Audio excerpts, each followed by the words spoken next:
All right, well, guys, I'm glad we're able to do this. Thank you, Will, for setting this up, and thank you everyone else for making time on your Sunday to join us for this conversation. Obviously, I wish it was under a little bit different lenses, but we're here, and I want to make sure that everyone gets a chance to ask questions. We are here to help you however we can. Obviously, the situation in South Carolina with these delays, in Bitcoin mining, and I know Harry can speak to this later, but in Bitcoin mining, there are delays that occur, whether it's facilities getting built and ready to receive machines, or manufacturers shipping the machines. Delays are common. The challenge here is that for Compass, we have started our business, and our focus has always been to serve smaller miners. Like, we'll just refer to it as the retail industry, for lack of a better way of summing it all up. But Bitcoiners, right? Like, we believe that every Bitcoiner should mine Bitcoin. It's always been our goal to allow more Bitcoiners to mine Bitcoin. And prior to Compass, it was very difficult if you wanted to get one machine and host it in a facility to be able to do that. And we thought that was not right. So, we wanted to serve this part of the market that so many others have just either stopped paying attention to or have moved away from. But the challenge that comes with that, and I think that a lot of you on this call can certainly relate to this after everything over the past week, is that when a delay happens and you're a big miner and you've got 1,000 machines, if 2 or 10 or 100 machines even don't go online, you're not happy about it, but it's an understandable thing. But if you have one machine and that one machine doesn't go on when you want it to go on, that's your entire mining operation. So, I understand where that, like, the frustration, the anger comes from, for sure. And I got to say that, like, our team, we weren't happy to give that information. We were even less happy to have received it. And we, for us, everything is about transparency. Mining has historically been very opaque. A lot of the information has been not misconstrued, but just kept back. People, whether it's not providing the full story or not really telling you what's going on with a construction delay, or why manufacturers have delayed the shipment, or any of these number of things. That's been kind of this aura that mining has had, and we don't accept it, right? Like, we don't accept the idea that, like, because of a delay, you guys should just, like, that's it. We're going to pass on the risk to you guys, and you have to stick with the delay, and that's your only option. And too bad, so sad. Which is generally what happens when it comes to these kinds of delays. So we did want to present some options. And I know none of them are as good as being online and hashing, right? Like, they're all less good than that. And that's what, frankly, we want that as well, because our incentives are aligned, right? Like, we make money when our customers are online and hashing as well. So I want to open the floor, and we're here as long as it takes. I don't care if it's 2, 3, 4, 5 hours. We're here. I want everyone to ask their questions. I am here to answer your questions, vent, express comments, express concerns. I want you to have full access to all of us so that we can get through everything. I know that we have posted in our letter, when we sent that out to everyone, notifying you of your options, that we were going to need a decision by Monday. And we have 1,400 tickets in the queue right now. So if you've already emailed in your option, we have got it. You don't have to worry if you haven't received a response. Our team is working through all of them, and they're working this weekend. So it's been a full team effort this entire time. Okay. I'm going to stop rambling right now. I want to get people up. I want people to be able to ask their questions. So guys, whoever, I'll let you commandeer this whole thing. But if anyone has questions, please just raise a hand and let's get it going. Awesome. Yeah. So Whit and Thomas has sent you co-host invites also. So if you guys tag those, you can throw people up on stage. Seeing some requests roll in, and we'll just kind of go through them based on who requested first, and then move on from there. Just a note, you can only have about 8 to 10 people on the stage at one given time. So in order to kind of keep the stage open, if you're done asking your question, if you could jump back down into the regular chat. If you have another question, feel free to jump back up again, of course, and just request again, and I'll just be keeping an eye on that. So we're going to first start with Michael to throw him up on stage. So, but yeah, definitely a lot of requests rolling through, which is awesome. And we're here to answer all of those. I think, Michael, you're on stage now. Hey, all right, thanks. Hey, Whit, fellow Bitsby Trippin' disciple here. Really appreciate. I guess it doesn't make it sting any less, but I appreciate the way you handled it. Firm believer that the man who passes the sentence should also swing the sword. So it would have been really easy for you to just send the email and then kind of disappear. But the fact that you've been super responsive, you and Thomas and the whole rest of the team in the Discord, and then doing this today, I think it goes a long way with a lot of your customers. So I appreciate that. I've got 3 questions for you. The first is, will you be giving, I guess, the priority for whatever facility is you find that you're hoping to bring online by October 31st in order of people that had things set to go online? So, for instance, the August 30th people would get kind of the first priority for going online if you can do it October 31st or sooner, or will that just kind of be whoever responded first? How will you decide the order of who goes online when?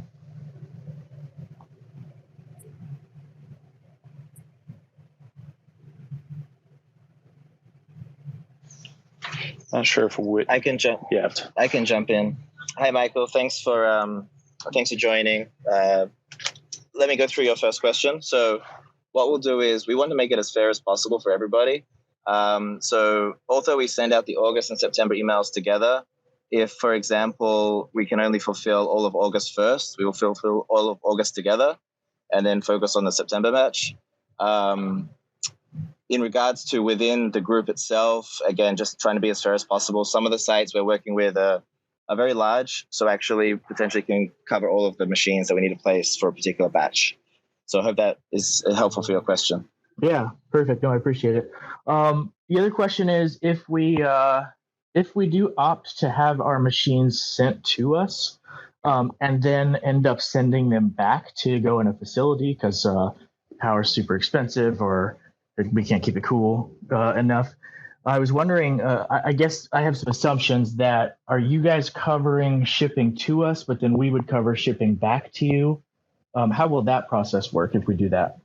We'll actually cover both sides. So we'll cover the cost for shipping from the current location in our warehouse to you. Most of our customers are in the US and Canada, so that makes it pretty straightforward for us. And then once we, secure the space we need, and you send the machines back to us, we'll also cover that cost as well. So, yeah, we'll do both sides. Okay. Awesome. And then last question, and then I'll give up my spot here, is would you consider, and I guess I wouldn't expect an answer right away, but would you consider, for those of us who are affected by this, especially the August and September, who have credits now to spend on hopefully future purchases with Compass, would you consider giving those people right of first refusal for the people's machines who want to sell or get a refund and get out of that? Or will that just be like, hey, everybody first come, first serve. These are the ones that are for sale. Hey, I'll jump in on this. And sorry about that, guys. My internet connection is not so great over here right now. Give me 1 second. There we go. Sorry. Just getting familiar with Twitter Spaces. Short answer, Michael, is it's tough operationally to be able to ensure that kind of system would work. Like if we list the machines for sale in the marketplace, they are just for sale, right? But we could circulate, I guess, a second Google form and ascertain who would be looking to purchase. And then just based on those responses, we could prioritize based on, August deployments, September deployments. So let's do that. Thomas, guys, let's get a Google form circulating for anyone who would like to purchase. And then we can very similar to the last form that was circulated, just start building a list of anyone who's interested. And that way, when these machines, if they're going to sell, we can just reach back out to this list and get these potential buyers prioritized. Does that make sense? Yeah, that's amazing. I really appreciate it. And again, really appreciate the way you guys have handled it. I think bought a lot of equity with, I can only speak for myself, but probably most of your customers. So appreciate it. I'll give up my spot. Thanks, Michael. It's great talking to you, man. Thank you for asking your questions. Absolutely. Thanks, Michael. So the queue here is getting just kind of thrown all over the place because that's how Twitter does it. So just going to add them up as I see them. I'm going to add up 2D next. Thanks for your questions, Michael. And there we go. And if you have questions again, please feel free to jump up. Okay. 2D, welcome to the stage. How can we help you? Yeah, thank you. I wanted to talk to you guys in regards to a little bit about the options, maybe going a little bit further in depth. Sure. For example, if we were to get our machine sent back to us, for the August people, do you guys have an estimated time of when it's going to be in your guys' possession in order to ship it out? Yeah. So go ahead, Vincent. Sorry, it's Thomas here. I can jump in. Hi, JD. Sorry, 2D. Yes, actually, the August batch can immediately start shipping. So for anyone that's registered interest, we'll start to get that process going early in the coming week, so between Monday and Wednesday. Depending on the location, it could take around 2 weeks, sometimes a little bit longer, sometimes a little bit less to get that too. But yeah, we'll get that going immediately for August batch. We've got the machines ready to go. Thank you. And I also had a follow-up question in regards to that, because the email that you guys sent was kind of addressing both groups, the August and September, and obviously October being a catch-all date. But is that date more specifically towards the shipping of the machines from, the facilities to the new facilities that are going to be up and running? For the actual turn on of the machines, we gave the October 31st date because that's a date we're confident for everything to be ready. So the facility itself, going through our process, being able to have time to install the machines and the machines arriving. So it's not purely based on the machines, no. So August batch we've already got in hand. September batch we've partially got in hand, and the rest will be shipping over to us over the coming weeks. So if you're in August or September, you'll be able to receive the machines before that October 31st date if you decide to opt for them. That'll be no issue at all. So I think it would be good to just talk about the process, right? When we're doing or someone on site is doing a walkthrough, what that looks like and how in this situation, we found that there was going to be a delay, right? So with our facilities, everyone has to go through a screening process.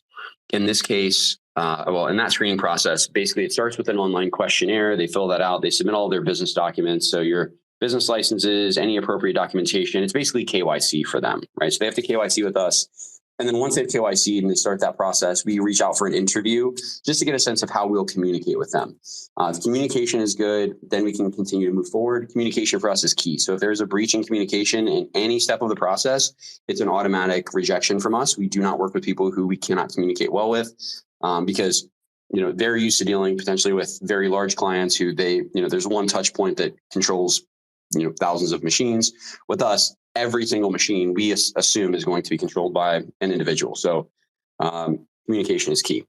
But if they pass that interview, then we do a background check.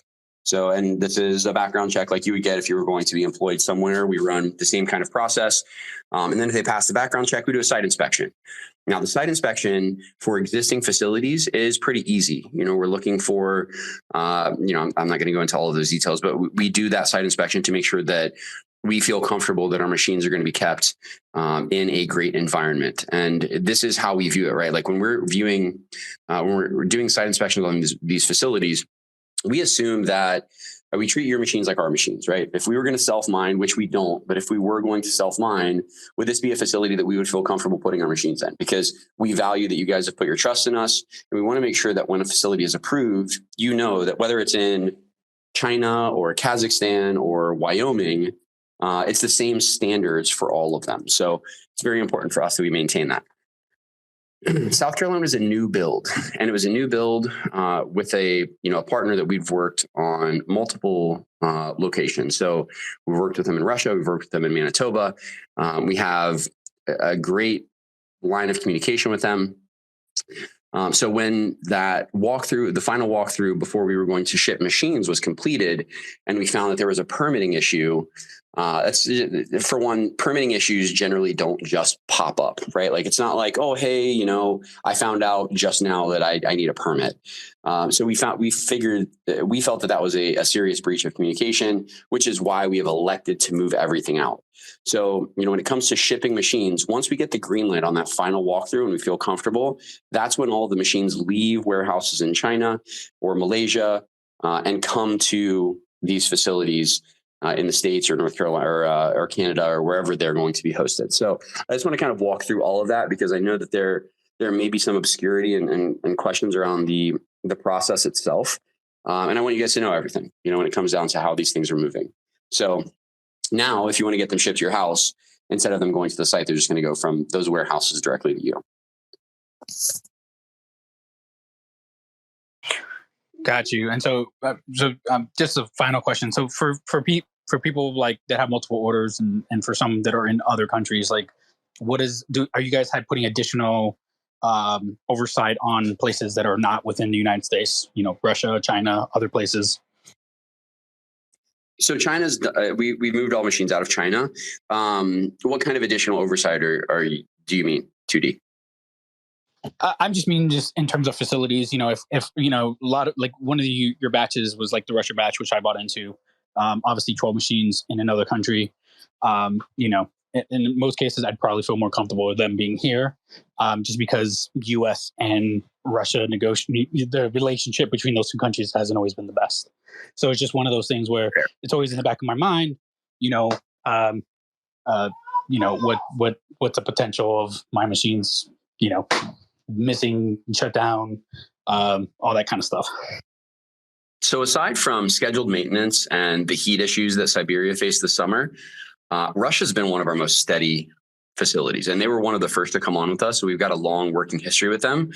And this is the Krasny Kai facility, and I'm probably butchering that pronunciation. So I forgive me if anyone actually speaks Russian that's in this room.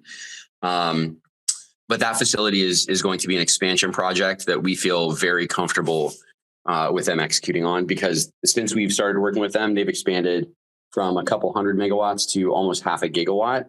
And they are one of the largest hosting providers in the world. So, and this is public news, right? When it comes to Russia, we have an exclusive relationship over there with the team in Siberia. So there's been a lot of press behind that. So I'm feeling very comfortable with that particular facility. Thomas, Vincent, do you guys have any extra thoughts on that?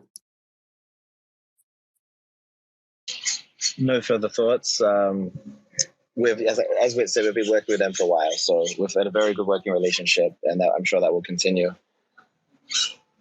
For any customers, so for the South Carolina customers, we're focused on keeping those machines in the US or Canada. But of course, if anyone had any special requests, you should just let us know. But thank you for your questions, 2D. Yeah, thank you. That's all for me. Awesome, thank you. Gonna keep moving along. 2D, unless you have any other questions, if you could jump back below, because we've got a lot of requests. We're gonna add multi-Bitcoiner to the stage. And again, thanks for those questions, but you can go ahead. You're on stage, multi-Bitcoiner.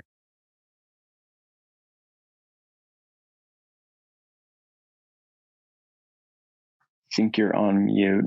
Hey, oh, there you are. Hey, sorry about that. There we go. No worries. Yeah, thanks for taking these. So I apologize. I think I'm a little bit behind so far of the questions I've heard just on education as to what's going on. I got the email, but I couldn't really respond until today when I had a bit of time. So my machines were supposed to go online end of October and end of December. So I'm a little bit further out, sounds like, than some of the other people. I didn't realize that some were supposed to go online right away here. And so am I understanding correctly that now South Carolina is completely done, or will it come online later? It's completely done. We've moved away from putting units there. Okay, gotcha. So I believe, if I understood correctly, the email said that you were promising 6.9 cents at some facility was the max. That was the max electricity price. Is that true as well?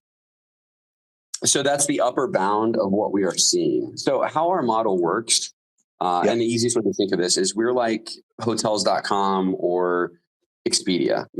Facilities come to us, and I mean, in this case, we're actually going to facilities just because we want to, speed up that process. But normally, facilities come to us. They say, "Hey, I've got 2 megawatts. I want to sell it for whatever 6.2 cents or 5.5 cents, whatever it is," and then they pay us 5% of the power for any business that we bring to them. So when we list prices, we want to make sure that everyone is aware. Like we're looking at sites that range from, and Vincent can correct me if I'm wrong here, but 6 cents to 6.9 cents. And the reason we stop at 6.9 is because 7 is our auto reject number on the site. So if anyone ever applies with a 7-cent power rate, they're automatically rejected. So anything above 7 cents, we won't list on the site. Okay, gotcha. So, and then, there was the $500 credit and that on each machine. And then, so will there be any chance for those of us who are going online later to choose which facility? Or is it just going to be, you'll find one? So this is a great question. Hopefully is my answer. Right now, we are determined to get capacity online immediately. So, if multiple sites come online at the same time, then yes, the choice will be yours. But we want to present options as soon as they are available. So, right now, just to kind of walk through this for you guys, we've got Alberta, Pennsylvania, 2 sites in Georgia, 1 site in Manitoba, 2 sites in Norway, 1 site in North Carolina, 1 site in North Dakota, and 1 site in Wyoming. Total available capacity between all of these sites is roughly 115 megs. And the prices vary. Most of them are natural gas or grid mix outside of Norway and Manitoba, which are 100% hydro. So, for us, like a big selling point for South Carolina and something we were really excited about is that it was a nuclear powered, grid mix, but mostly was nuclear and hydro. So, that was exciting. So we hope to be able to provide sites that have mostly renewables used or all renewables used. And I know this is a long answer to a short question, but our first priority is just to make sure that we get sites approved and available so that if people want to get online, they can. But that said, if you don't like the option, you always are able to reject it. Like, we're not going to send your machine anywhere you don't want it to go. Okay, cool. And last thing is, you're still projecting for those of us who are further out in end of October, end of December, that we'll get our machines online right around that time, just somewhere else. Is that correct? Yep. And you'll be totally fine. Those timelines won't be impacted. Okay. That is basically all I needed to know. Okay. Appreciate it. I'll jump off. Okay. Have a good one. It was great talking to you. Awesome. Yeah. Cheers. Thank you. Let's add Jedi to the stage here. Thanks, Multi-Bitcoiner. Great questions. Got a decent queue still going. Going to keep working through them. Thanks for your patience, guys. Enjoying the questions as we go along. But Jedi, you're on stage and you can hop right into it. Hi, thanks a lot. Whit, I had a few questions for you. Sure. I'm in California and I work in geoengineering, extraction, analytical sciences in the cannabis community. Okay. And we've had some of the same challenges that you've had or having now for an expansion and supply chain issues and whatnot. Initially, I thought that you guys were actually building your own facilities, that you weren't either co-oping or leasing. And I was just wondering at what point you guys might be considering that, doing your own in-house, pretty much everything, and just start building out yourselves.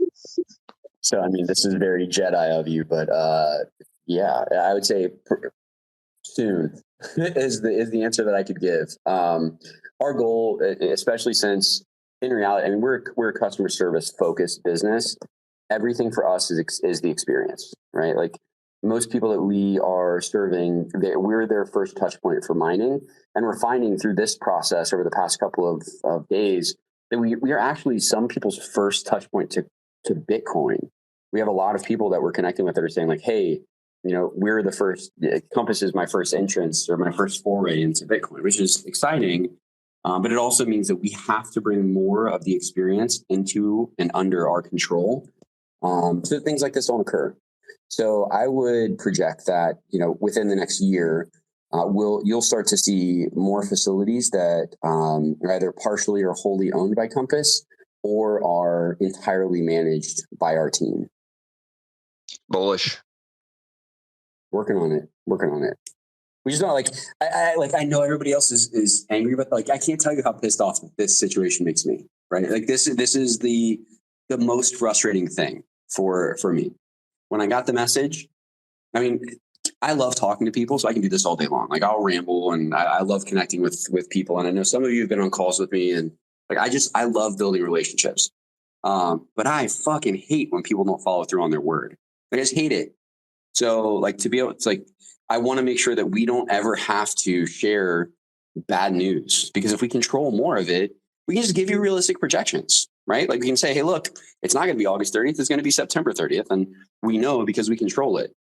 And that's really what we're aiming for. Exactly. Awesome. Thanks, Jedi. Unless you have another question. Yeah. That was it for me. You can just drop me down if you like. Thank you. Perfect. Appreciate Thanks it. for jumping up. Thanks, man. I think it'd actually be easier if you drop yourself back to the listener spot. I'm going to add Harry here to the speaker stage. Hey, Harry, how's it going? Just going in queue here. We'll get to everyone's questions. Harry, I think you might be on mute at the moment. I am. Thanks for jumping up, Harry. Yeah, of course, Whit and Thomas and Will, Vincent, and team. I'm not here as a not receiving my machine speaker, but more in my capacity as an advisor to Compass, but also an industrial grade miner in the space generally. Early on in the life cycle of Compass, and honestly, after a year plus of friendship with Whit, he asked me to be an advisor to the business, really with a focus on, what does it take to build, run, and operate facilities. That's our bread and butter. We build them and mine, on our own behalf. And I thought it would just be worthwhile to talk a little bit about the process of site development broadly, so that you guys have some context around, what does it take to build these things and stand them up? And why is that a challenge? Is what happened sort of within the realm of normal in the life cycle of a build and whatnot. And I just think that's valuable context, and it brings a little bit more transparency kind of to the situation at hand. The reality is that building mining facilities is really, really, really challenging. One of the reasons that we don't have any hosting customers is that, we don't want to put ourselves in a position, where we have to deliver against sort of a customer service oriented timeline. Really what we're trying to do is optimize for speed as best we can. But a lot of things come up in every single project.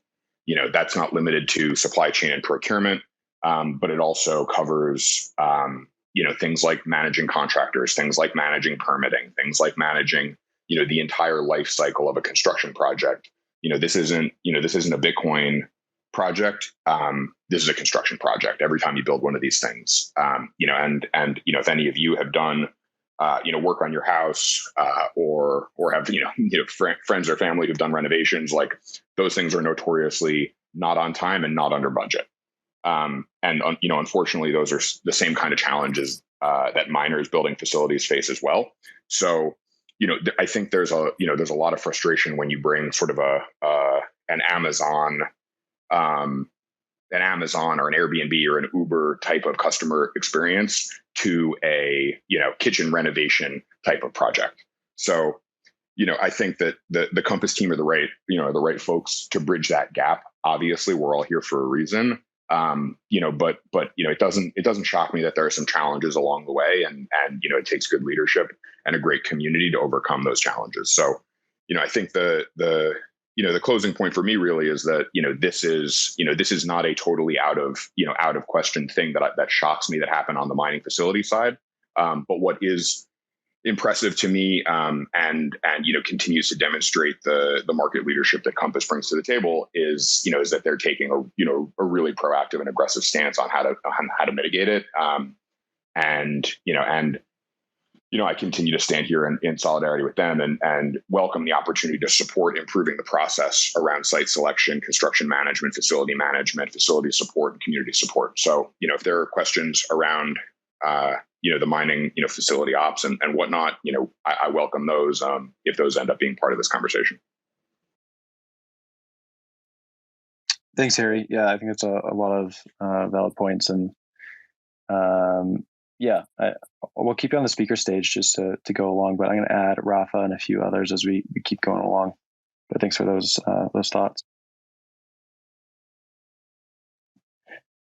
Rafa, you are connecting and should be on stage here in a second.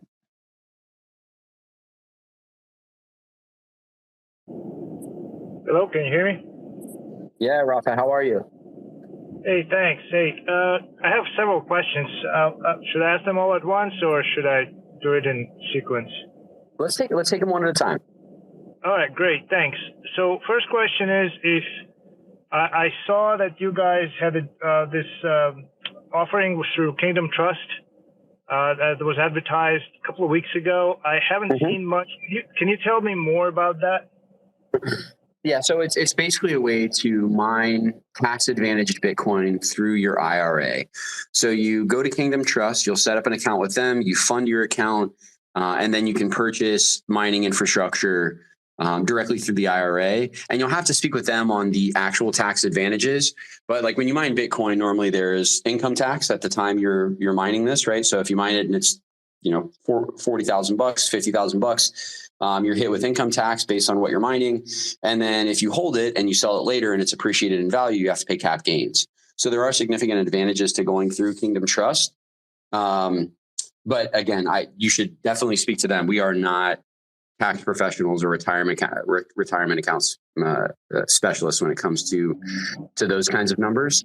But with that, I will say they are not ready to get that program fully launched yet. So right now they have a sign up list, and obviously now with this situation, all already sold Compass machines take priority. So we're not going to be moving the Kingdom Trust queue to the front of the line, so to speak. So once we have a site that is suitable for their demand, we'll then allow that to move forward. Okay, understood. So I'll make contact with them directly to get more details on that.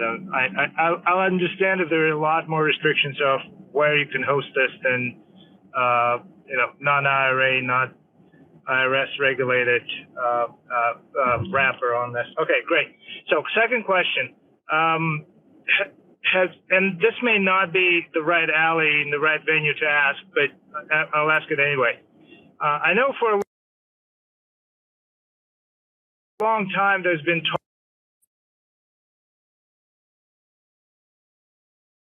Hey, Ralph, I think you're breaking up there a little bit. Okay. Can you ask that question again for us? Is this better? Yeah, there you go. Can you hear me? I'm sorry. We can hear you I'm now. driving. No worries. So my question is, I don't know if you guys the right people to ask, but I have a question about hash rate futures or options. I know they're a useful tool for any mining operation. I know there've been some talk from LedgerX or some other venues to offer those products. From your perspective as a facilitator, and potentially sounds like becoming more of a full integrated vertical, are you looking into these products either for yourselves or offering them as a conduit for your clients as a way to mitigate risk or hedge their risks? So we're monitoring these products very closely. We still feel that it's a bit early for them. And this is it's been proven out over the past couple of years. FTX launched synthetic hash rate futures not too long ago. I believe it was summer of last year. And they've since removed that product just because the volume was so low. So I think that the hash rate futures and derivative products around hash rate are incredibly exciting. And I think that, probably where we're going to see those materialize first is within North America with some of these companies. We're very close to the guys at Luxor. We love what they're building, but I think that if and when these products take off, institutions like Luxor will be first to market with something good that people can use. Okay, great. Thanks. Yeah, happy to help. Appreciate it. For sure. Thanks, Rafa. Going to add Nuclear Bitcoiner to the chat now. Rafa, if you could drop down to listener, that'd be awesome. And of course, you have another question, feel free to request and we'll bring you back to the main stage. Sorry. Yeah, no rush. Let me do that right now. Nuclear Bitcoiner, you are good to go. Hey, can you guys hear me all right? We can, yeah. All right, cool. I was interested in that deal that you guys had made with the Oklo reactor, like the nuclear reactors and their small modular reactor program. Because I work in the nuclear industry in Canada, and we are going all in with several of the vendors for making SMRs. So I was wondering if you, like, how extensive your search was, and speaking with other vendors that are making taking on the small modular reactor program. The Oklo thing was kismet, kind of like we just Caroline from Oklo and I were on a panel together, and I honestly had never been exposed to the SMR side of nuclear power generation, and I just thought it was awesome, right? Like this idea of putting these reactors in places that could power towns that couldn't otherwise get quality, reliable power, plentifully supplied. It was just very novel, and I thought it was quite interesting. And then through the conversation, just realizing that we were able to help these towns, like if they can't consume the full 15 megs that Oklo provides, we can take the whatever's extra, we can take that excess. But aside from that, we haven't really looked into it. So I'd love, like, if you want to shoot me a DM, I'd love to have more conversations about that. I know that Harry can probably second this, but we'll take nuclear all day. Like, you have nuclear power, just give it to me. Like, inject it straight into my veins. Let's go. Like, we want that. We think it's a great option for Bitcoin miners. And if there's a way to have a similar kind of partnership like we do with Oklo, where, it benefits communities at large, we're all about that as well. That's awesome to hear, because in Canada, we are scheduled to have the first demonstration reactor built, I think, by Global First Power, and it's a little 10 megawatt unit. So it's going to be on a demonstration site at the Canadian Nuclear Labs Chalk River facility. So that is my awesome. hope When are is they supposed to do the demo? Well, it's going to be built at in Chalk River at the Canadian Nuclear Laboratories. Okay. Because I know, like, the one thing with the SMRs is that in the States, it's about 5 years before anything deploys, like site selection all the way through to mini reactor deployment takes 5 years. And through that entire 5 years, it's all up for being rejected the entire time. Like, the reason that we liked Oklo is that they have great connections with the government. They've got good backers. So we're confident that they will, that their projects will materialize. But yeah, I mean, if you have something in Canada that we can talk about, I'd love that. Yeah, that would be cool, because the Global First Power, their 10 megawatt molten salt reactor is the first one to pass through the licensing and site regulations, and it's been approved on one of the existing licensed nuclear sites in Canada. So that's awesome. That's why there's going to be a few of the other nuclear sites that are going to be used as demonstration units for other vendors, and then they're going to choose a few to go into mass production, is essentially what I understand the plan is. That's awesome. Yeah, DM me, please. Let's start having that conversation. I'd love to learn more, for sure. For sure. But yeah, that's all I was interested in for now. But yeah, I'll follow this through on in DMs. Okay, sounds great. I look forward to it.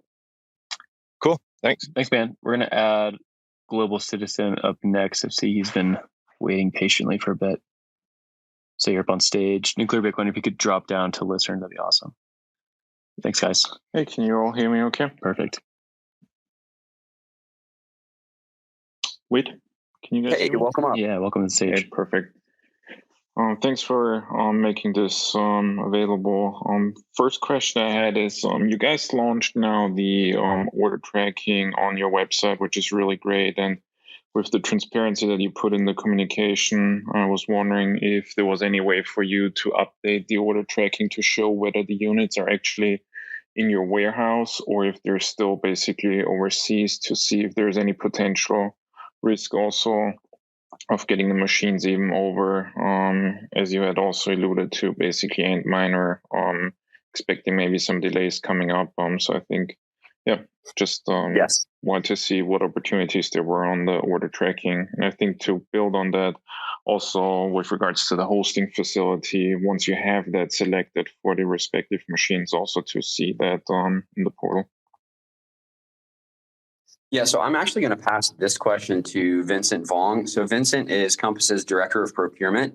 He manages this whole process. He's the one that makes sure that there's always machines that can be sold.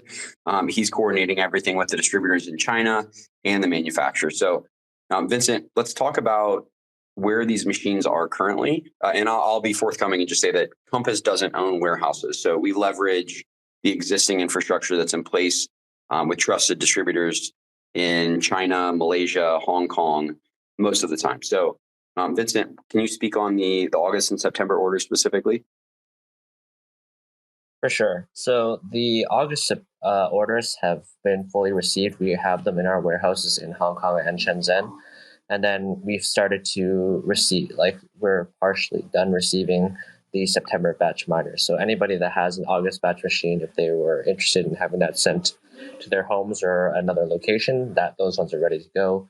And as I said before, we're just waiting for the September orders to fully finish shipment, and then we can offer that as well. Okay, so it means that you receive them, but they're still basically overseas. So with regards to further risks, then basically, and looking at the global shipping market, are you guys air shipping those then into the US directly to the respective hosting facility, or people want to receive them at home?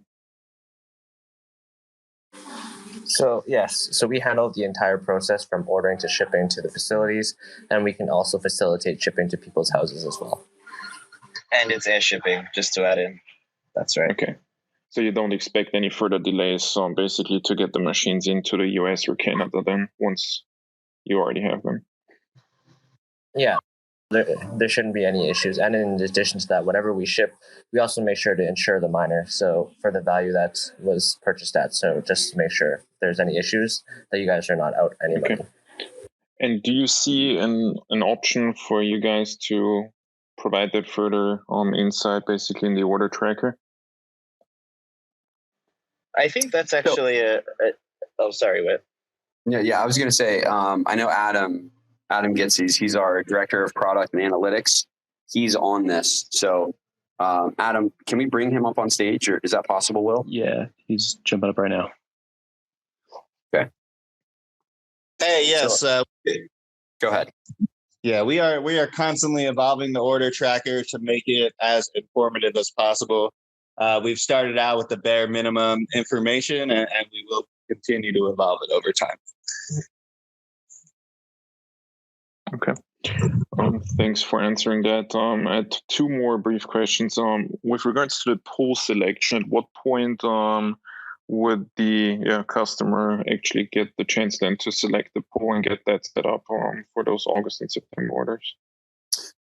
Once they're online. So, I mean, you can make your selection whenever you'd like. You can, set up your account with those pools, and then our team will reach out to you once the machines are at the facility ready to be connected to get that information so that all of that can be arranged for you.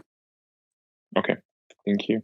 And then lastly, on the operations side, especially with the August, and you realize the frustration, especially if the August order is supposed to come online in 10 days. Are you making any changes to your process with regards to the inspections to avoid surprises on such short notice? Knowing that September is further out, but August was definitely a little bit shocking that, Yes. So we have hired, so we're working with a consultant, and we are also hiring a chief mining officer that will be specifically in charge of this process. So as I mentioned earlier, we're going to be getting more aggressive in our pursuit of multiple sites. Frankly speaking, as a startup, we always want to make sure we don't oversupply and then that damages the relationships with these facilities. But as it is right now, the demand is increasing, and we have felt, and we started this process in June. It just so happens that this all comes to a head now. We've started the process of making sure that we are more aggressively sourcing power so that there's not so many machines going to just one facility, so that in the event of something like this, there's always a backup. Okay. Thank you very much for taking all the questions. Yeah, happy to. If you have more, and this goes for everybody, feel free to DM me anytime. I do my best to get back to all of those DMs as I can. Yeah, thanks for those questions.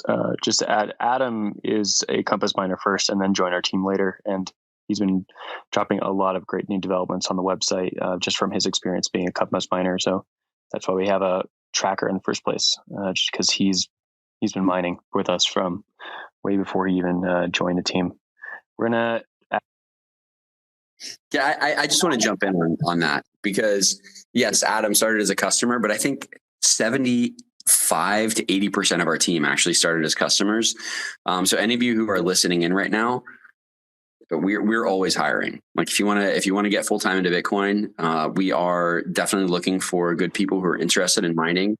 It's a niche within a niche, if you will, but we are always looking to add great people to the team. So just want to kind of throw that plug in there. Yeah, great plug. Lots of open positions. You can check them out on Angel's List. Gonna add Prime BTC for the next question. Of course, thanks for jumping in and asking anything and everything.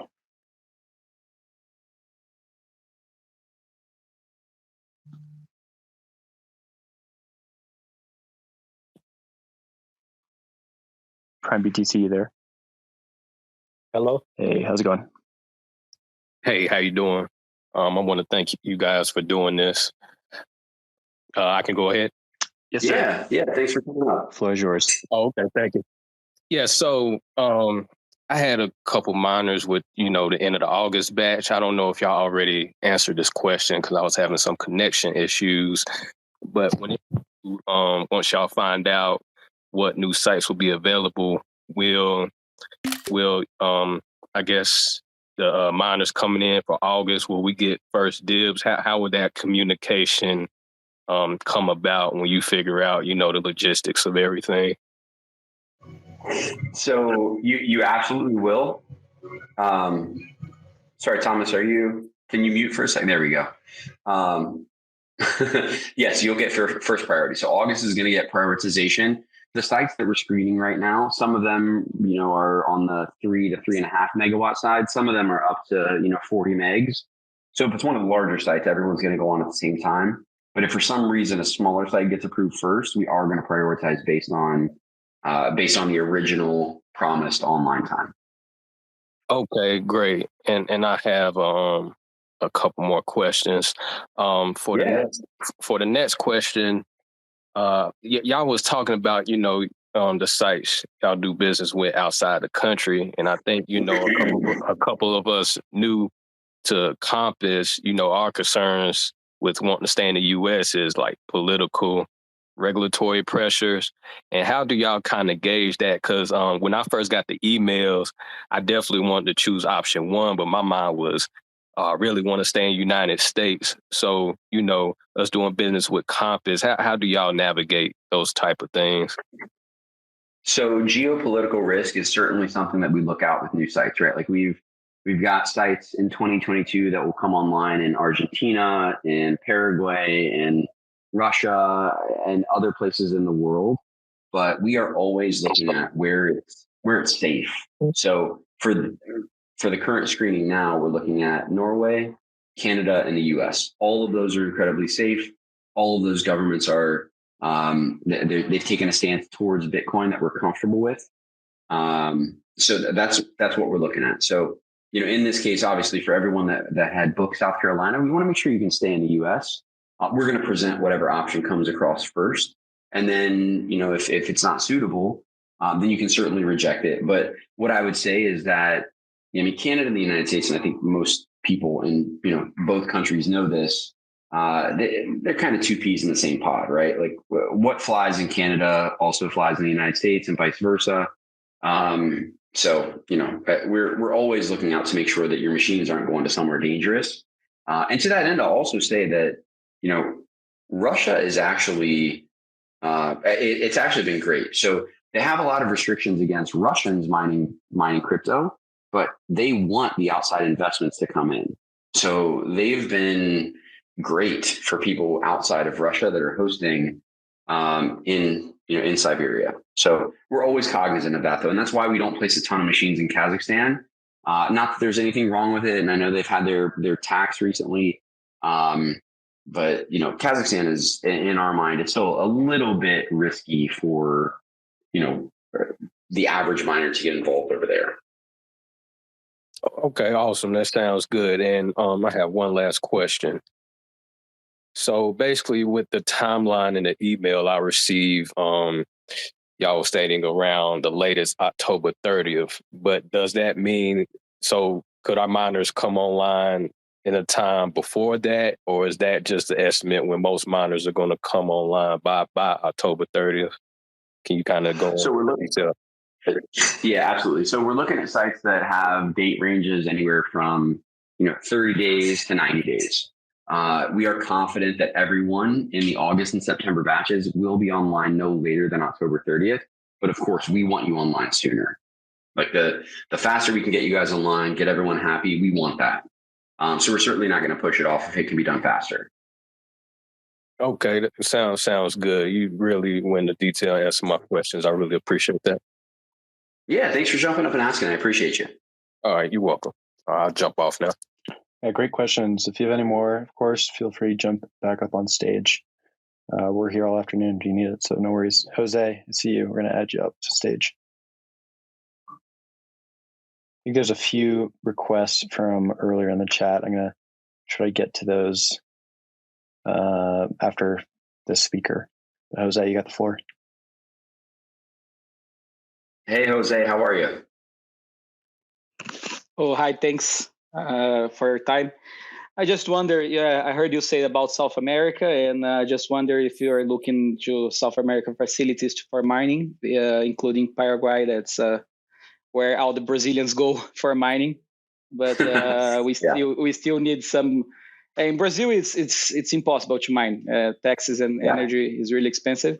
But we have a really big community here, and I was wondering if you are looking for at our market, and how it is your talks with Paraguay and other places in South America.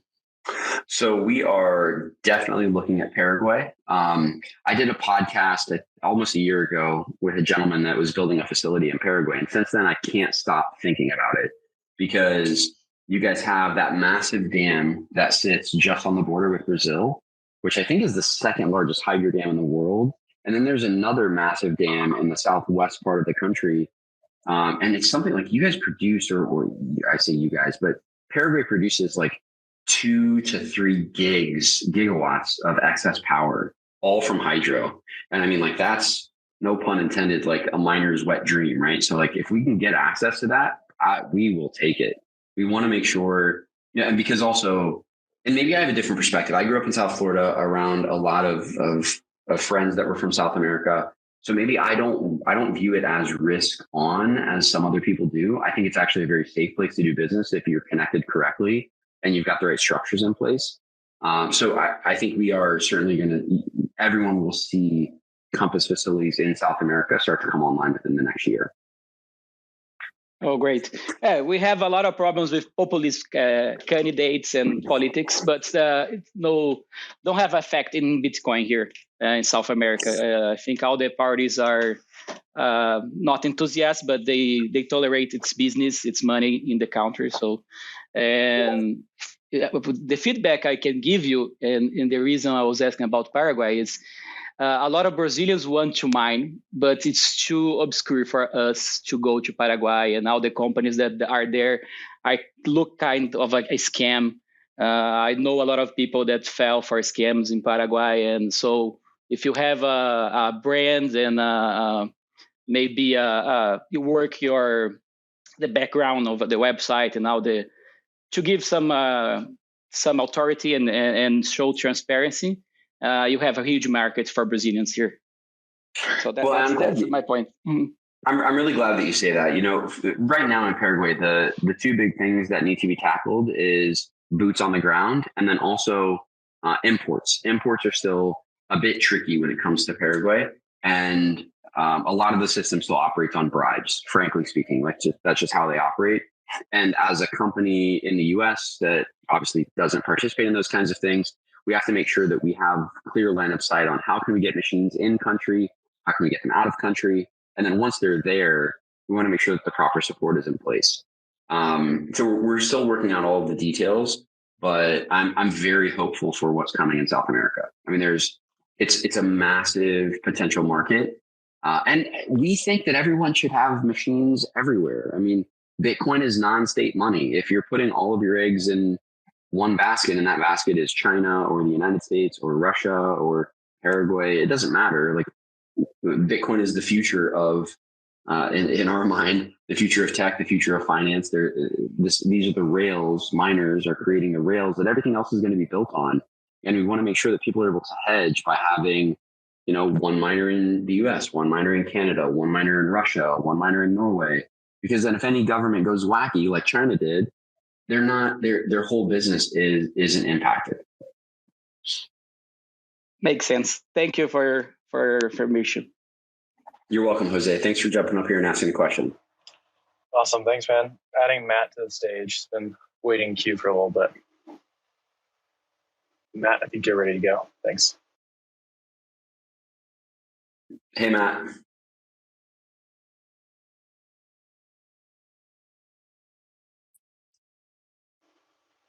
I think he's connecting. Give him another second. We'll give you another try in a minute.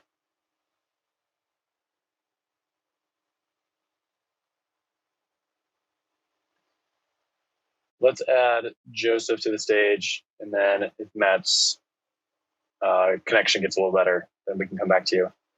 We see you, and at the very least, we'll get to your question in DMs. Feel free to send to Whit, Vincent, or anyone on stage, myself included. Add Joseph now. Yeah. I mean, I'm staying on until we answer all questions, so we're good to go. He'll get a chance to ask for sure. Awesome. Joseph, you're up on stage, and Matt, of course, feel free to just stay on stage. Hey guys, thanks. First of all, Whit, Tom, hey man. First of all, big props to you guys for the way you're handling it. Not a lot of people would be doing this and open up a Twitter Spaces to do the post-mortem with everybody. So I give you guys a lot of credit, and I appreciate the transparency and communication. Thank you. My first original question, and you seem to have answered it, was kind of like on the post-mortem on how we could avoid doing this again. And it seems like you're doing the right thing to get more management and resources on it. I don't know if you have any additional commentary on that, just for higher site build-up tracking that you guys plan on doing. So we will be, and I appreciate all of your comments, and obviously we're all, we're learning as we go, right? Like we obviously expected this to go differently, but here we are, and all we can do is improve. But what I'll say is that from now on, we are going to be putting on our site, and this will be coming in the next week or two, a way for you guys to track which facilities are in the approval pipeline. So you'll be able to go onto the facilities page, and you'll be able to see, which sites are under approval, where they're at in that process, and what they're going to be charging per power. So we want to make sure that people are understanding of like what's available, because that's another thing that a lot of people have asked for. It's okay. So you're saying that there's these sites available. Where are they? What are they charging for power? What are they about? So we want to make sure that there's more transparency and more information presented, so that there's no guesswork. You guys don't need to guess. You can just go onto the site and see at all times what's potentially upcoming. We initially had talked about this, but we didn't want to do it because a lot of facilities don't pass the test. Like they just don't. Like we're very strict, and this stems a lot from my previous experience working at a company called PuppySpot.com, where there was a heavy breeder screening process for these puppies that were going to be sold online. And I just want to make sure that like when we start someone through the process, oftentimes it can give people hope, right? You see a site that's coming on, you're like, oh, right, that could be a site that I can go to. And then when it's no longer available or it fails, it's disheartening. But I still think that like in this case, especially, we want to give you guys all of that access to info. And then, everyone will just have to stomach it if something gets rejected. No, that's super cool. And I look forward to seeing that feature. The next question I had was, you mentioned a handful of sites, but what would be the prospective sites that are coming on in September, October? What are the timelines on them? And are they new build outs or are they just expansions? So in this case, we're looking at the two that I think will be online the fastest will be Alberta and Pennsylvania. So total, you're looking at about 50 megawatts between the two of them. They are existing sites. One of them will need containers, so that will be a little bit of the delay. But we've got line of sight on those containers. It's just going to take them getting moved from one site to the new site, and then we can get machines over and connected. Cool. And so can we? So I have August and September orders. Would I be able to split them into new sites just in the interest of diversification? Yeah, I mean, we can certainly work that out. Absolutely. Yeah, if they're both, it all comes down to if they're both end up being approved, right? But if they're both approved, for sure, we want you to have your machines where you want them. I mean, they are, and I know this is like most people will ask us. One of the first questions is like, how does this differ from cloud mining? And it differs because you guys own the hardware and it's your operation. Like, we're not selling hash rate contracts. You know, you're not just getting Bitcoin allocated to you based on the amount of hash rate you purchase. So they're your machines. So we want to make them. We want to put them wherever you want them. No, that's fantastic. And I know it's been going a lot of back and forth on the chats, but the next question, or I mean, I know the answers have come in, but I think the next question would just be on August and September miners, buying out anybody who has refunds and not coming online. But it looks like you guys are already working through that. Yes. So we're going to start circulating a Google form to ascertain who would like to buy. And then we can prioritize based on, when your order was placed. Yeah, no, sounds great. So I think that's it for me. And again, thank you for all the communication and transparency. Even though it's a big setback for everybody, I think we all appreciate that. We're here to help. I know it's a tough one. I know it's frustrating, but I appreciate you being open and communicating with us.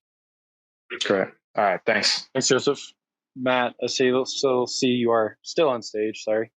And if you are available to speak, if your connection's a little bit better, love to hear your questions. If not, we'll just keep you on stage and we'll get to you when you have availability. I'm going to add Sonora BTC as well to the stage. So I think Matt is still having some mic issues, or at least I can't hear him.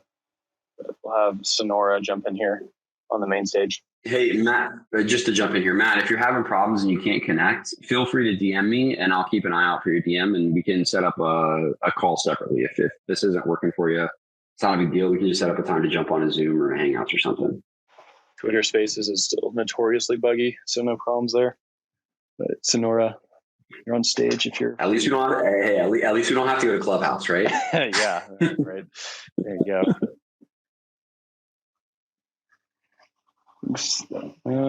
Sonora, I'm not sure if you're having some connection issues. You're kind of flashing on and off there as well.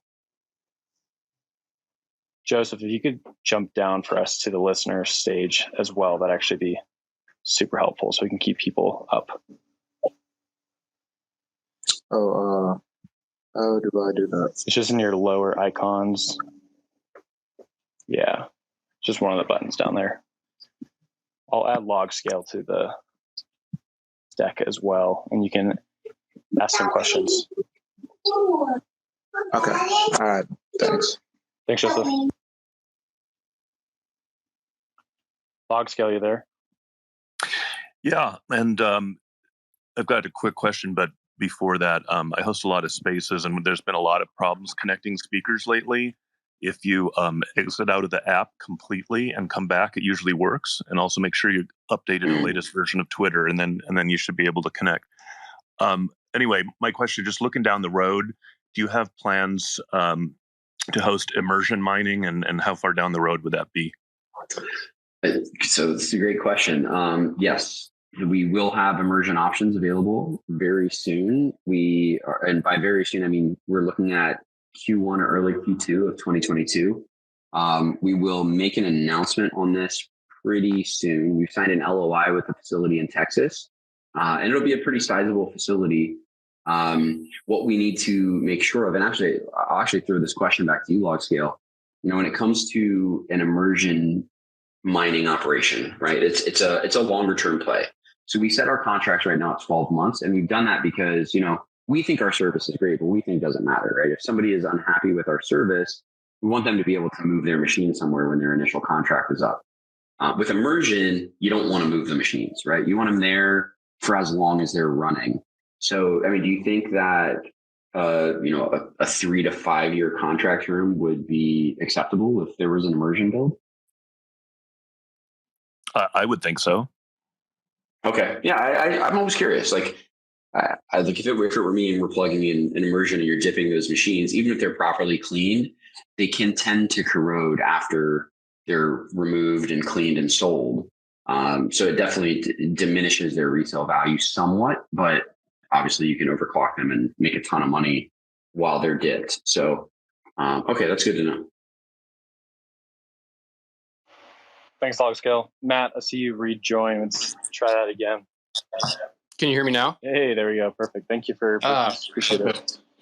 Yeah, no problem. Well, thanks for setting up the spaces. This is my first time speaking on one, so kind of exciting for me. But anyway, just wanted to say congratulations to Compass. I've seen some tweets from Lynn Alden and Jack Dorsey and even Peter McCormack on getting involved in mining. So that kind of piqued my interest. But before I wanted to lay down a healthy chunk of change and really divert my, cash flow into mining compared to just dollar cost averaging into Bitcoin. I wanted to understand really the economics on Compass's side. I've always thought if it sounds too good to be true, it might be too good to be true. So maybe you can walk us through Compass's business economics. My initial thought was, if this is such a great deal for customers, why is Compass not just purchasing the miners themselves and filling up this rack space? Is it just capital requirements that you guys don't have enough cash to do that? Is it, maybe you're trading off Bitcoin volatility for stable cash flows, but would really be interested to hear, why it's not, quote, too good to be true for us? Fair questions. And honestly, I think that, and this is public knowledge as well, right? We raised a seed round in December, January of last year. And this is the question that investors ask us is like, if you have access to cheap machines, you have access to cheap power, why don't you self-mine? And the simple answer is like, when I wanted to get into Bitcoin mining, it was a hurdle to overcome. And I don't want other people to have to face that hurdle. We want 10% of Bitcoin's network hash rate to be controlled by the everyday people around the world, because we think that secures Bitcoin. And most of Compass's team, myself included, we've got good Bitcoin positions that we'd like to protect. And we don't think that it's prudent for us to just buy into the fact that it needs to be this industrial thing. Like, as a company, we do well, right? Like, from a business perspective, we make a margin on the hardware that we sell. We have a take rate on the hosting that's provided by other people. So financially, the company makes sense. But from an ethos perspective, we think everyone should mine Bitcoin. And no one is like, especially as the market continues to grow, there's no one else that's going to care, right? Whether or not the, quote unquote, little guys can get involved. And we think that like it takes somebody who's just going to be contrarian and realize that you can build a good business. You can certainly do all of those things. Will you make as much money as a comparably sized self miner? Maybe not, but like, if we can strengthen Bitcoin's network by putting 10% of the control of the plebs, like, let's go. That's how we view it. And the challenge then becomes like just being able to secure things and making sure the economies of scale still work for smaller miners, which is, as we grow, we'll get better and better for everybody else. That's helpful. I appreciate the response. And, that's been my experience in the Bitcoin community is surprisingly, there are people who want to help each other, which is kind of a breath of fresh air compared to other industries. So that's helpful to hear. Thank you. You're welcome. Look, the status quo is broken, right? That's why we Bitcoin in the first place. So we can't approach it the same way. And like, look, there's a lot of ways to make money in this industry. But for us, I love this. I know this is, the spaces is occurring because of a somewhat negative situation, but if I could spend all day talking to people, I'm happy. So being able to connect with a community like this is what I live for. So I'm glad that we're able to help more people get involved. Awesome. Thanks for that. Sonora BTC, if you're able to speak, that'd be awesome. You can also probably try jumping off and then jumping back in, and I'll approve your request to speak again ASAP. That seemed to have worked for Matt there. If not, going to add Grant Stevenson here to the stage for now.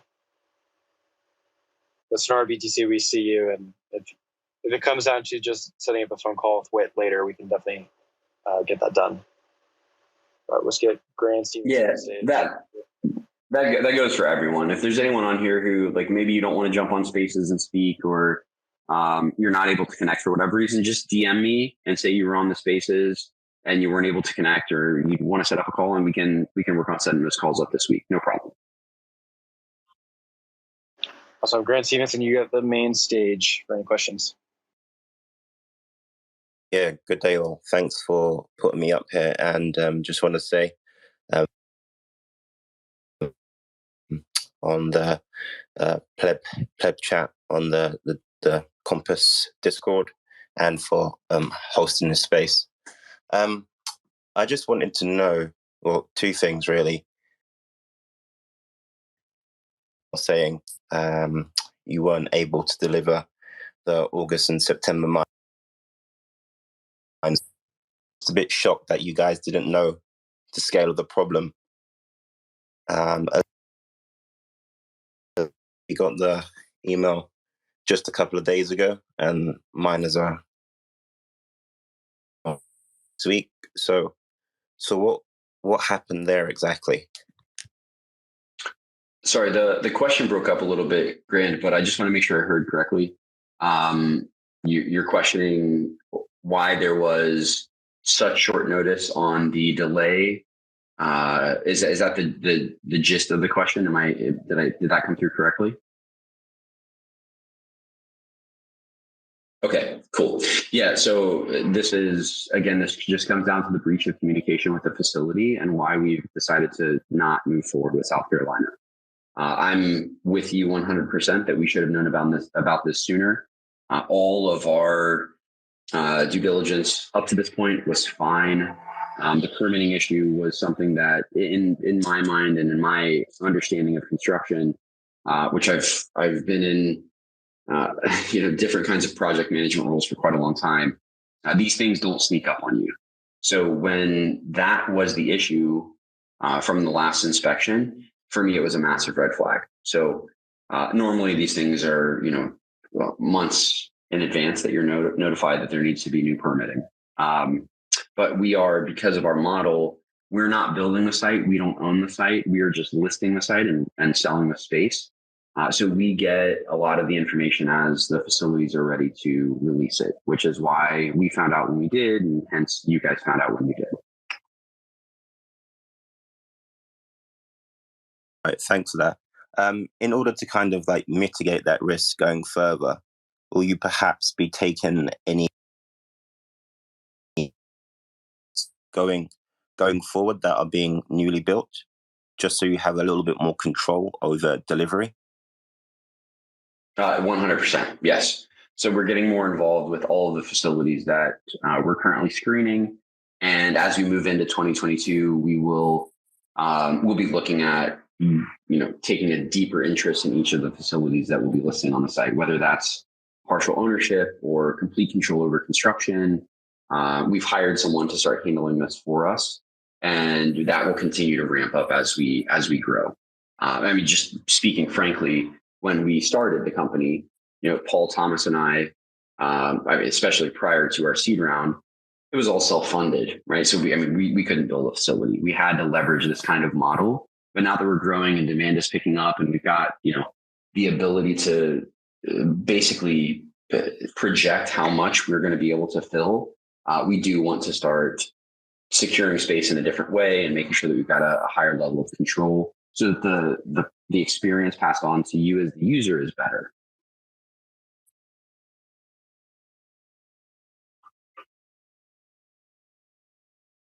And just talk just from when I've been on Compass about repairing machines. What will the situation be going forward? Because I know insurance isn't available for the machines presently, so any kind of broken or ship them back to the manufacturer. But are you working on any possible local solutions to be dealing with any damaged miners? We are, yes. So in the next couple of probably 6 weeks, some announcements will start to come out about this. But yes, we are planning not only to have some repair options available, but we're also talking to some partners about making insurance more widely available to retail miners. But also a part of us being on site, and there's a lot of our team that's going to be going through the Bitmain training that they announced a couple of weeks back.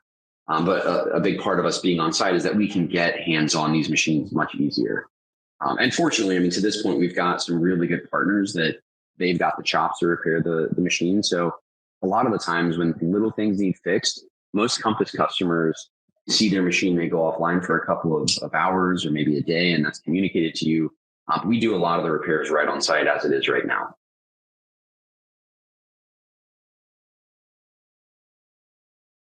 Thanks. I appreciate you guys being up here. That's pretty much all I had to ask. Carry on with the good work. And thanks, Rand. I appreciate your trust. 31st of October. Awesome. Appreciate it. Thank you. We're going to add Chandler here to the stage. So we got a lot of requests coming up. Appreciate your patience as we go through them. We want to get everyone's questions answered. And of course, we're going to have a recording of this audio up on the Compass Mining website. If you go to the Learn tab, we'll have that up by tomorrow morning. I'm going to add Chandler now to the speaker stage. Yeah. Thanks, Chandler. You can jump on in whenever. Hey, Will. Hey, Chandler, how you doing? Perfect. How you doing? How are you? Yes. How are you? Yes. So a little bit background about myself. I'm a founder of Anchor. We're one of the largest Ethereum 2 staking providers and developer API providers right now in the crypto space. We really started out as mining Ethereum because we wanted to protect front running. And then, so we initially started a mining farm back in China. So I was born in China, and then I moved to the US when I was 12 years old. We started with Ethereum mining, and then we got into Bitcoin mining. We currently operate a scale of somewhere around 40 megawatts. We are currently situated in North Carolina and Tennessee. We're fully equipped with the power from TVA, the Tennessee Valley Authority. And my question to you is basically, I understand Compass being an Airbnb model for mining sites at the moment. Are you guys able to sell the mining sites or space at a premium that would benefit both of us, like both the mining sites as well as you guys, or would you think, what's the business model here? Because apparently this is more of a seller market at the moment, as we see a lot of incoming traffic from China, and then they're willing to pay whatever price they're offered to get out of it. Yeah, so you're absolutely right. It's a seller's market, and I am familiar with Anchor with regards to the Bitcoin mining space. So I'm grateful that you jumped on the chat. In general, retail miners do end up having to pay a little bit of a premium to get online because the scale is not the same size. But our model is that we have a take rate on anything that you list. So let's say you had a facility in Tennessee and you wanted to sell it at 6.5 cents per megawatt hour. You would apply, get approved, list that on the site, and then Compass takes 5% of the power rate. So for us, we're not as concerned with making a big margin on power as we are getting people mining. So that's the battle cry for us. Got it. So yeah. And are you guys looking beyond just Bitmain, or because I see a lot of suppliers in the market? Well, obviously, WasMiner and Bitmain being the two largest brands right now in the space. But in terms of power efficiencies, I think Avalon, some other stuff in China seems to be at a good economic model with their hash rate, with their power consumption and all that.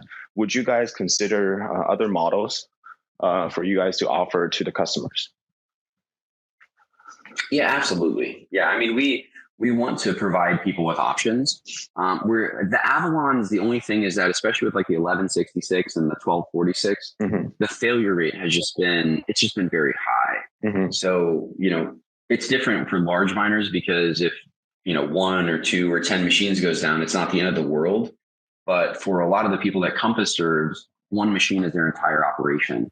So we just are cognizant of the risks that come with, buying batches of machines that, potentially 20% of our customers are going to have units that are dead on arrival. Right. And I saw your Twitter, and I saw your tweet around, are there other chip manufacturers other than TSMC and Samsung? There is actually one that is has some Chinese background. It's called China Chip Manufacturer Company or whatever. And then they are actually considered as the third largest. Would you guys factor in some of the political, I would say, tension between U.S. and China into the equation, and then not consider any miners supported by a China-backed chip company? Okay, so this is maybe this will just express our personal biases, but the short answer is no. We're a very international team. Thomas, who's on our team, worked at F2Pool, lived in China for a long time. I know he's itching to get back to China. We don't view those as, for us, Bitcoin is borderless money, right? So if we're gonna support Bitcoin, China, the United States, Canada, they all pose similar threats to non-state money. Right. We just want to make sure that people get machines that are of quality. I think that we're also going to see in the next year, we're going to see a new market entrant. So there's been a lot of conversations that we've had with a couple of basic manufacturers that I think we're going to see somebody step up and actually be a formidable competitor to the existing guard. Right. So because Samsung and TSMC, they're all they're both constrained by the so-called quota, right? And they're definitely going to prioritize cars and phones and all that. And I actually have some very interesting opportunity for you. Maybe you can chat offline. There are some very good chip designing team that currently has chip manufacturing power in China. I actually calculated the power efficiency is pretty good. Would love to introduce you guys. I love that, Chandler. Yeah, we should get on a call. If you just DM me, I just shot you a follow. If you just DM me, we can jump on a call this week and chat. Yeah, of course. And in terms of our size and collaboration with you guys, would love to be considered by Compass Mining. We currently operate. So we really adopted this satellite strategy in the tri-state area. So we're currently mining in Tennessee, Kentucky, and North Carolina. Our site is actually one of our sites pretty close to Core Scientific, and so basically we have 7 sites in a 3-hour driving radius, and with each site being 10 to 15 megawatts. So the total capacity is around 100 megawatts at this moment. And then we really adopted the container strategy. So we were able to quickly spin up those sites. So I'm going to just ask you this question now, and everybody can hear it. But is all of the space? I mean, if we have containers, we can ship them to you, or is it ready to plug in and go? So we actually thought about this before the China ban, but we were able to move quicker with the China ban coming to us. We always thought about owning the entire supply chain that not only includes the transformers, the miners, but also shipping containers.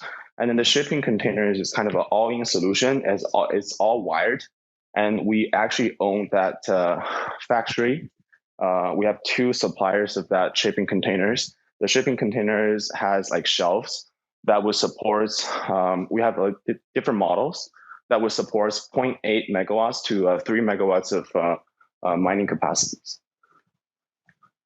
That's awesome. Are they all UL certified? Yes, they are.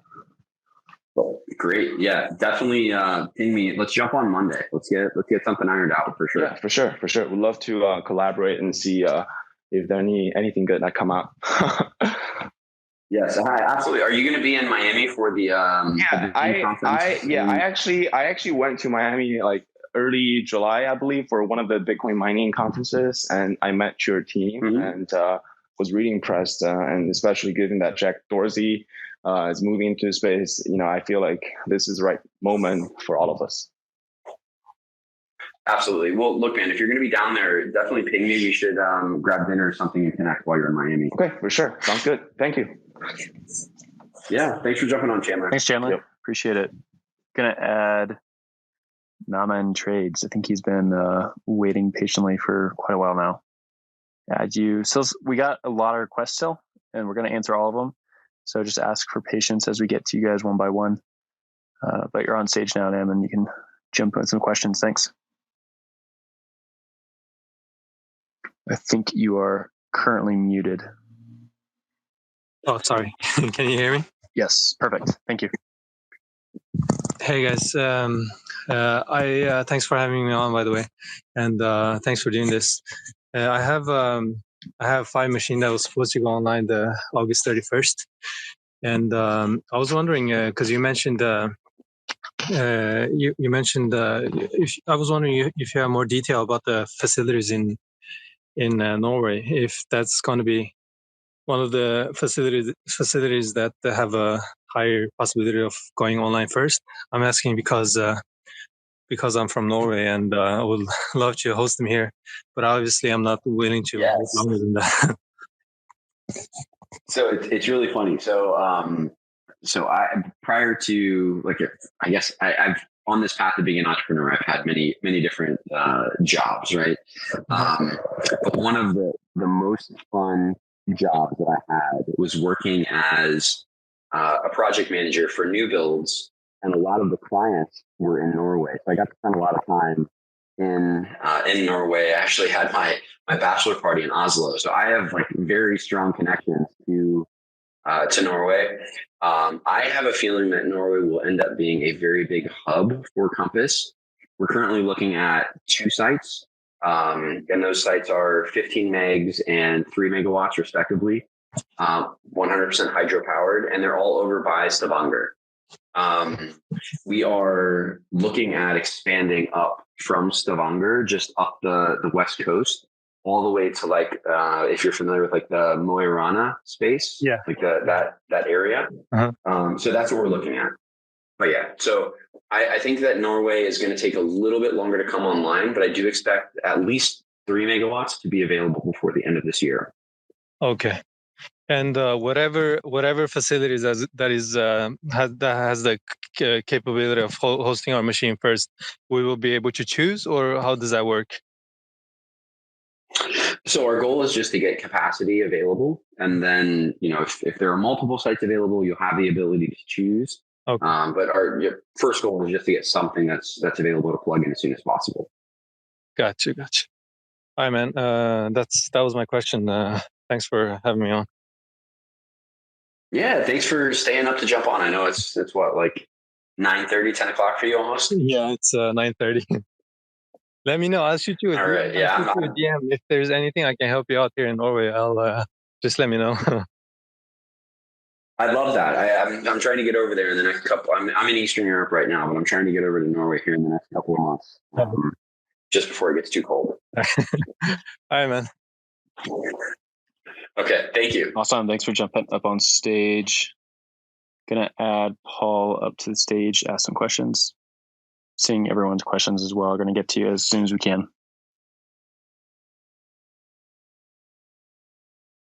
Hey, Paul, you there? Thanks, Will. You hear me? Yes. Awesome. Okay. Hey, Paul. Hi, Whit. Hey, I want to talk a little about financing because I've come across there's a lot of capital that would be willing to finance, I guess, the financing in two buckets. One is miners themselves, the machines, and the second is actually facilities. And, I think it's harder to do consumer financing for some of this. And this is all, mainly US and Canada. But I think there is interest in, small entity financing, so small business financing on rigs of this, maybe, 25, 50,000 minimum or something like that. And then the facilities themselves. So what is Compass doing around financing? And obviously, I know you guys were doing something with Square, with the on the website, just to accept payments. But if there's anything you guys could talk about around financing, I think there's a lot of capital there available to help. This is capital that probably can't invest or mine directly, but they can participate via financing entities, either machines or facilities. Yeah, I'm glad you brought this up. And Harry is my ace in the hole when it comes to talking about the financing products. Since we launched Compass, it's been my goal to make sure that every person that wants to mine can. And for that to happen, I mean, like $5,000, $6,000, $7,000, $10,000 it's a lot of money for most people, right? To buy one machine. So we'd love to get to a point where people can finance that machine out of the gate, knowing that over the course of the time that it's mining, they're going to generate Bitcoin. It's probably going to appreciate in value because, as Bitcoin's price bumps, so does the price of the ASIC. So we're always working towards getting a financial product in place for retail miners. We will have that in place at the very latest by the beginning of next year. But we've got active conversations going with a few different entities about how we can make that work. But our goal is to make sure that when somebody gets onto the site, they're not going to be stopped from mining just because they don't have $10,000 in cash. On the facility side, this is a conversation that I'd love to, we should probably talk about offline, but it's certainly something that we could look at. If we're able to get, if we have line of sight on power and we're thinking about starting our own facility, obviously we would want to finance that. And I think it would be beneficial for, not only for us as a company, but also for the customers, because we're going to be able to then pass along cheaper power rates. Yeah, and I think on the financing, obviously, if you do consumer financing, you have state regs that you have to deal with, and that may not be what you're interested in. But obviously, you can have a lot of partners that do that. In business financing, it's a little easier from a licensing standpoint. But yeah, I think there's a lot of capital interested in it, just because of it's essentially it's a collateralized loan. That's essentially what it is. It's a collateralized loan, and you know where the equipment is at all times. Compass is in a position where they could potentially act as servicer, meaning like they can take the interest payment. I know you guys probably don't want to custody things, but you can probably help facilitate some of that. So, yeah, I'd love to talk to you about that offline. Yeah, shoot me a DM. I'm happy to set up a call this week. Cool. Thank you, Paul. Awesome. Thanks, Paul. Going to add Tucker to the main stage. Hey, Tucker, you're on stage. You can ask questions whenever.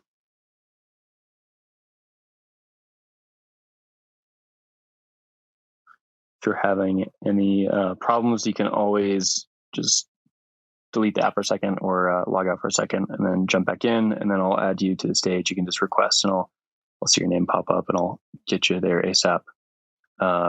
For right now, we'll move on to, I'm not sure how to say this handle, but it's just Adventure Doctor. So I'll add you.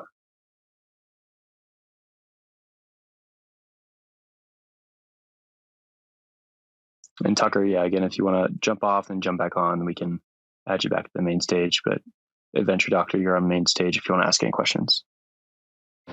Oh, hey guys, how you doing today? I love your work. I recommend you guys a lot over the years. I've been at this 9 years, and I'm currently sitting on a sour gas site mining Bitcoin. We've got a big data center here. We've done a lot of things. I often wonder about people that are working I know Bitfarms very well in their operations and everyone that does that. So I understand what they did there with the facilities, how they ran data centers before it, what they brought in. What I look at more is you guys look at facilities. Are you guys looking at remote mining facilities? Are you looking at oil patch flare and the complexities that come with those? So we've started to look more at these now as our customers are, requesting off-grid options, and then just more unique options. I mean, we love the flare mitigation models that like Upstream and Crusoe and Great American Mining have. We need to make sure that we can deliver service properly, right? So the only challenge that we have when it comes to offsite is, we're growing our team now for sure. But we want to make sure that there's someone within driving distance of these sites, so that if something went down or there was an issue, we could get those issues addressed. We're actually dealing with that right now. That's me. I'm the one that floods, electricity, lightning. I come from 20 years in aviation, writing SOPs and risk analysis, and I'm kind of bringing them all over to mines because we work coast side.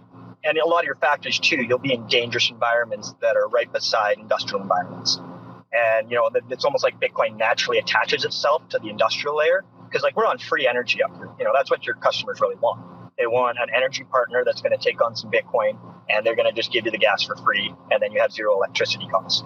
We've pulled that off. And I think that's going to be a future model that's going to be just way too lucrative for people to ignore.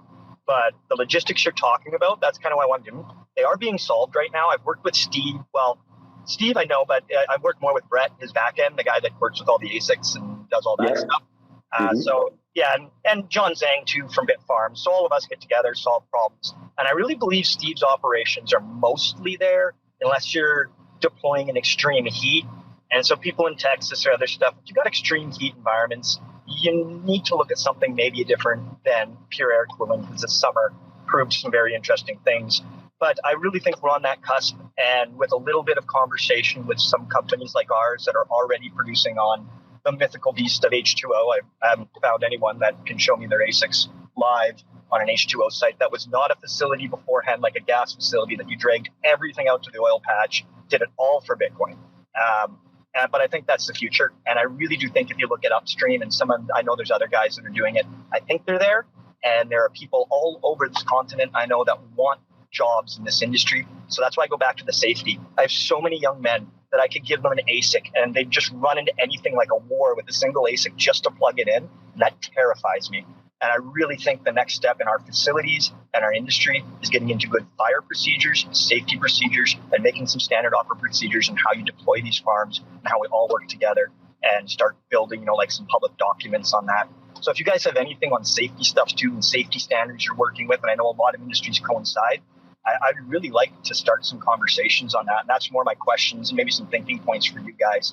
My questions were are you looking at remote data centers? And you guys are, and that's great.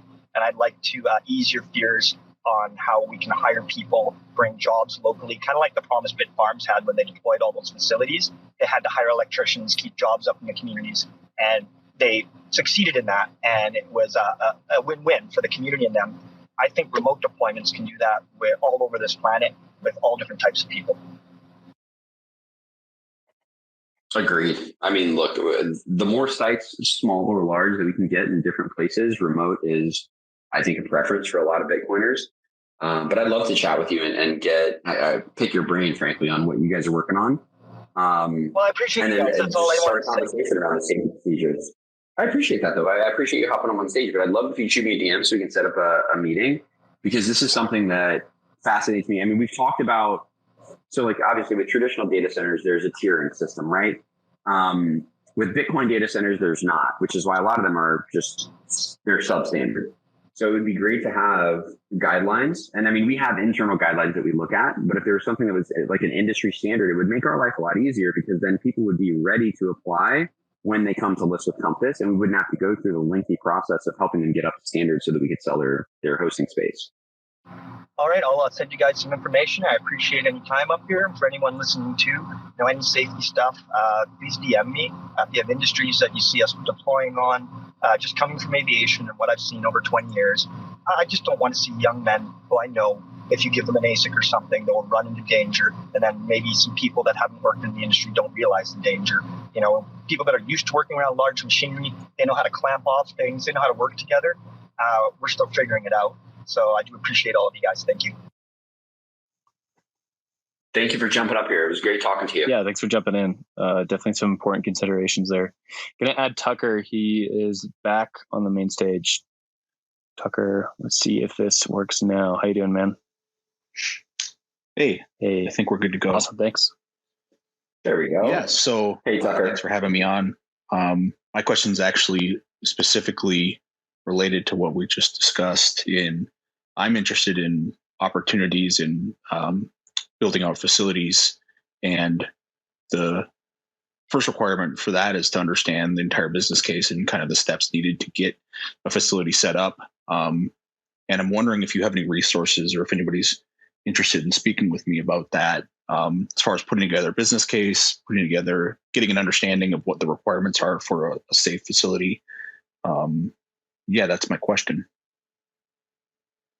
Yeah, I'd love to chat with you. If you could just DM me on Twitter, we can set up I'll give you my email. We can get a call scheduled for this week, and then we can walk you through the application we can talk about what the application process looks like. And then help you get ready. If you're looking to build out or you have line of sight on some cheap power, we can work with you to make that easier for you and then get you hooked up and get some of that capacity sold. Sure. Yeah, just to kind of fanboy on you guys here, I love what Compass is up to. I'm actually I'm an Amazon seller, and our business is pouring all of our profits into Bitcoin and Bitcoin mining right now. And I appreciate your message. And then just a quick shout out to Vincent. And if he's listening, I shot you an email or an in-mail on LinkedIn. We talked about, you guys are always looking for people to join the team. So I'd love to have a conversation about that as well. Yeah, Tucker, look, if you're an Amazon seller, I want to talk to you about something else. We got a new thing that's launching here pretty soon. I want to pick your brain. Okay, awesome. Would love to chat. Thanks, Tucker. Appreciate you, man. Yeah, just a quick plug. Those two last points. Compass is working towards making industry best research on many different topics, including like safety issues at facilities or just how facilities run in general. So any ideas or expertise, feel free to jump in my DMs or Zach Bowles. I'm not sure if he's in this chat. He might be somewhere down on the list, but definitely happy to hear your guys' thoughts. I'm going to add JWG to the stage. Thanks for waiting patiently. Appreciate it. And if you guys have been on stage, you don't have any further questions at this moment, if you could jump off. I think Twitter just doesn't like having a lot of people on the stage at the same time. And if you have a question, again, feel free to just request and I'll add you back. JW there? I think you're on mute. Yes, I'm here. I'm sorry. I'm also on my computer. No worries. It looks like my computer's slow. I just got the request. Here, let me switch over. Yes, I'm here. Can you hear me? Yeah, no worries at all. Twitter Space is a little glitchy still. So. Yes. I just got the request. Here, let me switch over. Okay, so my question is more about the South Carolina facility. I'm just wondering, so we got to send our decisions in by tomorrow at 5. I'm wondering, is there a way that I could just send in as like my decision as if there's anything that comes up in the US or Canada, would that be an option that I could just send in without having to, say just like option 1, just because I would feel more secure in the US or Canada? You certainly can. And I mean, I think that, the first available space is going to be in the US and Canada. The only other option that would be remotely close is in Norway. I mean, it's also geopolitically safe, but I totally understand only wanting to stay in North America. So if you wanted to respond with that and just let the guys know, that's not an issue at all. We're not just going to send your machine somewhere. We will make sure that you are aware, and then you're going to have the ability to say, look, don't send them there. I don't want them there. Okay. Yes, just to let you know, my purchase is for the December 30th online date. Also, I just wanted to know, like, everything that, so like I made my purchase on August 3rd. Everything has been discussed through email. So I was wondering if there is any way that I could be like and better communication, just like on the Compass website or anything, maybe to where, if stuff like this happens again, it could be easier for me to respond or anything like that, and just be more informed on everything that's going on Compass's side. Yeah. So, do you have Discord by chance? Yes, I do have Discord. Okay, we've got a Discord channel and it's active. So I'd encourage you to get in there. Especially over the past couple of days, I've spent a lot of time in there, but our team is always active in there. So that's definitely a way that you can communicate. We've got email, and you can also, if you just DM anybody on our team, then we can set up a call and jump on with you. So, we communicate by email by default because, people sign up with their email. It's easier to get back to them in that way. But yeah, we're happy to communicate. Like we want to contact you. So if there's another way that you would prefer, all you need to do is let us know your preference and then we can make that happen. Okay, cool. And also, as far as like, the online date and setting everything up, I've did some mining before, Ethereum and some altcoins and stuff. This is actually my first time getting into Bitcoin, but I did feel like, Bitcoin is I feel confident that it's not going anywhere. If it's going anywhere, it's just going to go up in profit, So I'm also like a big fan of the DeFi community. I love what you guys are doing. And just, I feel confident in Compass, especially since, this happened and, you're having this Twitter space. I feel very confident. I just got onto Discord. Would you be able to do I just search Compass Mining? What is the Discord channel? Hey, JW. I just sent you the invite link. There we go. So if you look in your DM requests on Twitter, should be with the main Compass account. Just send you a 7-day link to the Discord. So you can pop in there. There's a lot of different chats, everything. Thank you, Will. Yeah, everything from pools to the main pleb account to setting up hardware. And of course, like that account's been open for a little bit, so you can even just like search in the top right corner and for like keywords for past questions, and questions will pop up. There's also on the right side, all of our Compass team is flagged by like position, and you can just DM them or talk in the main chat as well. Okay. Just to jump in with a correction there, depending on account settings, you may not be able to DM everyone without sending a friend request.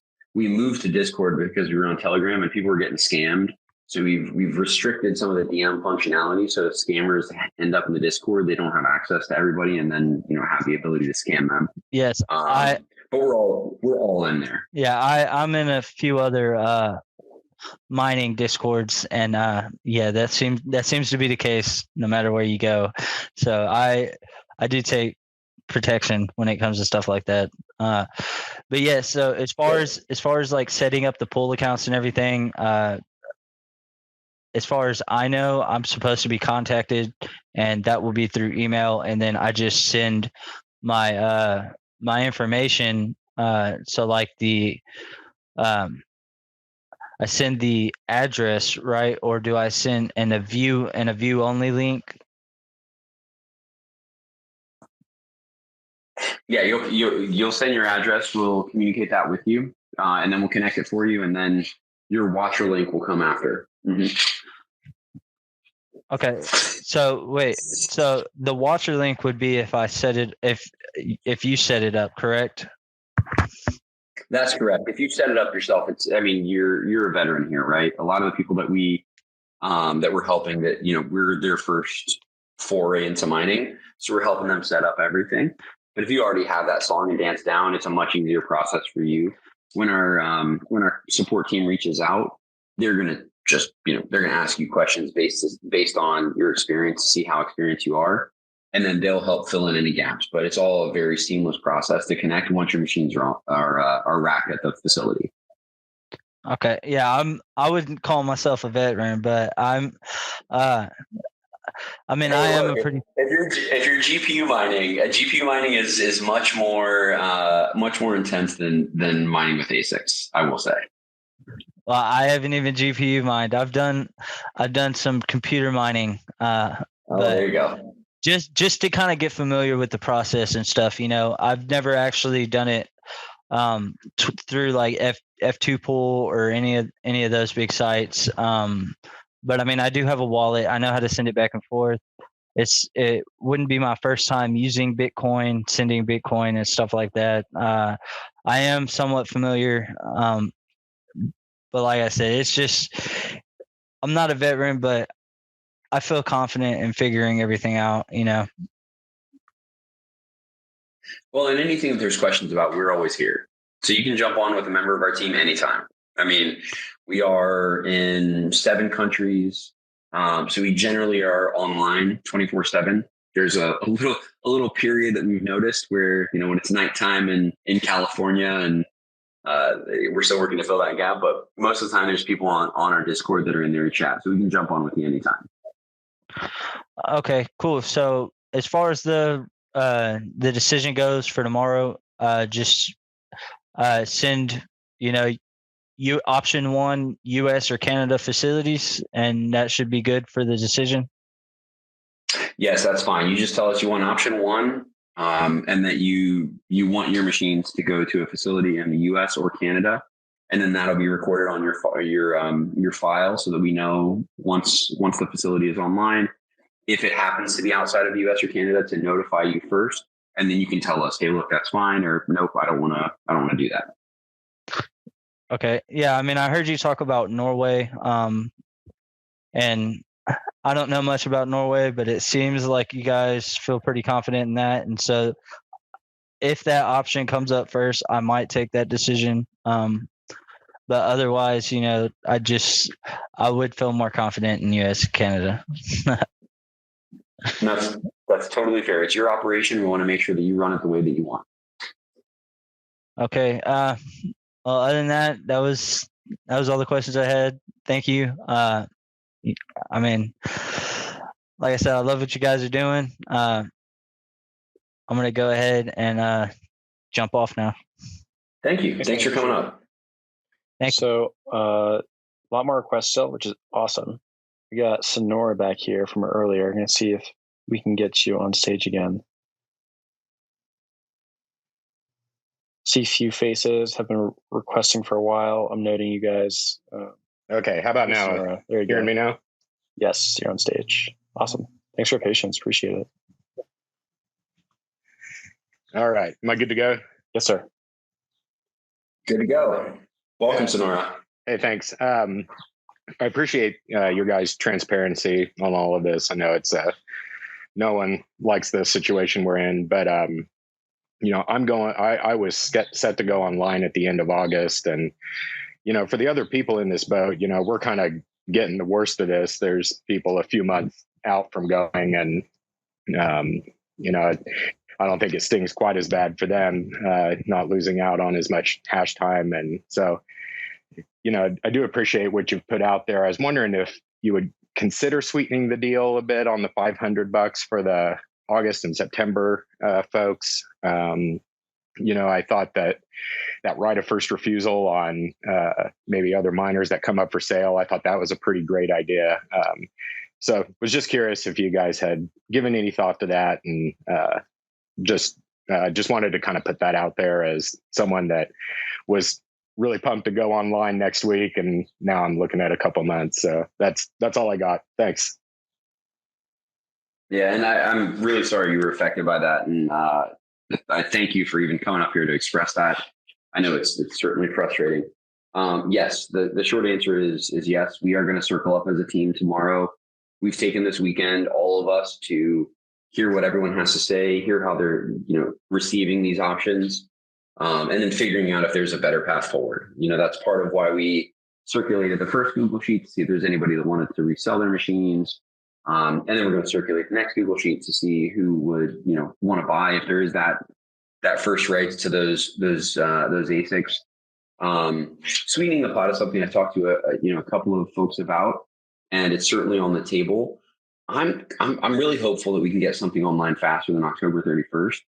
But I want to make sure that there are incentives in place that properly align with the weight that you're going to have. So I would just say stay frosty. We're gonna circle up tomorrow as a leadership team and talk about the options and all the feedback that we've received, and then make a decision tomorrow afternoon on how we can better deliver on some kind of service recovery for people that are going to be most impacted.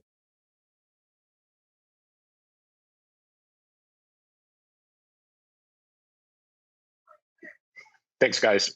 Appreciate that. I'll pop off. Awesome. Thanks for your questions. Thanks for jumping up here. Yeah. So definitely a few more. I'm going to add stacking sats. Thanks for being patient. I think Jo and MPhil, a few other people have been waiting patiently. I see you guys. So I want to get you on stage and then kind of keep going through the queue. Of course, we still have like almost 200 people in this chat. So if you want to talk, just send a request up here. We want to hear from you. Yeah. Thanks, guys. I think Stacking Sats are on stage. Stacking Sats, what's up? How are you? Good. Thanks for having me on, Whit. I'll just ask 3 quick questions, and you can, just in the interest of time, I'm asking them together. If you've already answered them, I can go and listen to the recording. That's not a problem.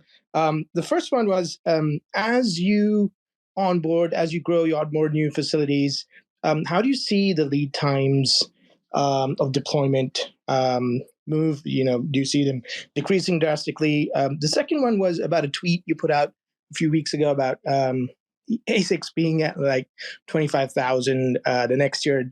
Love to hear your thoughts on that a little bit. And the final one was, do you guys have anything on your roadmap to get into also providing, along with ASICs and facilities, mining containers, to go up one level in terms of sovereignty for folks who are getting into this space? Okay, not only can we hook you up with ASICs and a facility, but you can have your own container as well. And those are my 3 questions. Go for it. Okay, so let's talk about the $25,000 ASIC tweet. I know I've gotten some heat from this from a couple of people. I assume Bitcoin is going to go up in price. I'm bullish on Bitcoin. I think it's impossible to be, in the mining space and not be bullish on Bitcoin. And I think when Bitcoin gets over 100K, we will see a $25,000 ASIC. That's just my opinion. But I'm not a big fan of staying neutral on things. I don't like to ride the fence. I prefer to, pick a side, and I'm okay with being wrong every once in a while. We'll see if that happens. I'm hopeful that it doesn't happen anytime soon. I would like for Bitcoin prices or for ASIC prices to either stay where they are or go down for a little while so that it's accessible to more people. With regards to containers, so the container situation is something that we've discussed, but we're not a manufacturing company. That's not really our model, and it would require a pretty sizable lift, and it would also require us to move resources away from our core business functions. So I don't think that it's in the cards for us anytime soon. There's a lot of good container manufacturing companies that exist. So we're fine with leveraging those partnerships. The savings that it would pass along if we were to manufacture them ourselves, they'd be significant at a certain scale, but we're not quite there yet. So I would say that, we would look to consider this potentially maybe in a year or a year and a half, once Compass has grown and we could justify, building a facility and manufacturing these versus just buying them for somebody else. And then, your first question, remind me again. Yeah, that was about how do you see the lead times as soon as, you start to bring on more facilities next year, move into separate countries? Just curious. And because right now we see, especially with the bundles, I know it's also ASIC related. So, it may not be a very trivial question to answer. So, but just wanted to get your thoughts on that. What do you foresee? How do you think the company is going to move in terms of providing deployments quickly, either faster or in a set amount of time? Great question. So we're making moves right now to make sure that we can get things to where machines can be deployed within 72 hours of purchase. And I know that sounds crazy, but it's doable. But that requires us to take on more of the facility risk with regards to, either owning facilities, building facilities, having more in-depth control over facilities. Machine sourcing is not really a challenge for us. Like that's not like to say that it's, that's not to brag in any way. We just have a very unique way that we buy machines to make sure that we don't face the same hurdles that other companies face. Also, we're not placing 200,000 unit orders like the Marathons and the Riots of the world, right? Like we're not there. So we're able to dabble in this space where our orders are small enough to where we can always get them filled. But then the challenge becomes, how do we get people online faster? And that's the problem that we are always working to solve. So I think that within the next year, the standard for Compass is that you're not going to be placing, some people will place forward orders because the prices are cheaper, but you'll have the ability to get online at a Compass facility within a week of your purchase. Wow. That's amazing. Awesome. That's all I had. Appreciate you taking time to answer those. And as everyone says, looking forward to growing with you guys. Great stuff. Thank you. Thanks for your questions, and thanks for your DMs earlier. Also, it's been great getting to chat with you a little bit. Ditto. Thanks, Whit. Thanks, Tactical Stats. I'm gonna add Jo to the chat. Thanks, Jo, for jumping up. Got about 8 or so more requests. More welcome, of course. We got around 200 people in the chat still. So if you've got questions, jump on up to the main stage. Just send a request my way. Jo, you're on stage. Oh, cool. Thank you, Will. Hello, Whit. You guys can hear me? Hey, how are you, Jo? Yep, yeah. We got you. Jesse, good to meet you all. So my questions are all in regard to the situation with South Carolina. My first and only machines were scheduled to go live in a few days from now. So, definitely frustrating, but I too do very much appreciate your transparency and communication throughout the process. But that being said, I'm trying to still figure out, what my best options are. And in regards to that, as far as the option to resell with you guys on your site, is that still sort of up in the air? Is that still sort of contingent on how much interest or how many people want to sell? Because I've just seen different comments, from different people that weren't necessarily conflicting, but just from different angles.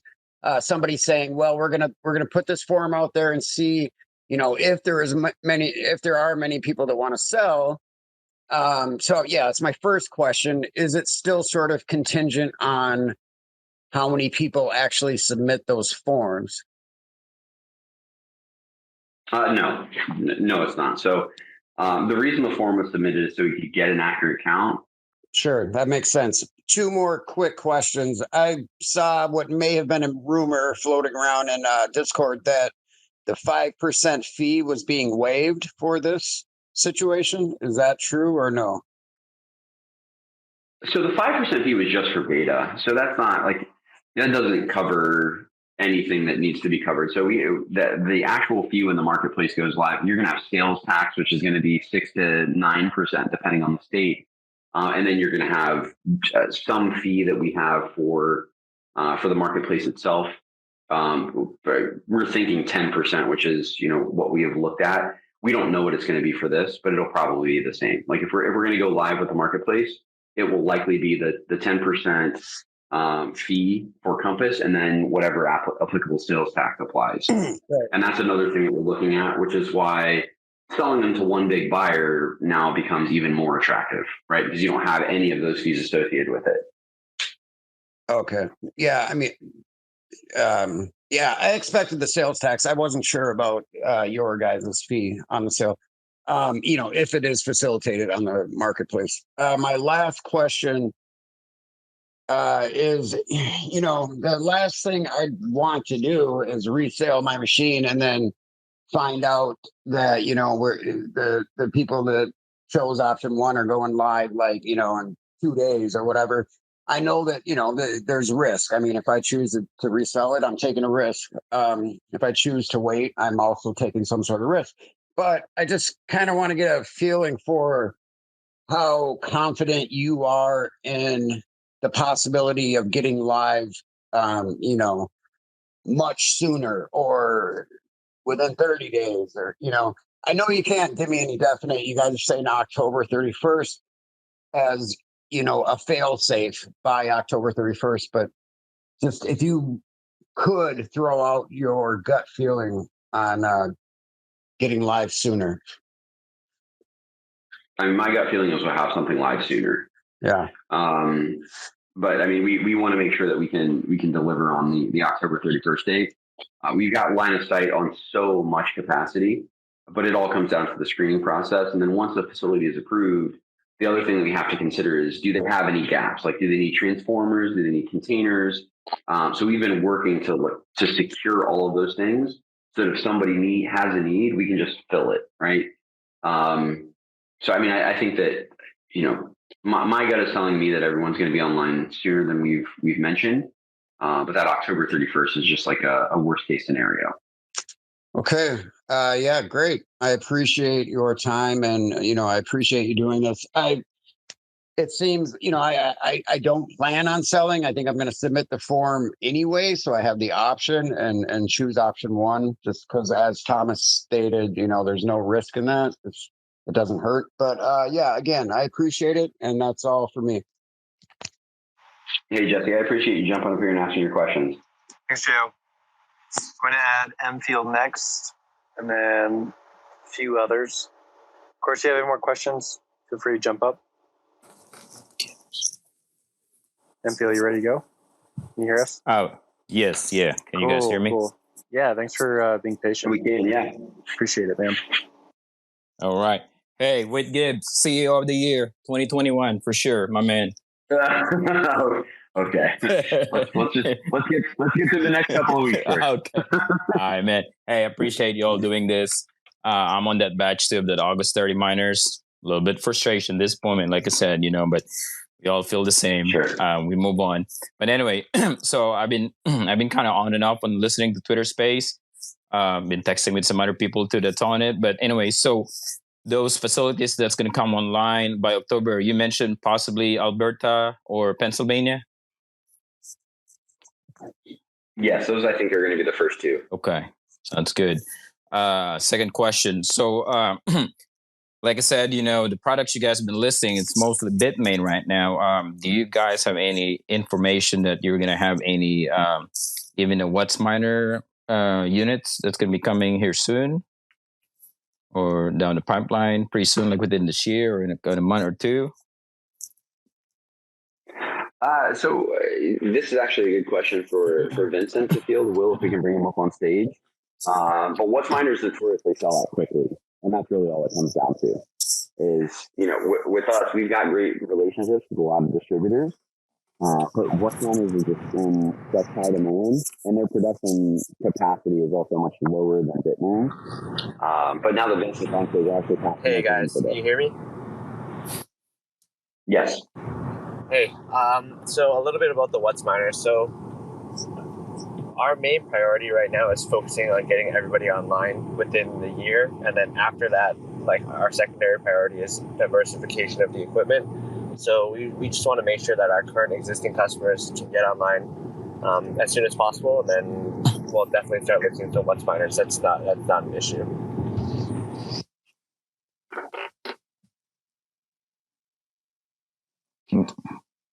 Hello?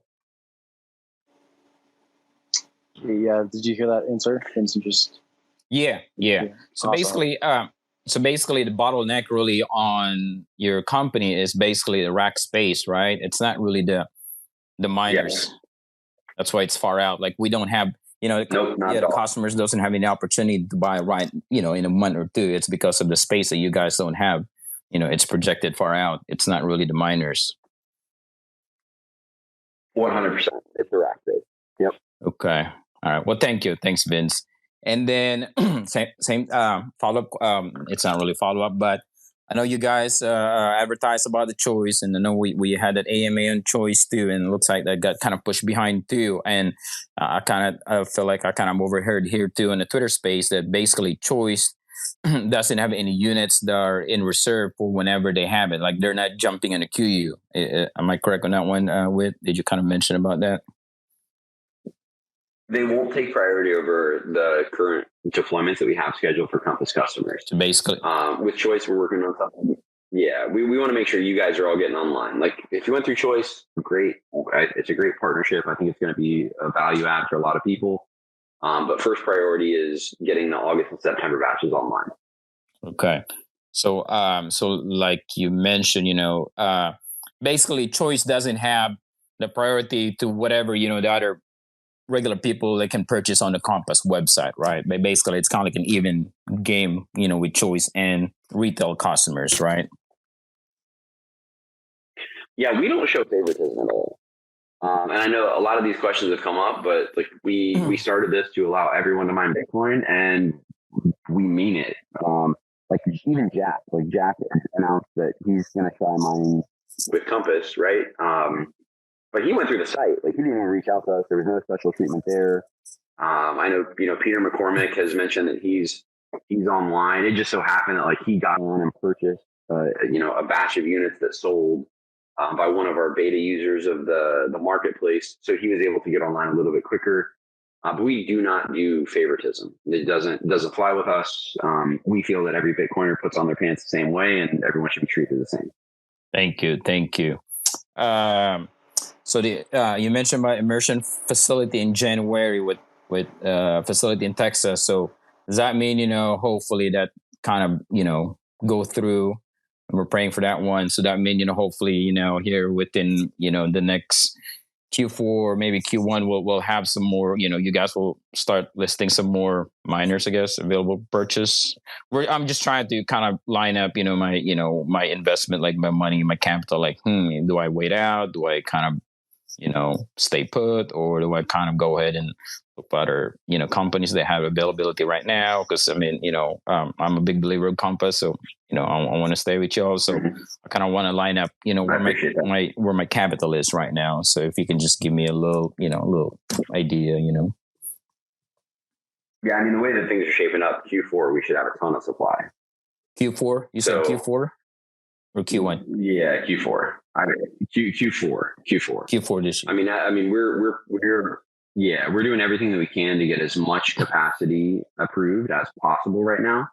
And I think that's what's going to end up happening. This is how things always happen, right? Like, there's a shortage and then there's an oversupply. And I think that we're, right now we're in a shortage, but the next phase is going to be, we've got a ton of space that needs to be filled. That's awesome. That's awesome news, Gibbs. All right. Last one. I don't want to take up all the time here. The $500 credit that you guys are going to give us, when do we start seeing those? They will start appearing on your dashboard. So this is actually a good question for Adam. I know he's been in the crowd. I'm not sure if he can jump up right now, but yeah, I'll try to. Adam, wait, just a note really quick. Your mic has been kind of coming in and out here for the last few minutes. Oh, okay. Sorry about that. No worries. Adam, you're on stage. Thanks for joining us again. Thanks for the question. We are populating the downtime credits on the dashboard this week, so you should see them by Friday.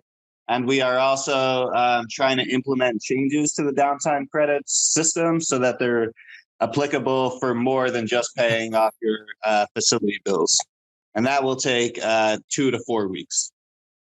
Okay. Well, hey, Adam, while you're on stage, will the invoices, will that be uploaded in the dashboard too?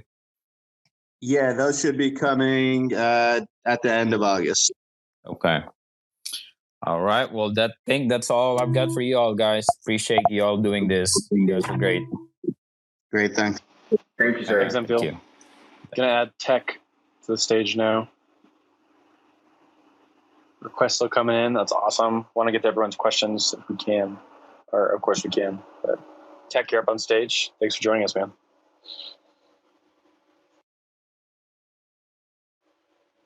See that you're unmuted, but nothing's coming out. So if that doesn't work, maybe try jumping out and jumping in again. In the meantime, I'm going to add John to the stage. He's been waiting a while. John, thanks for joining us. Enfield, if you don't mind jumping off and going back to listener, if you have a question again, feel free to jump in the queue. But I think Twitter Space is just kind of like having less people on stage. John, and then I'm going to add Tech as well. Tech, are you there? Can you guys hear me now? Perfect. John, we'll get to you in a second. Sorry. Thanks for that. Tech, we'll get to you now if you're good and ready. Yeah, definitely. Awesome. Hey, you guys are a blessing. I just want to say that right now. I started a ERC20 token on Ethereum, and we're focused on outward mining. And, we're approaching it from a decentralized approach where we have miners across the world right now that are contributing towards a common pool. And I was hosting these mining spaces, educating people on mining, right? Speaking of CPU, GPU, ASIC mining. And by putting this energy out there, this one guy named Dag, who's one of your customers, makes me aware of your situation. And I just want to say, our project has taken on so much more traction because of the commitment we're making to you guys. You guys are, it's almost turnkey what you guys are doing, because I'm hosting 1.2 gigahash of GPU in my house. And, it's okay, but that's a headache to maintain, So, a lot of nicks and cuts and banging your head, figuring this stuff out and getting it stable. But I appreciate you guys. I've already bought 2 VIP packages. I'm about to go in on a third one because it just makes so much sense. Like you're so bullish on it. I'm super bullish on it, bro. And I just, keep doing what you're doing. I want to reach out to you guys. I have a location in the Northwest United States that's generating 20 megawatts of hydropower, and they're trying to get their location connected. So I mean, I don't know what route I need to go to. I also want access to your Discord. I think it was Davion. I connected with him through Telegram. The whole process has been smooth. Like, this is what you guys are doing. What you guys are doing is revolutionary. You don't have to be an expert, and the return on investment, it's insane. Like, I spent close to $50,000 standing up a 1.2 gigahash GPU unit that's going to take a year and a half to get the ROI on it, and the uncertainty with Ethereum and all that other stuff. You guys are a godsend. I put the Tech. I mean, dude, I got to say thank you for joining the space. I appreciate you sharing that. A lot of our founding team started off as GPU miners, and actually a lot of our early team, myself, Paul Gosker, who's a co-founder, and Crypto Pepper, we all met through GPU mining. And you're right. It's a lot. It's a lot to manage. So, I love hearing from you that, that you're looking at ASICs now. DM me, send me a DM. Let's connect about the facility in the Northwest United States. And we're from there. We'll figure out if we can help. Maybe there's a potential for us to work together. Absolutely. I'd love to get you in the Discord also. And man, I'm just looking forward to chatting. Awesome. Keep doing what you're doing. And I want to tell you a quick story on why I did what I did. You guys, I think had a South Carolina location up. You guys had a series of miners out there that were just hanging out there for anybody to take over, right? And I sat on it. And I'm doing my research on these guys, like where they located. Find your LinkedIn. I'm finding everything. And by the time I go back to actually buy the package, it was gone. I was devastated. I was devastated. There wasn't even a single miner left out there. And I was like, I blew an opportunity of a lifetime. This is how great what you guys are doing is. And then I keep checking, checking. And then I see the Russia package came out, scooped that up immediately. Then I went back to go, I was like, let me go get another one. Because, if you're buying it in a VIP, it just makes so much sense. It just cuts down on, your multiplier is bigger. You're getting more, you contribute, you're securing the network, like from so many aspects. And then I go back and the Russia package was gone. I was just like, oh, man, devastated. And then you guys came out with the Nebraska package with the pros. I got my community right now. We're about 16 miners. They're all looking at it right now because it's like like you know, you understand GPU mining is cool, hard work, cooling, taking that heat out of your house, because most of us are doing it from a house. This just makes so much more sense, man. So much more sense. So, you know, kudos to you. Keep doing it. If you need a voice in the community, I'm out there for you. One question. It just yeah. So I've been doing the research on these miners, and I see that NiceHash is also able to, you know, I guess leverage these Bitmain miners. Is that something that you guys are also configuring? Because I believe you got to like flash it with the NiceHash, I guess BIOS or whatever it is. Or is it strictly no? We're just going to point you towards a pool, whatever pool we point you to, you're going to run, and we're not going to take that extra step. Yeah, so I mean, with us, obviously, with the ASICs, it operates a little bit differently. With NiceHash, you can point anything at them, right? With regards to GPUs, and you can mine there. NiceHash is basically just selling. It's similar to a hash rate contract, right? So it's different here because you actually own the ASIC, so you have that asset that's correlated to the price of Bitcoin. So we likely will not ever, you know, be in a situation where we're working with NiceHash, and that's not to say that there's nothing. Look, when I GPU mine, I point at my rates at NiceHash sometimes too. But with ASIC miners, it's just different. Like you're just connecting to your pool, and you're right on whatever algorithm you want to mine. If you got an L7, you're mining Doge, or you're mining Litecoin. If you've got a SHA-256 ASIC, you're mining Bitcoin. So it takes that part of the process out of it. But the fortunate thing is, like when you're working with a lot of these good pools, you're getting that, you know, that full pay per share to where, you know, whatever hash you're contributing, you're getting paid out for. Okay. Sorry about that. My daughter walked in. Hey, you answered the question, bro. You got a lifetime customer. I'm gonna keep. Hey, listen to the community out there. If you're thinking about this and you're wasting your time, I will eat up all of them, and I will get all my people to eat up all of them. So, you know, this is a legit movement right now. You know, these guys are it. I'm all for it. Send me that Discord. I'm all in, and I'm bringing my army in there to also jump in because they're ready. We're tired, you know, with this Ethereum FUD and, you know, this 3090 prices. It's the ROI isn't there. Let's secure the network. These guys are doing what, you know, the right thing, and they're making it easy. That's all I got to say. Tech, I know you got to run, but DM me. I want to chat. DM me, please. Got you. Thanks. Awesome. Let's get John. I think you're already a speaker. So let's add you to the stage. You just need to unmute. But thanks, Tech. Thanks for that encouragement. That was awesome. Cool. Can you guys hear me? Yes, sir. We can. All right, cool. I'll try to keep it short. Let me give you my elevator pitch first. I work in power generation. I'm a millwright, and that's a maintenance mechanic. If you guys can use something like that, you know, would love to make Bitcoin my full-time job. The second.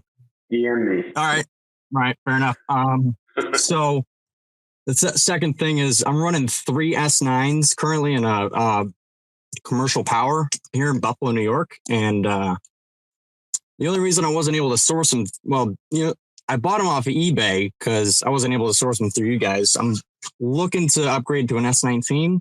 I'd love to source it through you guys, but I'd like to mine at home. So if that's something that you guys are going to be doing, you know, that's something I'd be interested in as well.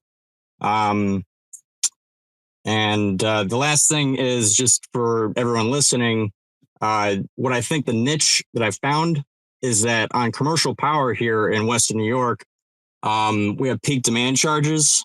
And so the majority of the time you're mining at roughly 3 to 5 cents an hour or a kilowatt hour. And during the day, you're mining at upwards of 17 cents. I'm trying to find out, I'm not a coder by trade. I swing hammers for a living.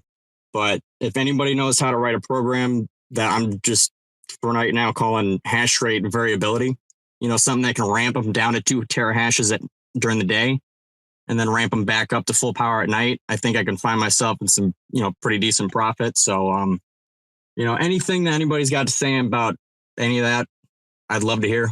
Thanks. Bye. So, Adam, I'm going to let you take the hardware only question. But, John, what I want to say is I would look at Hive OS or some of the other management software. I don't know if they do this for ASICs, but I know with GPUs, they allow you to cycle on and off at certain times of the day based on your electricity. So I would check those out. There might be something that's applicable there.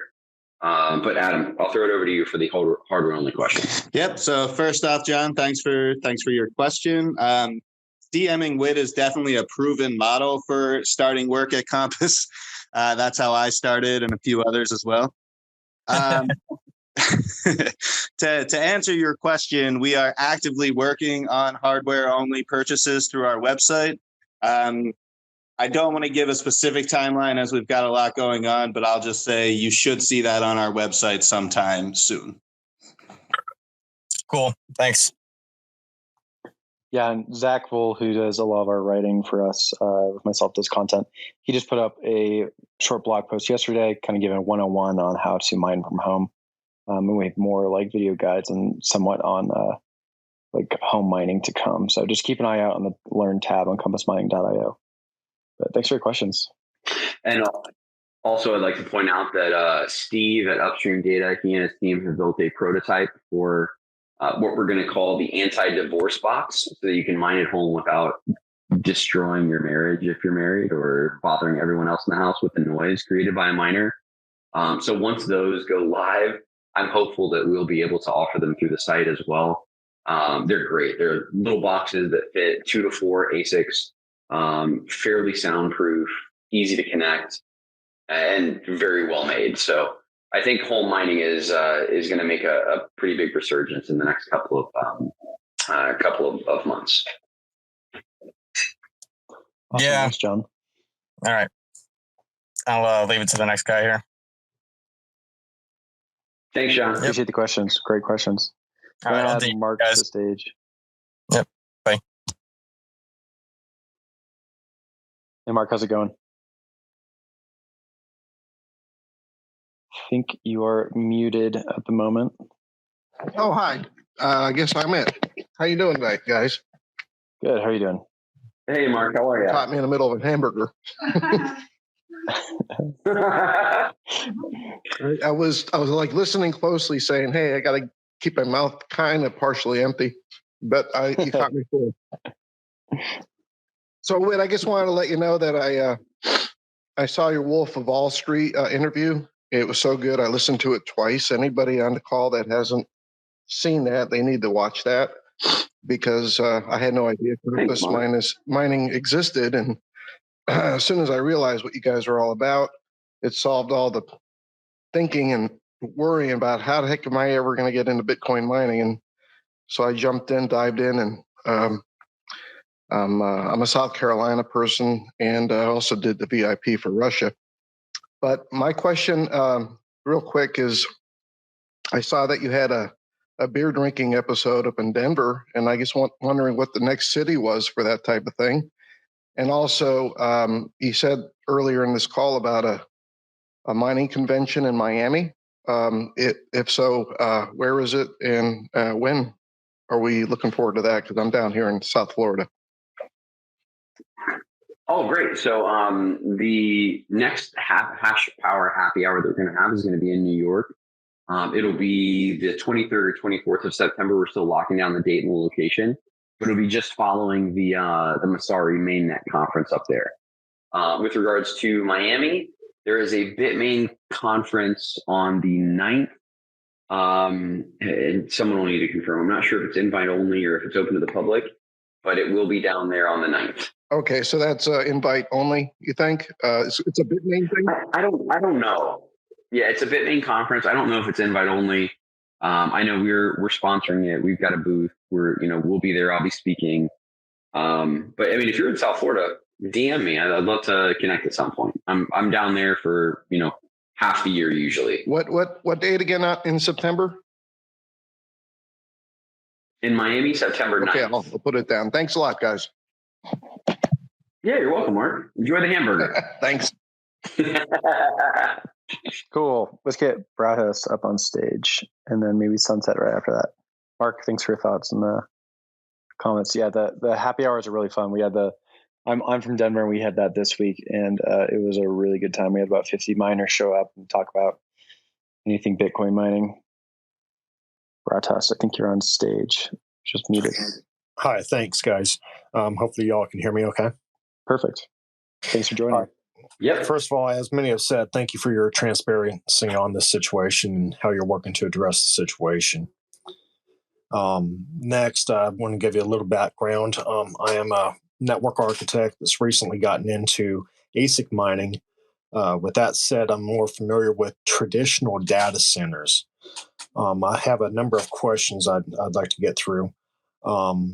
First, with regards to the infrastructure of these facilities, is this conditioned space? I'll caveat onto that. If it's on grid or partial grid, is the power conditioned power? Is it conditioned cooling? And are there redundant ISPs? Okay, so let's tackle these one at a time. So with redundant ISPs, yes. When it comes to the cooling questions, can you get a little bit more specific so we can dig in? So traditionally, like if I went into like saying as an example, a SunGuard facility, you may have a dedicated caged off section, but traditionally they have dedicated air conditioning units in that area or that particular room. So I'm not sure if these are strictly like just shipping containers that's opened up for direct airflow, or if this is actual air conditioned. So they're a great question. So they're shipping containers that are opened up for airflow, situated inside of a data center. So what's happening a lot of the time now, because of how quickly things need to get deployed, rather than building out a full data center with the racks and everything there, they're getting a warehouse facility that's got proper ventilation, it's got an HVAC system in place, and then they put these shipping containers built for Bitcoin mining rigs in with their open airflow concept. Okay. That sounds great. What about the conditioned power? Meaning is there's a number of ways you can either go directly. My concern is brownouts, blackouts, things of that nature. Backup power, if they are on grid or using partial grid. Backup is in place. So with all the facilities that we sign on, they have to have a minimum of 95% uptime. Most of them keep it at 98% or higher. Okay. All right. So if we were to select mining in another country, how are those miners secured from a physical security standpoint? And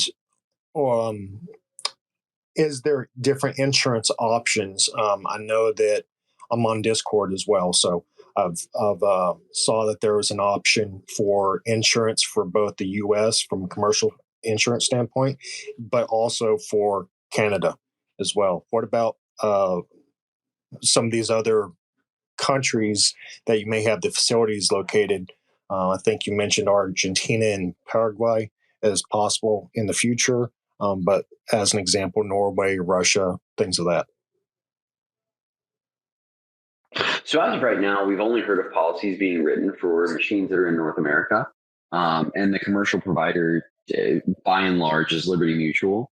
We have not heard of anyone getting insurance for their machines outside of the U.S.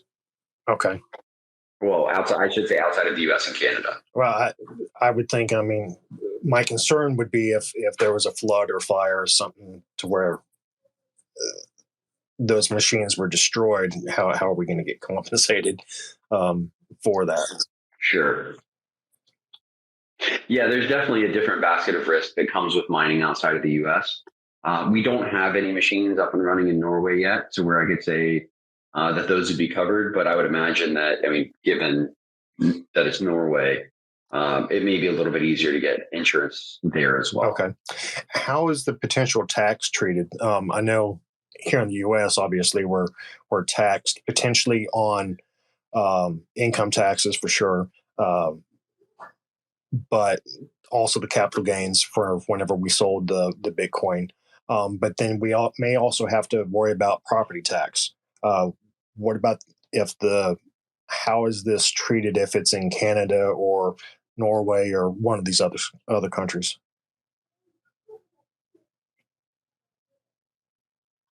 Oh, sorry about that. My mic cut out. You're going to be taxed based on the U.S. law anywhere. That's always the assumption that you should go by. And speak to a tax professional, make sure that that's all confirmed. But the way that I carry, and I think a lot of the people that are mining, is just you just assume wherever you have tax residence, those laws are going to apply no matter where your machines are plugged in. Okay.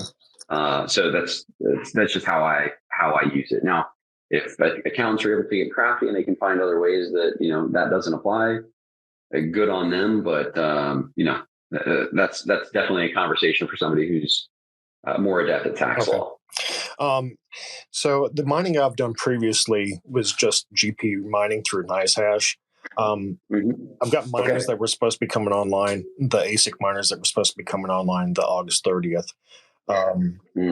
Will the mining pool discount be available for us that may have a portion of our miners being shipped to our house to home mine? And yeah, I'll leave it at that for that question.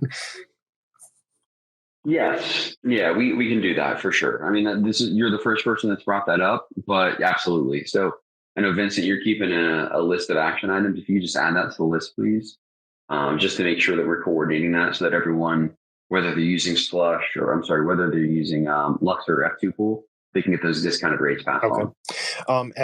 Now, as Sonora had mentioned, obviously there's impact, but not just to the hash rate.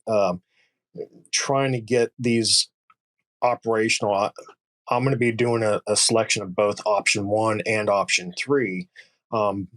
But doing the option 3 option, there's definitely some additional incurred costs just from an electrical standpoint and getting that infrastructure stood up.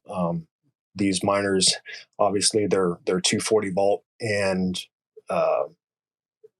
trying to run a number of ASICs. There's additional cost to trying to get that put in. It's not huge, but wasn't anticipating having to drop another $5,000 for electrical. Is there any way that we may be able to get some of that compensated? Not necessarily the entire cost, but to some additional degree. Sorry, we won't be able to cover any of that kind of electrical work, just because from our standpoint, that would require it would be a lot with regards to making sure that those things are getting handled properly, right? If we're going to be in effect paying for people to get electrical work done at their house, there's a lot of liability that comes with that. We've talked about this internally because we know there's going to be some costs incurred by people who choose this third option, which is why we wanted to make the other options available. But at this time, we don't have any plans or we're not looking to cover that additional cost as well. If we have multiple machines, can we that are impacted by either the August or September, can we have selected portions go into different mining into the different facility locations? Absolutely. Yeah, it's all going to come down to availability. So as long as we have multiple options, then you can select from those options. Our first priority is to make sure that there's enough space to take everyone in first and foremost. But if we happen to have, multiple facilities available at a given time, we want you to be able to pick where you want your machines to go. Okay. With that being said, could we do, like, as an example, let's say we had 12 machines. Could we divide these up from a diversification and have, say, three machines go to 4 different locations or 4 different countries? Well, right now we're only screening facilities in 3 countries, so it's just Norway, US, and Canada.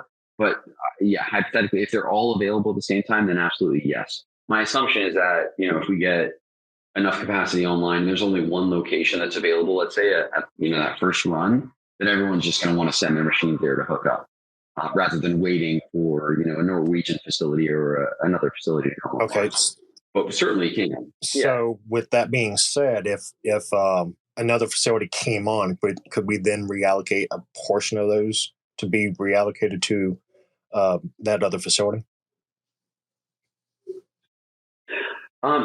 So you would have to see through your contract, right? So the one thing is once a facility, or like once the machine is placed at a facility, you now have a 12-month contract in effect with that facility. But at the end of that contract, you certainly okay. All right. So another question, sort of little bit different topic. As new miners are coming out, how quickly would we have the ability to procure? As an example, I know that Bitmain is supposed to be coming out with like the D7. When would we or could we have the ability to procure those miners? I'm D7 or L7? Is it the light, the script? No, ASIC? it's the D7. I want to say it's X11. Vincent, are you familiar with this one? Yeah, I'm familiar with it, but yeah, so we are able to procure these type of units, but it always comes down to where do we have space to place it. So sometimes you may see that we had L7s prior, and that was because we were confident that we had space to place it. Until we have this hardware only offering on our website, then we can start offering these type of just general availability of like lots of different miners. For now, we've been focusing on the ones that we know that we can get placed in a hosting facility. Okay. Actually, I've got two additional questions here. Can you explain the process if a miner that is procured is dead on arrival or has some other type of failure? What's the process for either replacement or having the miner repaired?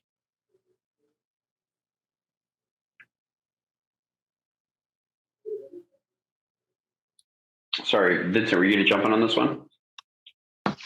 Yeah, for sure. So if a miner arrives dead, like typically what happens if a miner arrives dead on arrival at a facility is we have great relationships with the manufacturer, and they're able to ship out a replacement one, or we can get the unit sent to a repair facility within the United States. So if you were to send it to a repair facility in the United States, typically the turnaround time is like 3 to 6 weeks, depending on their backlog. And then once the machine is placed back in service, we can kind of get it running. But usually when we have batches, we have additional units, and hopefully if yours arrives DOA, which we haven't had many of at all actually, then we would ask and confirm if you'd be okay with replacing it while your machine was going for repair. Okay, so it'd just be like a standard RMA process? That is correct. All right, and then last question I had with regards to that anti-divorce mining box that you called out a little bit. How is cooling impacted, especially if you're dropping like 3 or 4 of these miners ASICs into this? So I got to be honest, I don't know. Steve has just been posting pictures of the prototype, but we're going to learn that together. But I'm confident whatever he engineers is going to come out bang on. So yeah, I'm eager to see. I know right now he started talking about it a couple of days ago. He posted a couple of pictures. I've been talking to him in Telegram chats, but I don't have any info on the cooling just yet. And I apologize. I do have one final question as regards back to the insurance. It's fine. Has Compass considered providing insurance in the those other country locations at a cost? We have, yeah, we've looked at it, and we're working on some partnerships right now that may bring that to fruition quicker. But I mean, we're, just frankly speaking, none of us are actuaries. We don't have that background. Well, actually, I think Adam have the actuarial background, but we're not an insurance company at this time. But we have looked into that, so it's something that could be in the pipeline for us in the near future. But it'll likely be with a third party partnership instead of just it all being done by Compass in-house. Okay, all right, fair enough. Thank you for answering the questions and taking the time to definitely host this. And I will yield. Yeah, thanks for jumping on the floor back. Thanks, Brad. So that was a great list of questions there. Thanks for getting to the heart of the matter there.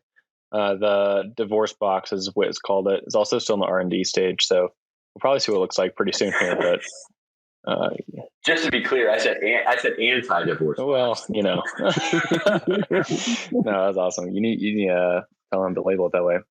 I'm gonna add Aaron up on stage here. looks like kind of hovering around the same amount of questions, but of course, we have 200 people in this group. So if you have a question, jump on stage, send me a request. Aaron, how's it going? Hey, Aaron, how are you? Thanks for taking my questions. Sorry, I've got little boys, so if you hear them in the background, I apologize. I have been a hodler since 2017, but this is my first attempt at mining. So thank you for your business model. This is the only way I would have been able to do it. I have some remedial questions, so I apologize to the more veteran miners on the call. As it relates to pool selection, what considerations are most important to maximize profit? You know what, Vincent, I'm going to pass this one over to you, man. For sure. So with regards to mining pools, and just to preface this, I used to work at a mining pool, so I'll just try not to be biased at all.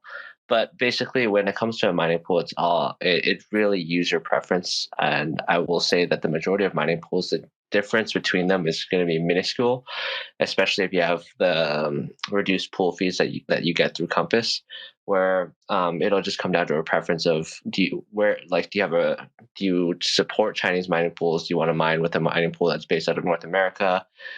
Because other than that, the majority of mining pools are pretty standard. They'll pay you out the same way, except for Slush Pool. That would be the only one with a difference in payout method at the moment.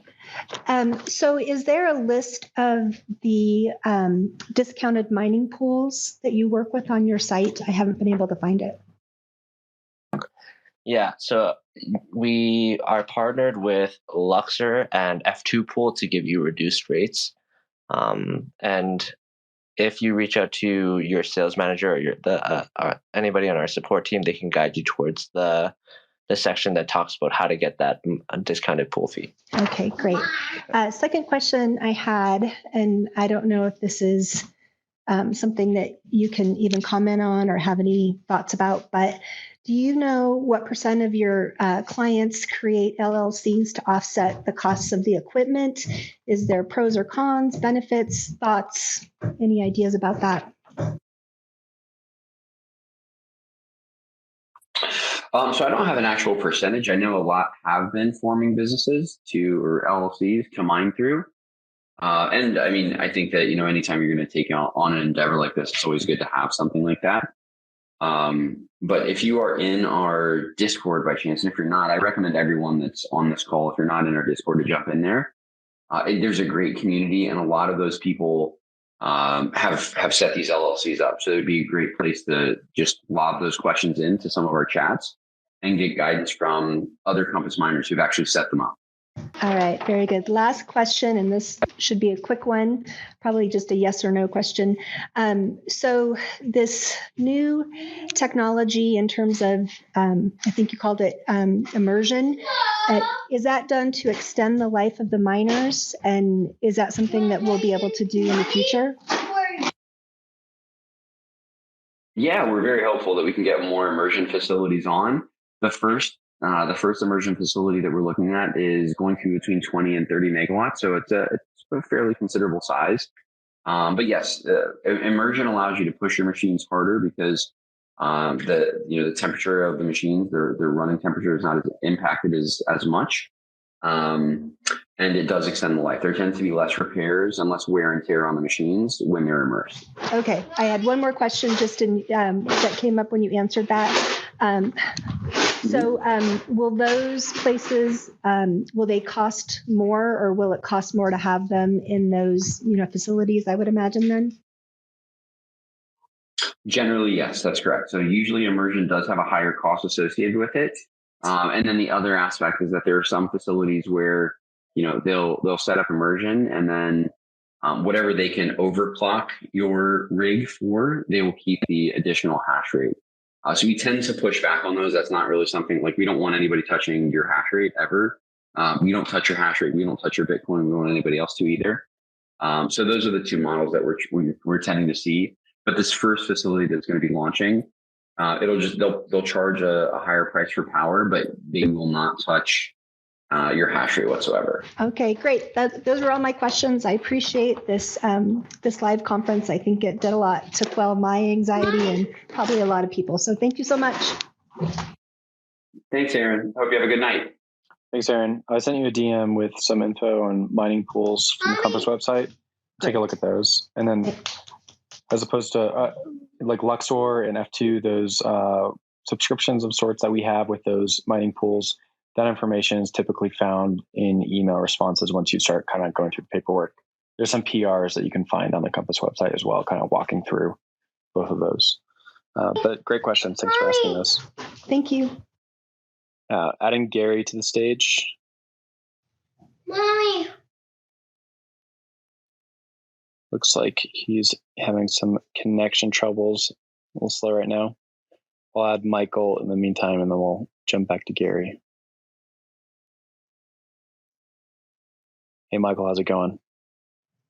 Hey, sorry to double dip here, but just had two really quick things.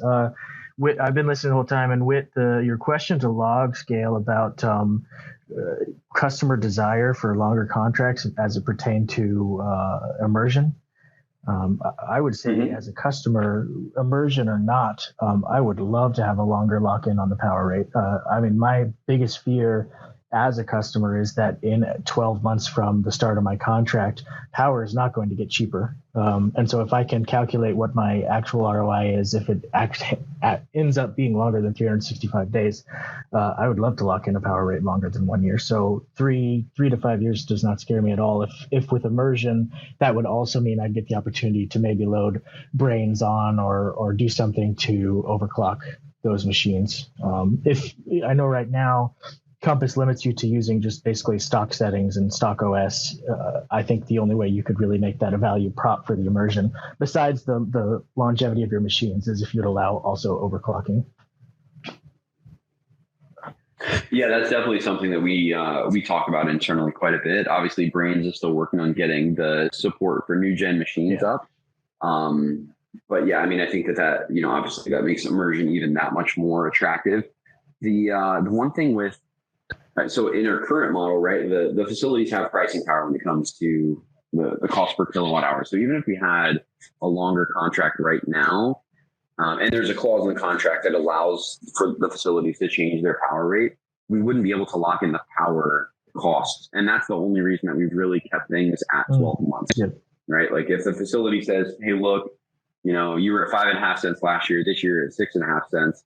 We right now want to reserve the right to move those machines. However, as we start to scale up and we have more control over the facilities, well, then we have the pricing power. So now we can comfortably guarantee that, like, if you're signing a 3-year deal at 5.8 cents power, that's your power price for 3 years. Yeah. And that's, that's part of the dance and just making sure it all rolls out at the same time. Yeah, makes perfect sense. Thanks. The only other thing I wanted to say is for the Hamburger Man that was up earlier, it's the Digital Mining Energy Conference put on by Bitmain. It's Thursday, September the 9th. It's at the JW Marriott Marquis. And not only is it not invite only, it's free to register to the public. If you go through, I think it's on Bitmain's site, but it's through Eventbrite. So it's in Miami, yes, Thursday, September the 19th. That's awesome. Because that's awesome. Thank you for sharing that. Yep, absolutely. Anyone who's there, Vincent and I will be there along with Eric, who's on the chat now, and a couple of other of our team members. We'd love to see you. Just stop by our booth, say hello. Yeah. That's all I had. Thanks, Whit. Awesome. Thanks, Michael. Thanks, Michael. Going to add Bork Trades to the chat. Hey, Bork, you're on stage. Can you hear us? Can you guys hear me? Yeah, I can hear you. Yeah, we can hear you. Thanks for your patience, Bork. I know you've been waiting a while. I appreciate you hanging out to ask as well. questions. Just a second. All the waiting. So I've got two quick questions. First one being about the hosting past the first year. So I read that the facilities can set the requirements for the equipment they host. So could there ever be some sort of like obligatory phase out of the older Gen ASICs as time passes, or will we like always be able to have the ASICs hosted as long as we just keep paying the hosting? Yeah, there likely will be a phase out period for sure. Because what happens is newer efficiency, like the newer gen machines that are more efficient, you can fit more of them in a machine or in a facility to consume, the same amount of power, right? So it tends to be that they phase them out. Like right now in the US, most facilities, if not all of them, won't accept S9s. They won't accept the 17 series. They only want the new gens. But we are building contingency plans so that 3 years from now, when these machines are quote unquote old, they can move somewhere as opposed to just being left out in the cold. Okay. So quick second question. As you can probably hear, I'm not from the US, so I'm in Europe. It would be like about eventually shipping the ASICs to Europe and then the corresponding import duties that would incur. Could shipping them to and then through a future European or Schengen zone facility like Iceland or Norway perhaps make this a viable option in the future in order to avoid these import duties from the US? So if you were to ship them to a facility in Norway, there's going to be some taxes that are associated with that, along with shipping. Mm-hmm. But our logistics partners generally ship with duties delivered paid, right? So it's all factored into the shipping cost. Oh, okay. So if we're handling that for you, it's all taken care of. Okay, yeah. Those were my two questions. Thank you very much for doing this, and thank you for having me. Yeah, thanks for jumping on. Thanks, man. I appreciate it. Gonna add Matthew on stage as a speaker. Hey, Matthew, how's it going? Good. Can you hear me? Yes. We can. Yeah. Two questions, and I'll ask them together. This is on terahash and efficiency forecasting. So right now, I know the top of the line models on the market for Bitmain and Whatsmine are the 110, the 112 terahashes, and their efficiencies are also near the top. What do you kind of forecast as far as like when the next gen gets announced? How big of a jump are we possibly thinking that the next gen will have in both terahash and efficiency? And then the follow-up question is, for those previously mentioned model tops, the 110 and the 112, I guess, how far can those reasonably go? Because we've just been talking about, as something gets older, you can't really guarantee that it's going to continue to be hostable in any given facility, and it eventually has to be have a shelf life. So, yeah, those are my two questions. Whit. I'm actually going to pass these to Vincent. He's the man for these. Yeah, for sure. So this is all speculative, just to say like where I expect the new machines to go in terms of efficiency and hash rate. But just know that the limiting factor for machines right now is just the power supply. Like you could push these machines to do higher hash rates and maintain the same efficiency. But the limiting factor is that not many people build 5, 6, 7 kilowatt PSUs, and even 4 kilowatts is pushing it. So for me, my speculative guess is the new machines that are to be released will probably be closer to around 20 to 25 watts per terahash, which is not that big of a jump in terms of efficiency. It's like a 10 to 25% increase. And then for the hash rate of the machines, because they'll be more efficient, but they'll generally use the same power supply, the hash rates will probably be closer to 150-ish to 160 terahash. Okay, and I guess last follow-up question. When these announcements come out, generally what is their time to market? Because I know it's Bitmain may say hey, or something will even get leaked, and then is that 6 months, 12 months, 18 months till it's actually out there for purchase, whether it's by co-locations or individual miners? Typical timeframes are usually 6 to 12 months usually. When they announce, it's usually it really depends. Sometimes they'll announce ahead of the game so that they can be first to market. And then other times, they will announce they're just in testing and they've gotten chips to a certain level. And it's usually just dependent on what their needs are at the moment. But we've seen it vary throughout the history. All right. Thank you, guys. I'll go back to listener. Thanks again. Thanks, Matthew. Awesome questions. Gonna add Joe to the stage. Of course, just to plug some other Compass content, check out our live stream, and also there's a podcast version. We're always talking about concepts like hash rate models coming out and what that would mean for the market. So check that out. Our YouTube channel, just about a month old, has almost 1,000 subscribers. That's where we host our live streams and other content. You can also check out the podcast, which is like on Spotify, Apple, kind of anywhere you listen. Joe, thanks for coming to the stage. Hey, thank you guys for doing this. My question is on the lines of KYC. We saw the announcement Binance is now going to KYC everybody. And if you don't KYC, they're giving you the option of withdrawal only. So as a miner owner, if US and other jurisdiction around the world are forcing KYC for Compass clients, what is the way out for the miners if they don't want KYC, but US has to comply with it? You guys take over the miners. Is that a possible option, or selling early out of the contract? So a couple of things here. One, selling early out of the contract is always an option. That's the reason that we want to make sure that you own the ASICs. It's like if you're done with mining, even if it's not KYC related, you can sell those. So, that's a big part of why we want to get the marketplace up and running as soon as possible.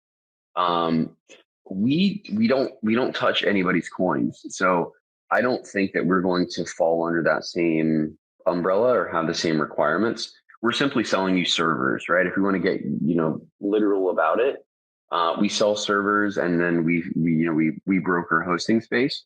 That if there was a need to KYC, then we would obviously have to comply with that. But it's not quite as dire as with the exchanges, because those exchanges, and this depends on how you fall or what you view for crypto. But it could be construed that they're selling unregistered securities, right? And that's not happening here. So I think it's a little bit of a situation of apples and oranges. But we are always cognizant of the fact that KYC could be imposed. But we KYC in the parts where we feel it's necessary. Like we're KYCing the facilities. Anyone who's a reseller through Compass, they have to go through KYC. If we're going to be paying money to someone, we've obviously got to know who they are and where they are. And then we do, through our website and through our services with Square, we're screening against the OFAC list to make sure that we're not selling miners to any, restricted regions. But I don't think that the KYC hammer is going to come in the same way that it's come for the exchanges. Great. Thank you. You're welcome, Joe. It's a good question, though. It's something we think about all the time. Yeah, fantastic question. Honestly, we're seeing that all over the space right now, KYC questions. I'm going to add another John to speaker stage. And then we got Andre. And that looks about it for requests at the moment. But of course, we're here to answer questions. So if you want to jump up on stage, send me a request. John, you get the floor.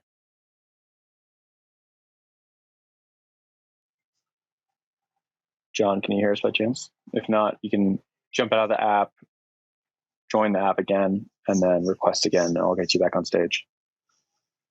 How about we go ahead and do that? I'm going to add another John in the meantime while you do that. Oh, my bad. Is that me? You're talking about John. me? Yeah, hey, we got two Johns. One's working, one's not. Oh, okay. Got it. All right. Thanks for having me on the Twitter Spaces. First time I'm on one of these. So pretty much the question was just I discovered you guys recently, figured out what you guys are doing, and that you guys are offering a bundle for the S19J Pros, and that depending when you buy it, you'll come online pretty much from a certain date, and then each one's rolled out like month by month. So if I wanted to buy that, and let's just say I want them all delivered to my own home mine, is that an option, or is it only allowed contingent that it's running in Nebraska or hosted somewhere on contract? So, Vincent, why don't you jump in on this one? For sure. So you're kind of looking at the mini bundle, but trying to ship it to your own house, like one per month. Is that correct? Yeah. That is doable, and I would suggest that you reach out to a sales manager, and then they'll help get that set up for you. It's not an issue. It's not an issue. Okay. But you're saying that it would come out month by month. You wouldn't get all 6 at once. Yeah. So the advantage. Yeah. Sorry. The advantage of the mini bundle is kind of by kind of staggering when the miners get shipped out each month, you can decrease the average cost that you're getting per machine. So if you were to buy all like 6 machines for a February shipping date, it'd be more expensive than buying a mini bundle just because. Yeah. Right? So not to cut you off, I had another option to maybe buy them off of just a reseller, but it's more expensive that way. But I would get all of them, in bulk. So, I mean, that's just what I was trying to figure out is if the terms were, contingent on it being hosted. But I mean, you're saying you can have them sent straight to my house if I wanted.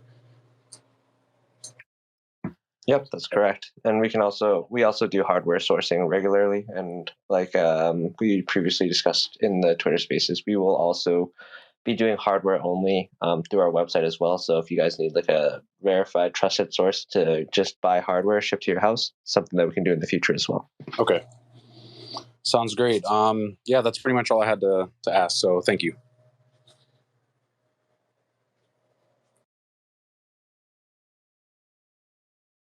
Awesome. Thanks for that. So there's another John who's trying to get back up on stage. So we can get him in a second. If you can request, that'd be awesome.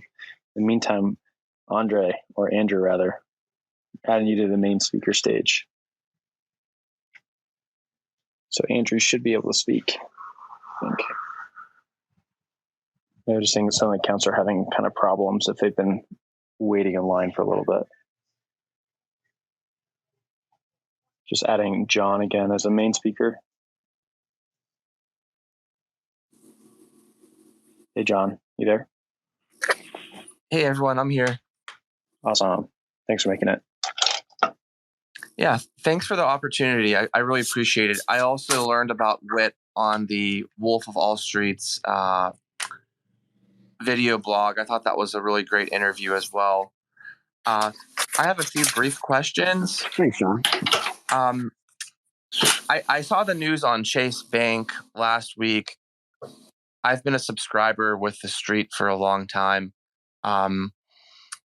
Compass is definitely a pioneer, and I think the concept is extremely innovative. I did order a miner for October delivery. As a customer at the same time, it's a little disconcerting as far as Chase, and I'm sure it wasn't a decision that was taken lightly by Chase. I didn't know if WIT or anyone else could shed light on that as far as if Chase provided any reasoning.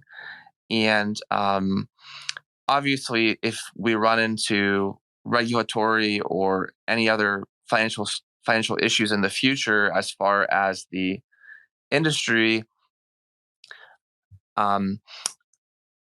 is there a plan of action, and how would that hypothetically affect the customers that are with Compass? Great question. Okay, so just to walk through the Chase situation, and I mean, we bank with multiple institutions. Fortunately, with Chase, and we started with them when we formed the company, and I think that part of it was just we started as a small business, right? Like they have different banking tiers, and we started in their small business tier, and we grew pretty rapidly, and that raised some red flags. And we were in the process of going through a formal review to be upgraded to their bigger business tier. And that was the last that really we heard of any kind of review.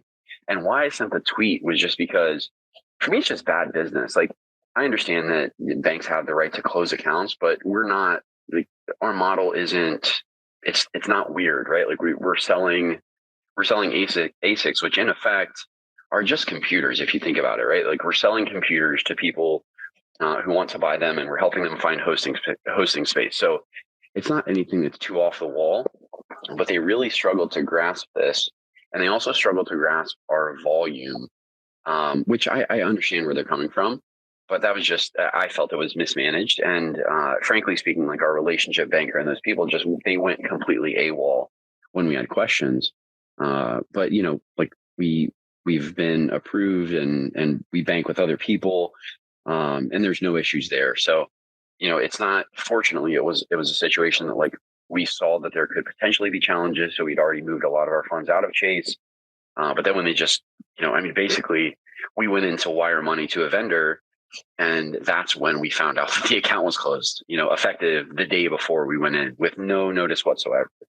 So I'm not usually a person to like just like tweet shame people like that, but I just felt it was in poor taste. I completely agree. And just briefly to add, Jamie Dimon, within the traditional banking industry, he's always been viewed as a leader in innovation. So I think the whole thing is disappointing. I agree with you. As a customer, I didn't know if there was any contingency plan. And broader speaking, I'm here in Pennsylvania, and I supported Senator Toomey. He's not running for re-election. I understand that law has since been passed. I don't know if Compass had a position on it. I'm not as current as many of you in the group as far as knowledge on legislation. And just a second brief follow-up. I understand you can't provide formal tax advice or even informal, but can anyone say off the record if you need an LLC to depreciate your equipment, or is that just for liability overall, which I'm not as concerned about, to be honest? Yeah, two great questions. I'll take the first one. Maybe someone can follow up on the second. Right now, the legislation remains in the Senate or in the House. The Senate passed without allowing additional amendments, just because of some of the ways the Senate works. They didn't allow amendments to be made, even though there is a big push from the cryptocurrency industry writ large and also the Bitcoin mining industry to change aspects of that legislation.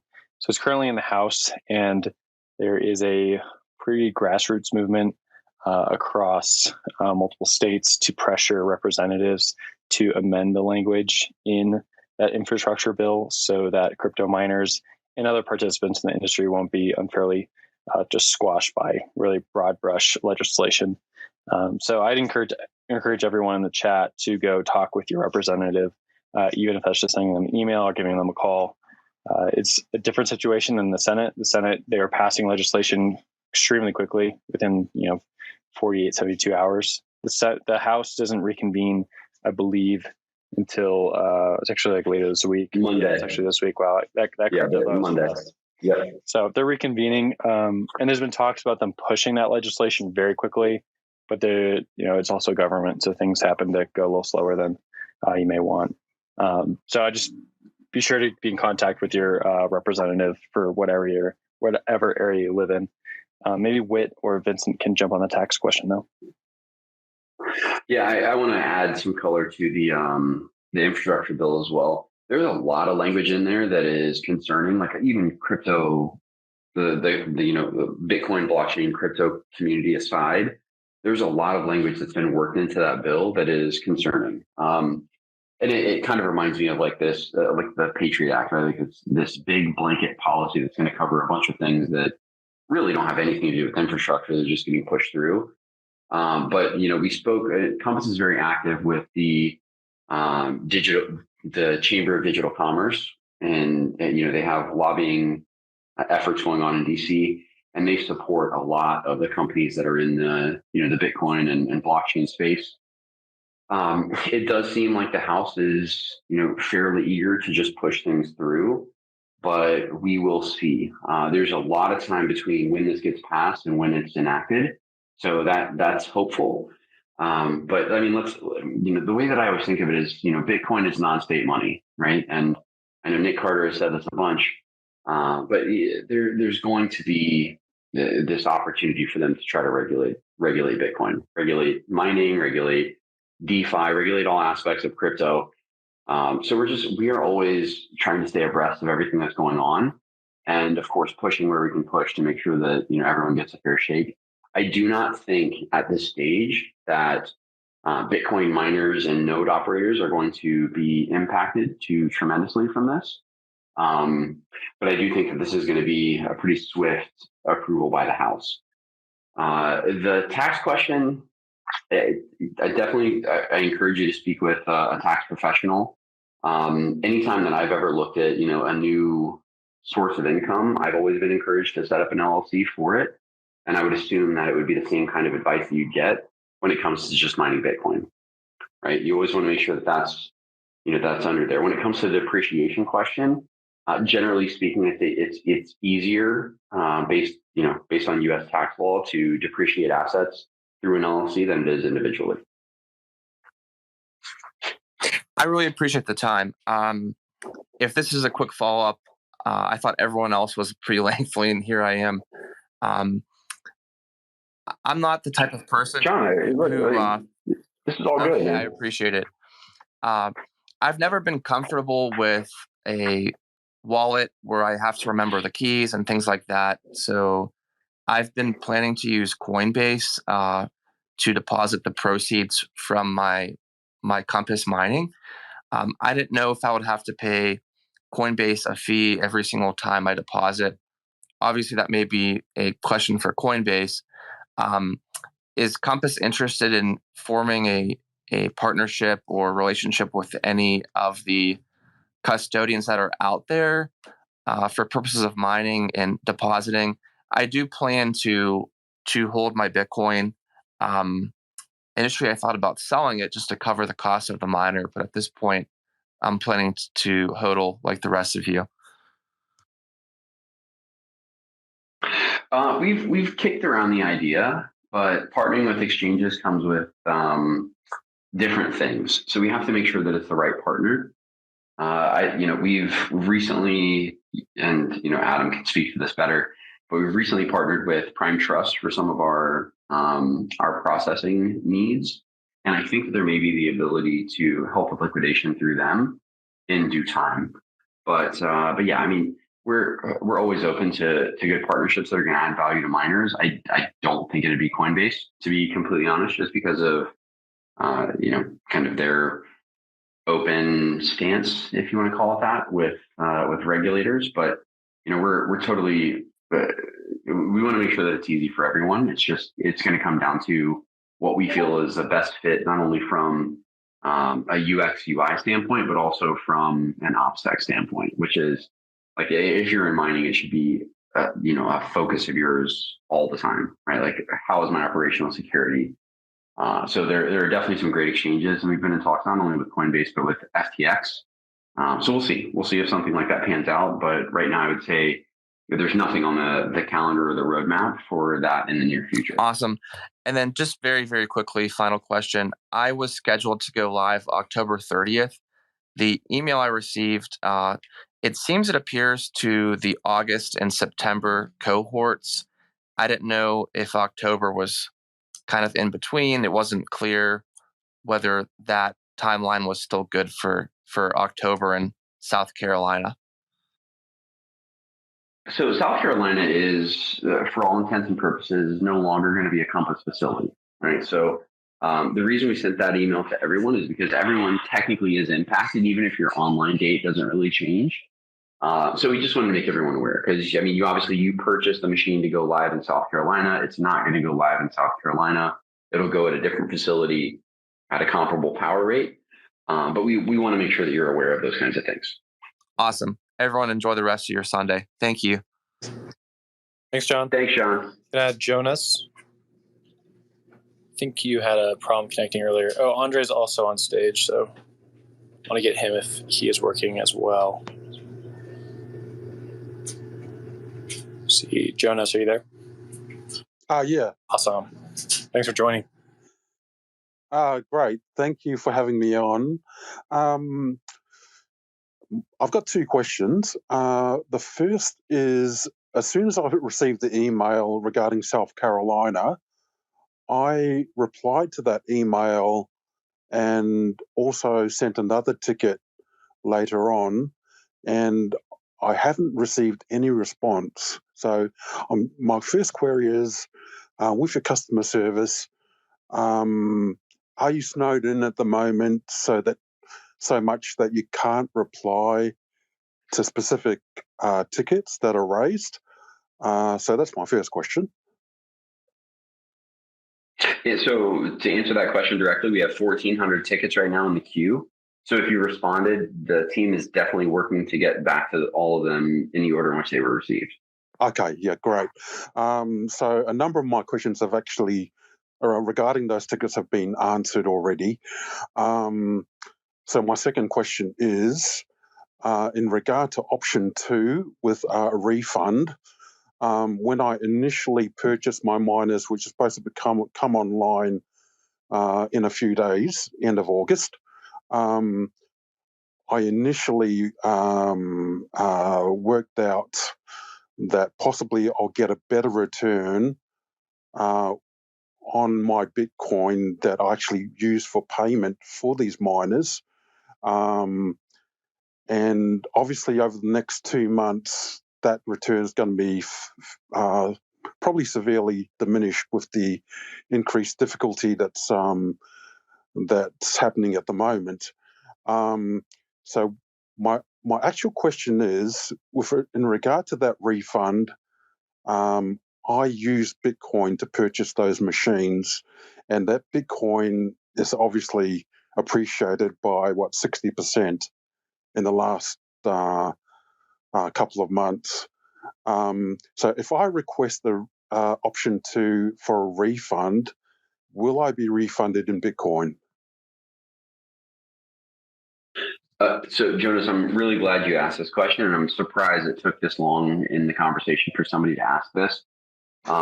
We price everything in the site in USD very specifically because we can only if there is a refund situation, we can only refund you in the USD equivalent of what you purchased. So if you purchased with Bitcoin a month ago and it was worth 60% less, let's say just as an example, you pay 0.2 Bitcoin, but now it's 0.125 Bitcoin that we can refund. That's how the refund process goes. So I know that's not the news that people like to receive, but with our business especially, we don't hold any of the Bitcoin on our balance sheet to speculate on price. If you pay us, we immediately convert to either USDT, USDC, or USD so that we can pay the vendors. So if we're refunding, we can only refund you in the dollar amount in which you paid. And we can do that in Bitcoin, obviously, but it's going to be less Bitcoin than what you paid initially.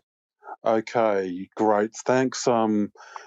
Obviously, I needed that information to actually take my option in regard to answering the South Carolina situation. So thank you very much for answering that. And now I'll be able to actually make my choice. Thank you.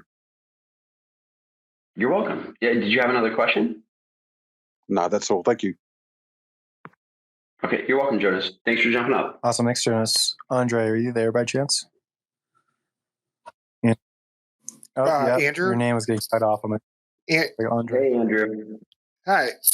A few questions for you guys. So will I be getting back? I have one hosting deposit and one hosting prepayment. Is that refunded back to me?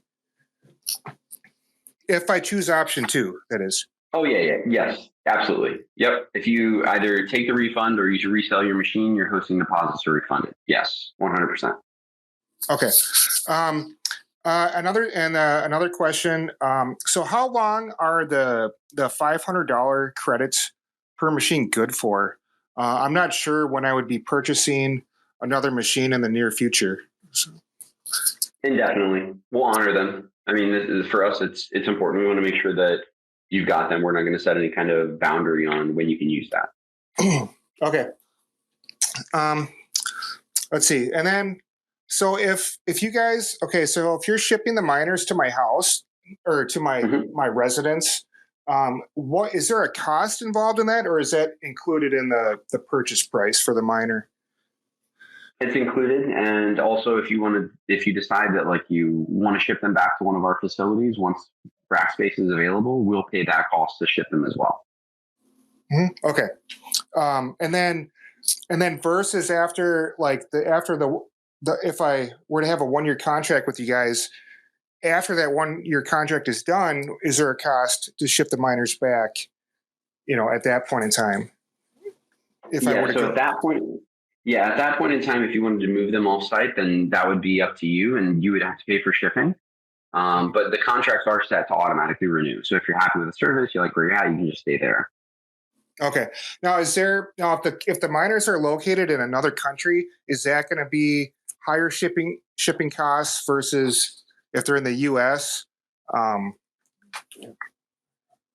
Yes, yeah. Well, and it all depends where you send them. But let's say presumably you send them from, in this case, a Norwegian facility to a U.S. facility, then yeah, shipping would be more expensive as opposed to if you did like, North Carolina to Tennessee or something of that nature. Mm-hmm. Okay. Now, is it also an option if they're in the U.S.? Can I pick them up in person too? If they were in Nebraska or something, somewhere that's not too far of a drive. We just have to move them off site. So we don't allow for visits to any of the facilities. And when I say we, that's generally the ethos within the Bitcoin community, because it's a big risk to make these facilities, widely known where they're located. But if you wanted to pick it up, we could just arrange for an off-site pickup place and then make that happen for you. Mm-hmm. Okay, great. All right, and then. Thanks for when I saw the option that you're just going to ship them to my house to ship them to me, I was like, well, that sure shows a lot of credibility, because you just never know. It's the first time I'm buying ASICs from you guys, so it's a lot of money on the line, and if it was some type of a scam, you just never really know. But that really went a long way to ensure some confidence in your guys' business. I'm glad you say that, Andrew. I mean, to be honest, look, I mean, we're battling everything that's happened in the past with Bitcoin mining, right? Like, there's been so many other things that have come up, whether it's companies or hosting facilities or whatever, where they have not done right by people, that it's unfortunate. I mean, like, if you think about it, in most other industries, the first thought wouldn't be that you're getting scammed, But in Bitcoin mining, that is the first thought, because that's what's happened so many times in the past. So we're fighting against that a little bit. But I really appreciate you saying what you said. And we want to make sure, I mean, like for us, obviously, we want you guys online and hashing at a facility where you can pay a favorable rate and you don't have to do it at home and all those things. But right now, we just need to work through this immediate challenge, and then we can get back to business as usual. Mm-hmm. Okay, great. And then the last question is, I was also going to be buying some ASICs through Blockware Solutions. And have you heard of them? And what's your thoughts on Blockware Solutions? So I mean, yeah, they are another they're a competitor. They're a company that does provide hosting. They're legitimate, so they're not it's not a scam or anything like that. I don't really have any anything negative to pass along about them. Okay. Okay, great. Yeah, thanks guys. And then I hope, in the future, if you were to offer, to buy ASICs, just the hardware only, are you guys going to have like a minimum order quantity, associated with that? No. If we do hardware only through the site, you're going to be, I mean, the MOQ for us will always be 1. We want to make sure that big or small, everybody can mine. And that includes people who may not have the means to purchase more than 1 machine. So we think everyone should have at least 1 machine on the network. Okay, great. Yeah, and that's the one thing with Blockware Solutions is they have a 5 machine minimum order quantity. So it kind of it's a barrier that keeps out the smaller players in the space. So thank you. Yeah, I mean, that's when it comes down to it, we started Compass because, I mean, this isn't a shot at Blockware or anybody else, But generally speaking, most hosting companies, they want to provide this kind of solution so that they can, have a model, show that they can manage a facility, and then they can go raise money and they can self-mine. And over time, they become a self-mining operation instead of a hosting operation. And for us, it's always been about other people being able to mine Bitcoin. We don't self-mine. We have no intentions of self-mining. We're not looking to scale into that. And that's really what it comes down to. I think that like Mason and the guys at Blockware, they're great. There's a couple of other companies that also provide hosting solutions. They're great. But the MOQ, that minimum order quantity, it is a barrier to entry because, 5 machines is, you call it, $40,000 to $50,000. It's a lot of money to get started. Okay. Thank you guys. I appreciate it. So, yep. You're welcome, Andrew. Thanks for asking your question. Thanks, Andrew. Can I add Bitcoiner Kim to the stage? Hey, how's it going? Hello. Hey. Perfect. I had 3 questions, if you don't mind. The first question is regards to if the miner requires repairs, do you help facilitate that? Yes, we do. So if your machine is on site and needs repairs and it's something that's nominal or doesn't take much time, then we can handle that for you. If it's something that has an outside cost or needs to be shipped somewhere, then we communicate that with you. We help to arrange shipment. We send it to the facility. We monitor the repairs, make sure it gets shipped back and get it back online. Oh, thank you. And then the other thing is, so I'm part of the October order that was affected. Are we guaranteed a U.S. location? Because I saw you have a Russia location, and that's one of the things I really want to make sure it's a U.S. location. So right now we're screening locations in the U.S., Canada, and Norway. We're going to present, like as soon as the first available space is online, we'll present that to everyone.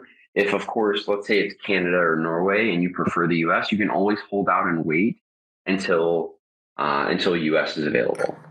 Okay, so we won't be forced into a foreign country.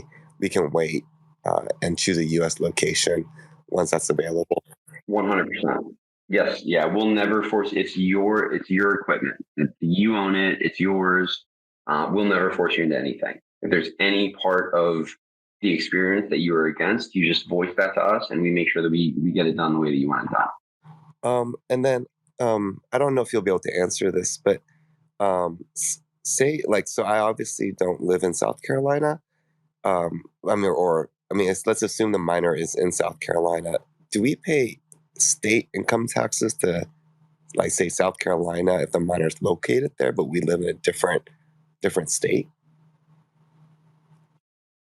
So you'll need to check with your tax advisor on this. My understanding is you will not. You'll pay income tax based on the state you live in. Okay. And then lastly, will you have I don't have a miner online yet, so I don't know. Is there a way to do an auto pay function for the mining monthly costs? That is in the works. Yes. So we're working on that now.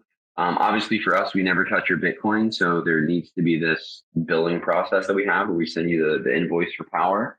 But we're certainly working towards auto pay, where you can just put in your bank information or your credit card or your debit card, and then we can just auto bill every month. Okay, awesome. Thank you for answering my questions. Yeah, you're welcome. Thanks for asking them. Thanks for jumping up here. I'm going to add Mark to the stage. And Andrew, if I could get you to jump down to the main listening spot, that'd be awesome. If you have another question, feel free to jump back up. But Twitter Spaces seems to not love having too many people on the main stage. But I have a request. Oh, I think he dropped, so I'm going to add Joe. Hey, Joe, how's it going? I see Mark. Is Mark I think up here? Mark dropped. I've seen his connection coming in and out. Okay. So we'll get him if we can. It's been bouncing up and down. Hey, Joe. Hey, hi. Thanks for doing this. Yeah, I'm having some connection issues, I guess. So, Whit mentioned the concept of marketplace. Can you elaborate how it is different from Compass reselling? Is it going to be direct between buyer and seller without any Compass intermediary in terms of payment or escrow? Will there be any sales? Percentage we pay Compass for the marketplace? Or I know it's maybe a little early question. Yes. Yeah, no, it's an appropriate question. Yes, there will be. We'll need to make sure it'll be very similar to the Amazon model, right? Like that's basically it. To be completely transparent, Adam, who's our director of product and analytics, jumped over to Compass from Amazon. So the idea is that we'll have a very similar setup to Fulfillment by Amazon when it comes to registering for your ability to resell through the site. And then we'll have sales taxes applied, a fee applied, and then you'll be able to sell directly into the demand. There's going to be a couple of other things, like when it comes to reselling, obviously with ASICs, we want to make sure that whoever is buying gets a good machine. So actually at Mining Disrupt in Miami last month, we announced Hash Test. And Hash Test is a way to verify a machine's hash rate remotely. So this will be something that our resellers will need to do if they're selling something that isn't currently hosted at a Compass facility, so that we can verify that the machines are of the quality that they need to be in order to be sold. So we will sit in the middle as a way to protect the buyers from any potential malice that could come from bad actors on the reselling side. Because I think if you've been in mining for any long amount of time, you've experienced the scams that can go on. And we want to make sure that, anyone who's buying a machine, they're getting what they pay for. Yeah, great. The Hash Test is great. Of course, that quality integrity is to be maintained. Would there be any difference if the seller and the buyer are non-US entities, meaning it's not going to be hosted in US and outside of US versus it's going to be bought or sold from US entity? This is a great question, and one that we're undergoing a tax nexus, like a nexus audit right now, to get all of this information to make sure that when the marketplace, we'd only thought the marketplace would roll out in mid-October, and now obviously we're trying to move it up a little bit so that people can be accommodated. So I'll have a more concise answer on that once we get that audit completed. But my thought is, if it's non-US selling to non-US, it shouldn't be an issue, and there's probably not going to be taxes assessed on something like that. Great. And is there a fee from Compass for the marketplace? If it is, it's not same as Compass reselling it, right? Yeah. Anything that moves through the Compass marketplace will certainly have a fee assessed, because we're taking over. Basically, what happens is when you use the Compass marketplace, we become your sales agents. So even if you're not selling the machine, like you're not selling them to be hosted in the US, our sales team will still be involved in making sure that those machines get placed. So there will be some fees associated to make sure we can cover our costs. Got it. Thank you. Awesome. You're welcome. Yeah, thanks, Joe. Thanks, Joe. Mark, I see you're back on stage. Love to jump to you if you can. Yeah, can you hear me? Perfect. I'm going to take option 3 and get my machine shipped. If I do end up in a spot where I ship them back, have you guys worked out what that process will be or look like? Yes. So once the space is available, everyone will be notified, and then you'll just need to let us know when you're ready to ship. We'll take care of the logistics for you, and then we'll get them shipped to the facility and get them plugged in. You have a rough idea what the lead time would be for that? So I ship it back and I wait a month or a week. What should that feel like? So it depends where you're shipping from and where they're received to. But let's say it's somewhere in the U.S. to somewhere in the U.S. Your shipping time is going to be give or take a week, give or take a couple of days. And then once it's at the facility, the object is to get it online within 72 hours. That helps a ton. Thanks, Whit. Yeah, you're welcome, Mark. Thanks for asking the question. Awesome. Get Nishant up on stage. Thanks for that question, Mark. Appreciate it. Dr. Nishant. He's probably going to ask how he can buy everybody's machines that wants to sell them.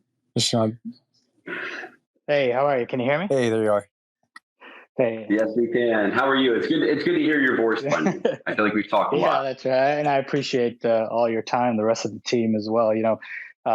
As you know, I was supposed to go online at the end of this month, but obviously now we'll wait a little bit, but that's okay. And it's very easy when things are good. We tend to not pay attention and sort of underestimate what it takes when things are going well. And then really the mark of a company, the integrity, the philosophy behind the people behind Compass, that really shines through when things aren't so good. So I appreciate everything you guys are doing, including today's Compass Spaces talk. So thanks, Ashad. I appreciate sure. that. So just a couple of quick questions. I'm definitely into mining for the long term.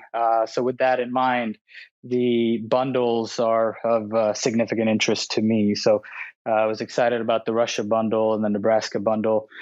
Regarding the Nebraska mini bundle, roughly how many do you have left? That's a question for Vincent. Is he on stage still? He may have stepped off. I just grabbed him. He jumps up. Okay. Here he is. Hey, so it's kind of a situation where we can continue, depending on how quickly we get orders, we can continue to manage the inventory. And that's what I do like most of the time anyways. So right now, as of this moment, we have maybe like 50-ish left, but depending on how quickly you can do it and how quickly they sell out, we can potentially add more to our orders. Okay, that's terrific. And then I know that there are more pressing priorities at the moment. But what's the plan for future bundles, time frame, locations, 6 months, 12 months, anything coming up here in the near future?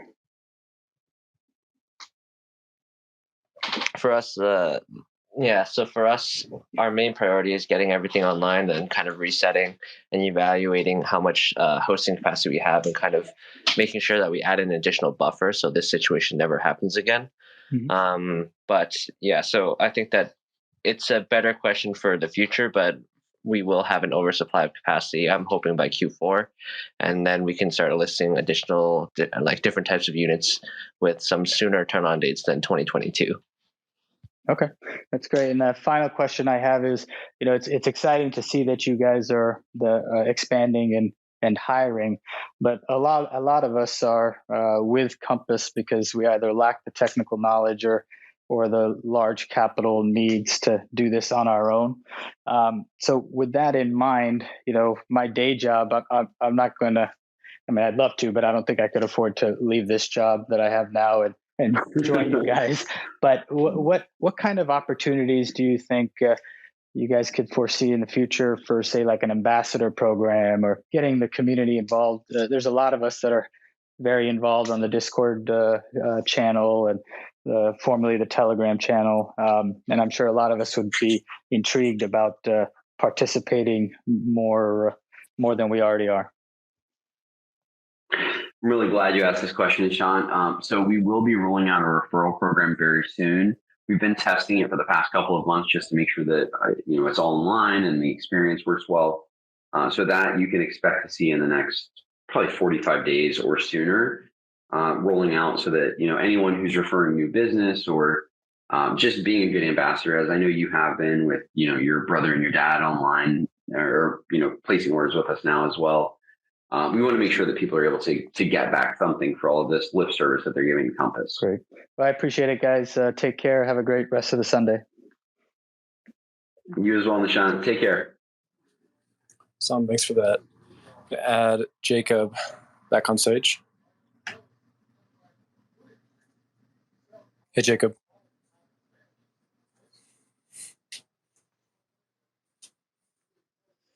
Not hearing anything quite on your end yet. We try jumping out of the app and then jumping back in if you can. In the meantime, I'm going to add Simon to the stage.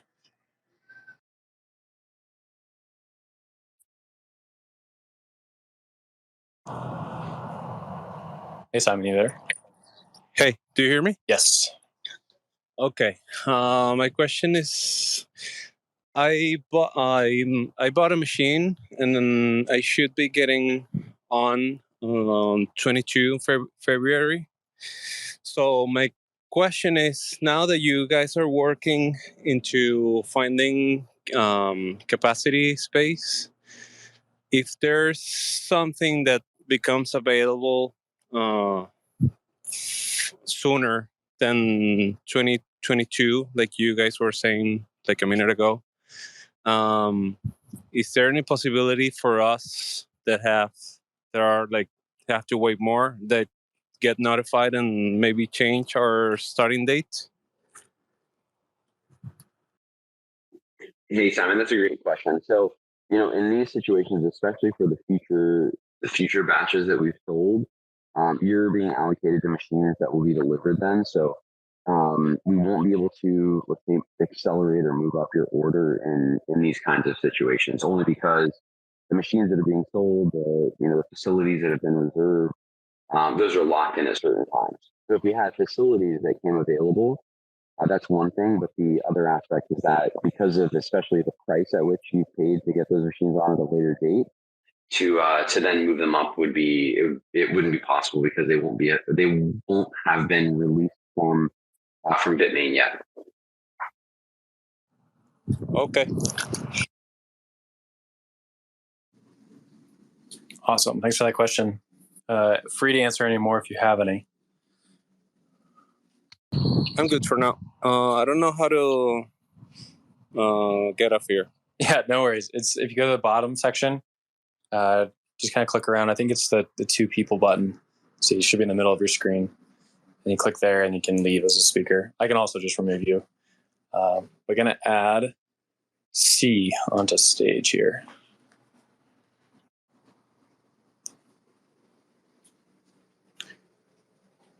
Hey, C, how's it going? Great, thanks. I have a couple of questions. One is, are you able to share your current size, how many machines you have mining today? Also, with that, what the typical demographic of a customer is, 1 machine, 10 machines, so on and so forth. And then third question is, if you could touch on lead time. So today there's about a 5 to 6 month lead time to get a machine online. Do you foresee that shortening or getting worse? All great questions. So let's talk about our demographics first. So right now we are at about 50% retail, which would be classified as anything that's less than a $300,000 order. And then the other 50% is broken up between either accredited investors or institutions or funds, and they make up another portion of that. But the majority of our hosting space is allocated to retail. So, not including this South Carolina deployment, we are at just under 30 megawatts of deployed capacity in the facilities that we work with around the world, I should say. Great, thank you. And the final question there was, can you touch on expected lead time? I think we're around 5 to 6 months. Yes. Thank you. Yeah, absolutely. So we are always working to make sure the lead time can be shortened. We want people online immediately. Our goal is to make it so that it's a 72-hour or less window between the time you purchase and the time you start hashing. And we are expecting now, because of this shortage that we're facing currently, to see an oversupply in the very near future. So starting in Q4, because we now have a ton of facilities that are in the screening process. And then once that occurs, we're able to get machines on site. The lead time goes from being 5 to 6 months to 5 or 6 days. And that's what we want. We want to get to this point where we have enough capacity on the rack space side. We obviously the machine supply side has never really been an issue for Compass. So then we're able to get those machines shipped to the site, hooked up, and then we can sell them ready to go to people who are on the site and want to buy. Great. Thanks for taking my questions. Yeah, you're welcome. Thanks for asking. Yeah, great questions there. See, not seeing Joe pop back up on stage. Going to add DV here.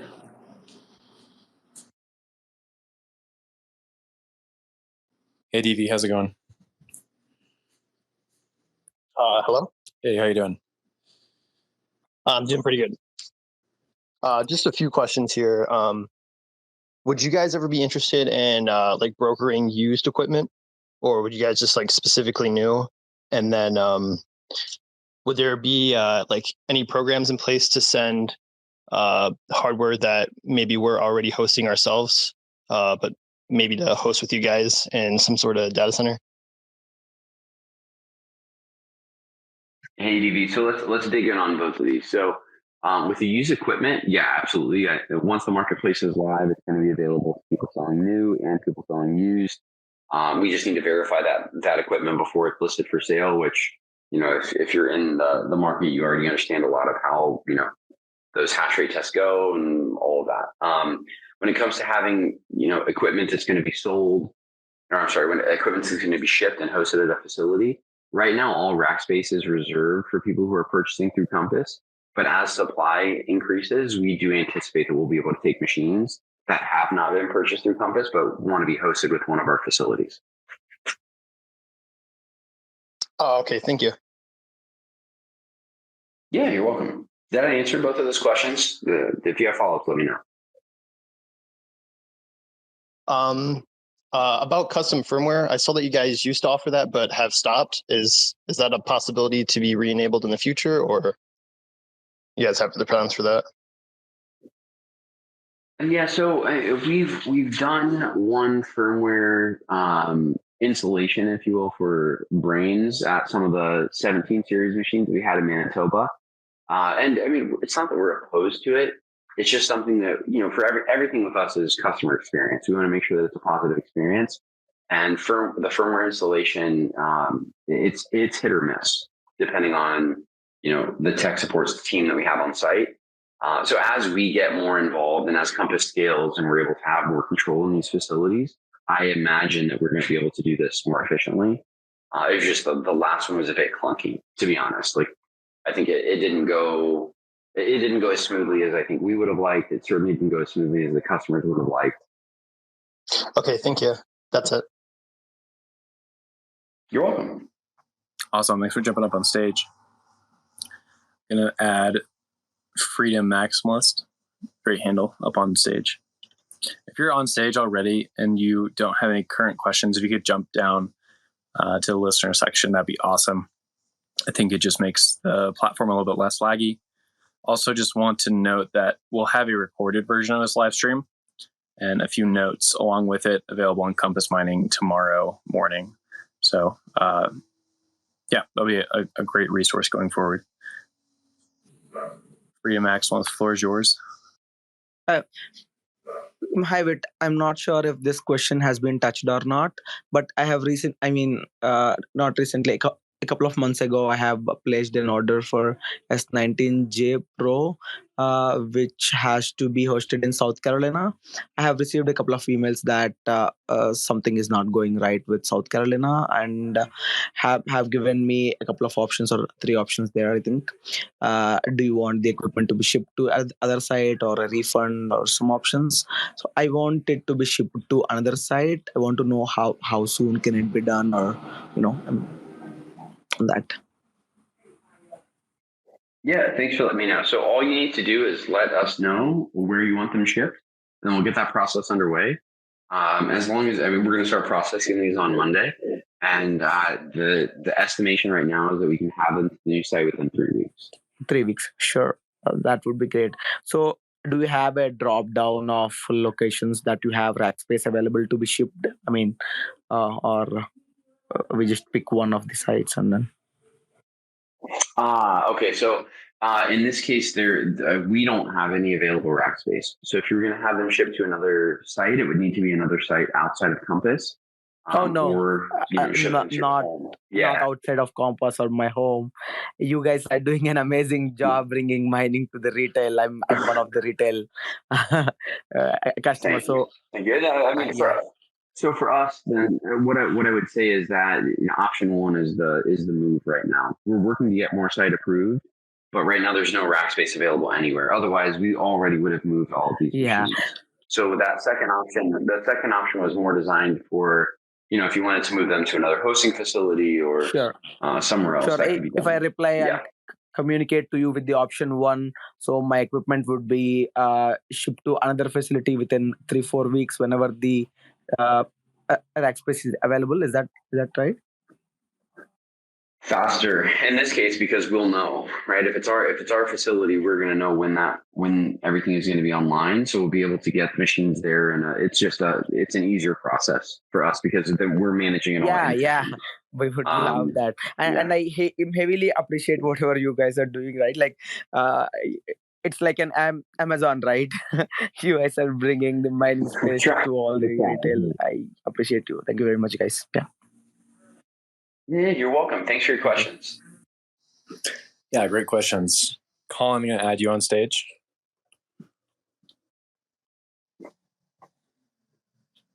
Hey, Colin, how's it going?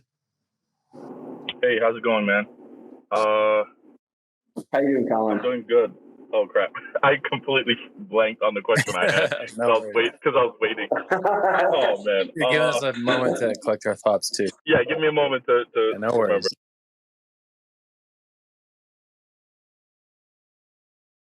Oh, I got it. Okay, so I'm not sure if you guys have seen Umbrel or what they're doing with their, private node or personal nodes and stuff like that.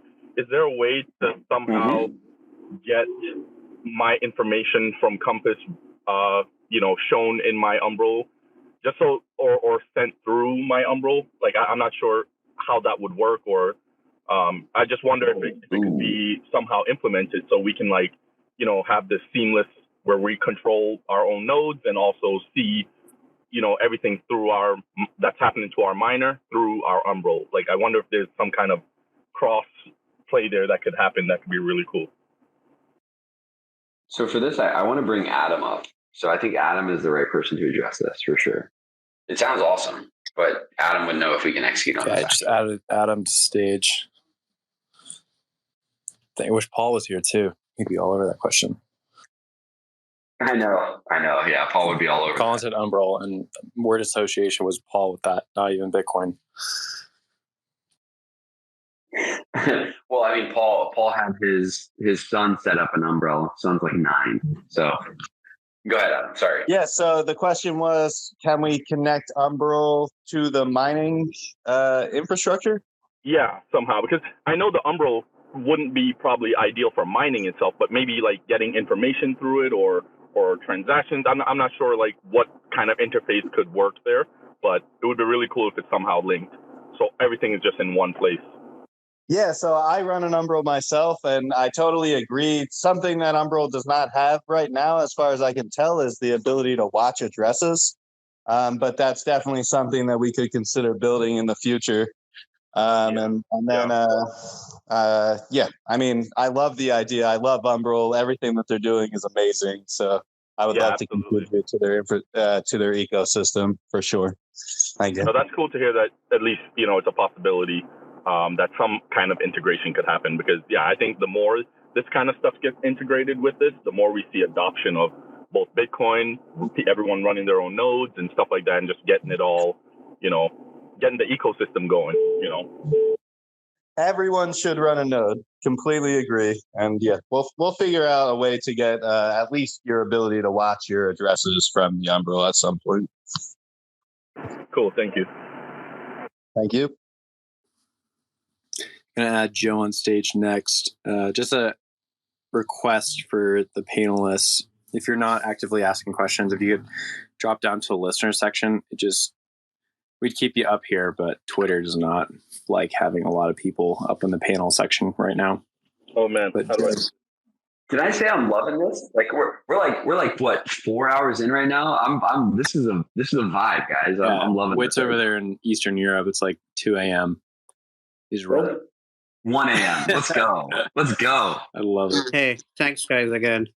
It's awesome. I was just thinking that it's awake for us bit. So I know there is this choice IRA thing for mining in retirement. Questions. Mm-hmm. Will it be part of the marketplace too? So choice will be able to participate when the mining in retirement folks wants to kind of exchange their miners or sell out? No, it won't be. That'll be something that'll have to be separate from the marketplace, and only because of the structure of that partnership. So if those miners wanted to sell, I mean, potentially we could buy them and relist them through the marketplace. I guess the better answer is I don't know how that will work. It'll take a couple of years for that to play out.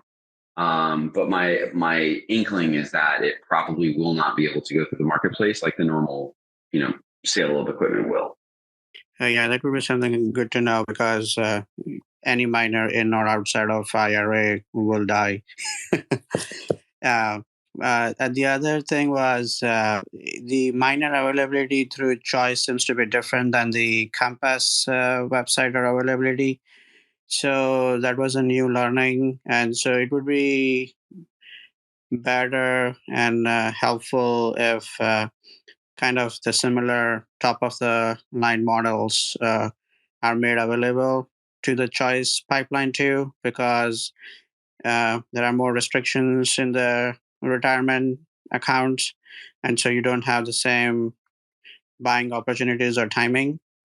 And if the miners are not made available as similar availability as Compass, then even the mining economics in retirement accounts becomes even more difficult than in, say, even taxable accounts. So it's even more important to have real good miners at the right time in the retirement accounts too. Yeah, agreed. And the Choice, people who are mining through Choice, they are going to be getting the top of the line machines. So maybe it's just their site needs to be updated. But it could also just be that, there needs to be a little bit of additional cross training there between both entities.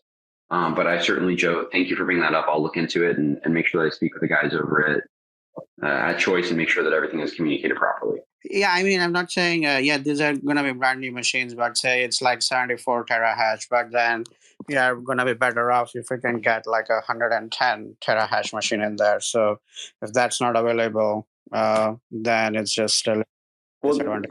They will be new machines. Yeah, anything sold through Choice will be new.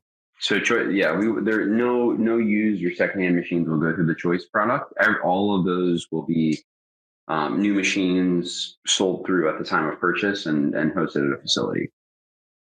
Thanks. Yeah. Thanks, Joe. Those are awesome questions. Can move over to Jay Steve. Jay. Hey, Jay, how's it going? I think you're currently on mute. Just your bottom left-hand side, you can unmute yourself if you're on mobile. He might have stepped away for a second, so we'll leave him on the panel stage. Hey, there you are. Sorry about that. No worries. So we just started looking into this, and we were looking at, purchasing 10 mini bundles, like right off the bat, exchanging Bitcoin for it. But with the delays, we're wondering if it's possible to make a order without having to put such a large investment up front, which we have no idea how long it would actually be until we started mining. So if that's something that you might have considered, because, opportunity cost is huge if we're making that big of an order and then waiting 8 months or a year before we even start mining our first coin. That's a great question. So, with the mini bundles, and because of their prices, the upfront deposit is required. That's the only way that we're able to lock in those rates for people who are purchasing now. I totally understand the opportunity cost. That's certainly a big factor when it comes to placing an order for the hardware. There's just not a way for us to get around that because of just how that product is structured and the price per machine that's available. Okay, thank you. Yeah, you're welcome. You're welcome. And I will say that we like everything that's, the deployments after October, really, October also, there's no impact on their deployment. And I know that the South Carolina sites, the delays that have occurred, they can induce worry. But prior to this, Compass has a great track record of making sure that people are online on time. It's just that there were so many, I mean, just frankly speaking, there were so many people that purchased in July to go in South Carolina, that it's, this situation is amplified. But, we don't foresee these kinds of delays in the future. And especially as we take more control of our facilities. And just to hop in here, like the Nebraska facility that we're placing these mini bundles at is one that is just expanding and has met all timelines previously. So there's less, like it's not a brand new facility being set up. It's just an expansion onto the current existing facility. Hopefully that puts a little bit more like your mind at ease some more about this specific facility.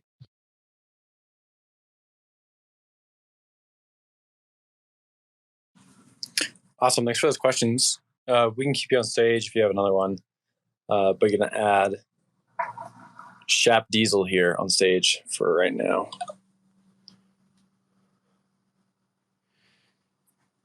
Hey, how's it going?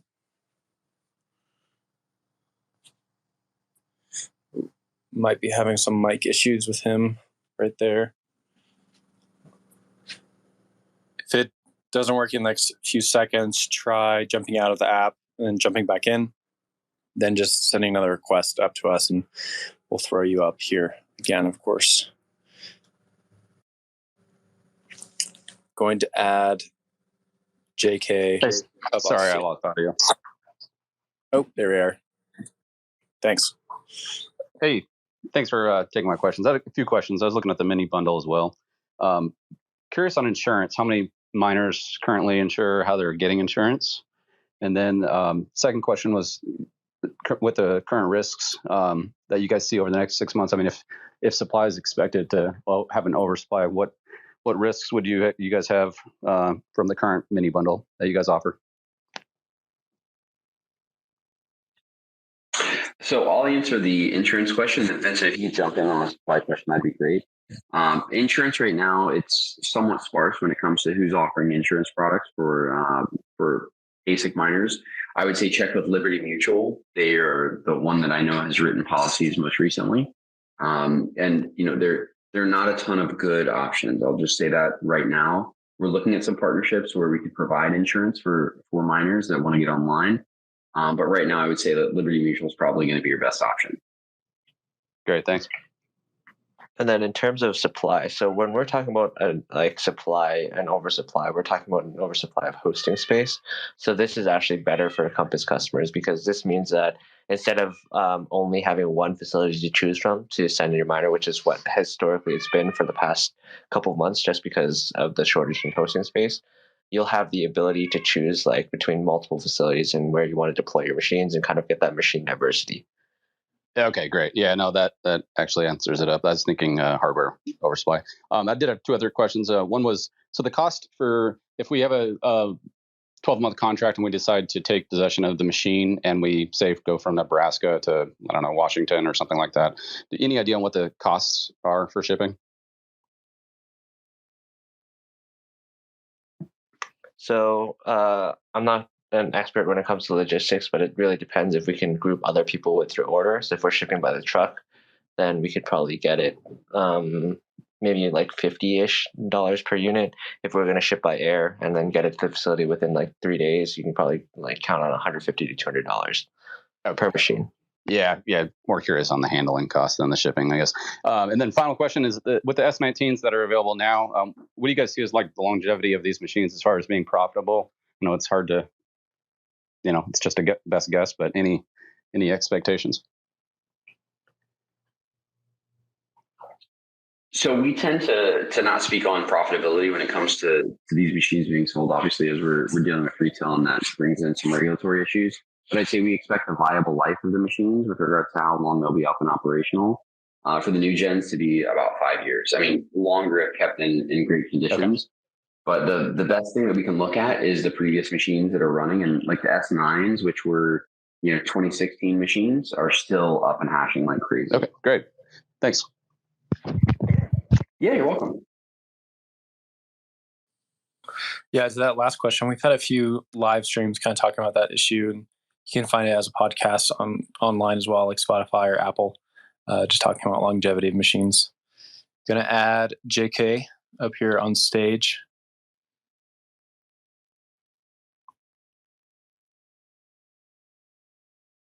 Hey, JK, how's it going? Oh, going good. Maybe you've already answered this, but I just bought a mini bundle, and it sounds like you're pretty secure with that February 2022 delivery date. Is that correct? It is, yes. All right. That's the only question I had. Looking forward to it. Love it. Oh, hey, that was easy. Thanks, JK. Appreciate you. Awesome. I'll add, we got Freedom Maximalist and C jumping back up on stage. So Freedom Maximalist first and C, and then see Angels also popping up here.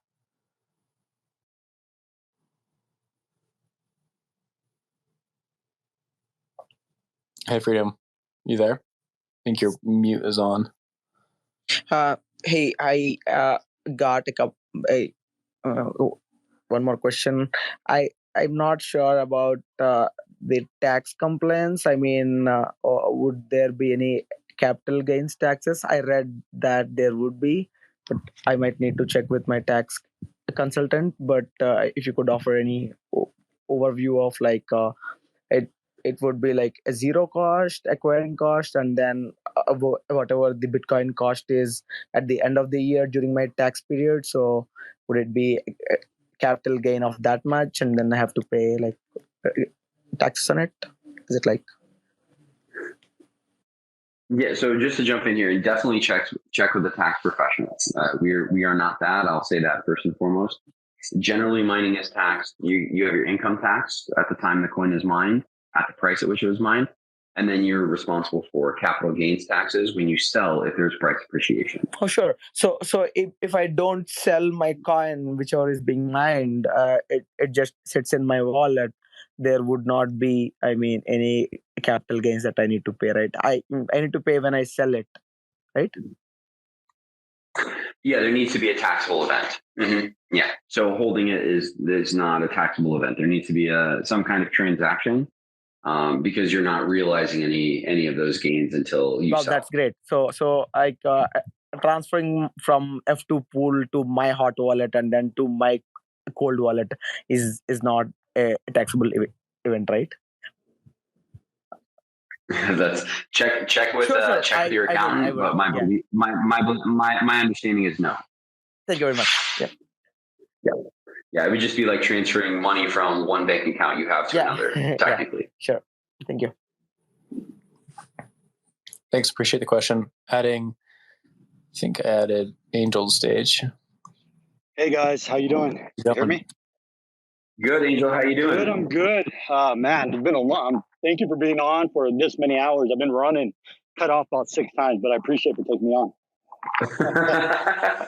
Yeah, glad you got on. It's good to talk to you. I know. So a couple things. I just really appreciate the empathy you guys showed us. Obviously, I have some miners that were in August and September. You guys really stepped up. There's a couple of feedback, a lot of us guys in Discord that gave to you guys, and you guys ate it up and took it on. So really, really shows that empathy towards us, and I really appreciate it, and I really hope that business model never changes. Thanks, Angel. Yep. We're here. We're not changing. A couple of questions. I know we were talking about immersion earlier, and you're saying a long-term contract, 100%. I definitely would love that. But my question to you is, since I'm in the service automotive industry, know that product break down right when they come out of the box. So when you put in immersion, the warranty gets expired. Is there any ideas of service contracts in the future for repairs? So the beautiful thing about immersion is that most of the people who offer it, they have on-site staff that can handle it. Okay. You're going to test the machine before you immerse it. Okay. So you're going to know what you're looking at before you dip it, and that way you know if it's DOA or that it needs to be sent out for repair. You handle all of that before you void the warranty. Okay. And then another question would be on the marketplace, like the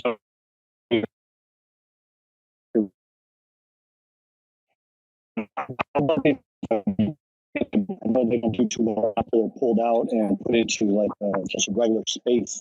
Would those might be checked for? How would you be able to confirm that? Hey, Andrew, could you ask that question again? Sorry. I think your connection broke up. Yeah. So basically, on the marketplace, the seller used miners. What happens to the guys that are using emergent technology? Because I know they don't do very well when they pull them out and put them into a shelf space in open space. Things corrode and whatnot. Is there going to be any checks for that? So I was talking about this earlier. It's going to be really tough to foresee any kind of real resale value when it comes to machines that are going to be pulled out of immersion, because even when they're properly cleaned, they do erode. So they tend to have a shorter lifespan once they're pulled out of the tank and they're put somewhere that's potentially air cooled. So we're going to have to play that by ear. To be completely honest, I think immersion is still one of these technologies that's at the forefront of Bitcoin mining. And there have not been yet a lot of machines that have been pulled out of immersion and then sold. So it's kind of one of those things we're going to be learning as we go, which is generally the ethos of mining in general. So yeah. No, I know that. It's just kind of a thought in the back of my mind when you mentioned that. So, but I appreciate it. As I say, you guys are doing a great job. I think a lot of the questions that are coming up here, if everybody realized that Discord's there, a lot of the questions we've answered about taxes, a lot of things about the LLCs, S corps and whatnot, definitely get on that Discord. It's really good. Hey, I appreciate you being a big part of that. It's nice to have people in there that we know that are going to talk to newcomers that are entering. So I appreciate you, Angel. Thank you. All right. Thank you, guys. Have a great day. Thanks, Take Angel. care. Great questions. Joe and C, I'm going to add you as C first. I think you've been waiting a tad longer. Thanks for waiting, guys. Hey, C. Hey guys, I was wondering about the Discord that Angel mentioned. How do we access that? Hey, I'll send you a link in DMs. Okay, thank you. Yep. And then the point I got in line for was, and maybe it's an idea, maybe it's something you guys have considered, but so my personal plan is to reinvest all profits, buy another machine and then another machine, so on and so forth. Have you considered a contract or a commitment to do that, and the trade-off for the customer being maybe a discount like the one that you offer in the mini bundles? Does that make sense? So it does make a ton of sense, and I'm glad you raised that. It's something that we'll talk about internally. We've started to look at how we can allow people to, collect their mining rewards at a certain place, and then when it hits a certain threshold, it automatically purchases another machine for them. And that's something we're looking at now. But the discount idea is great as well. That's something we can definitely talk about for sure. Yeah, great. Sounds good. Thanks again. Yeah, thank you. Yeah, thanks for jumping up. Joe, going to add you. Already had a few people jump back up on stage. Want to keep encouraging that. If you have another question that comes back later and you've already been on stage, feel free to jump back up and ask a question. Hello? Joe, how's it going? Hey, great. Yeah, sorry, I keep thinking, and you guys have been great. Oh, I think we lost you there for a second. We lost you there for about 15 seconds. No worries. Yeah, I think Vincent mentioned a bit about speculation about new miner, which may be expected in future. So I was just looking at the Bitmain history. So I was looking at some ETH and script miners. So in those series, the new miners that Bitmain has come up with are roughly 10 times the mining hash power. In the Bitcoin side, the SHA-256 algorithm, do you guys see potentially the same things playing out, or depending on the algorithm, the same new higher hash miners are not visible with the chips? Yeah, so when it comes to the new machines that are expected to be released, we're not expecting a 10x increase on the hash rate. There's a nominal difference on the efficiency.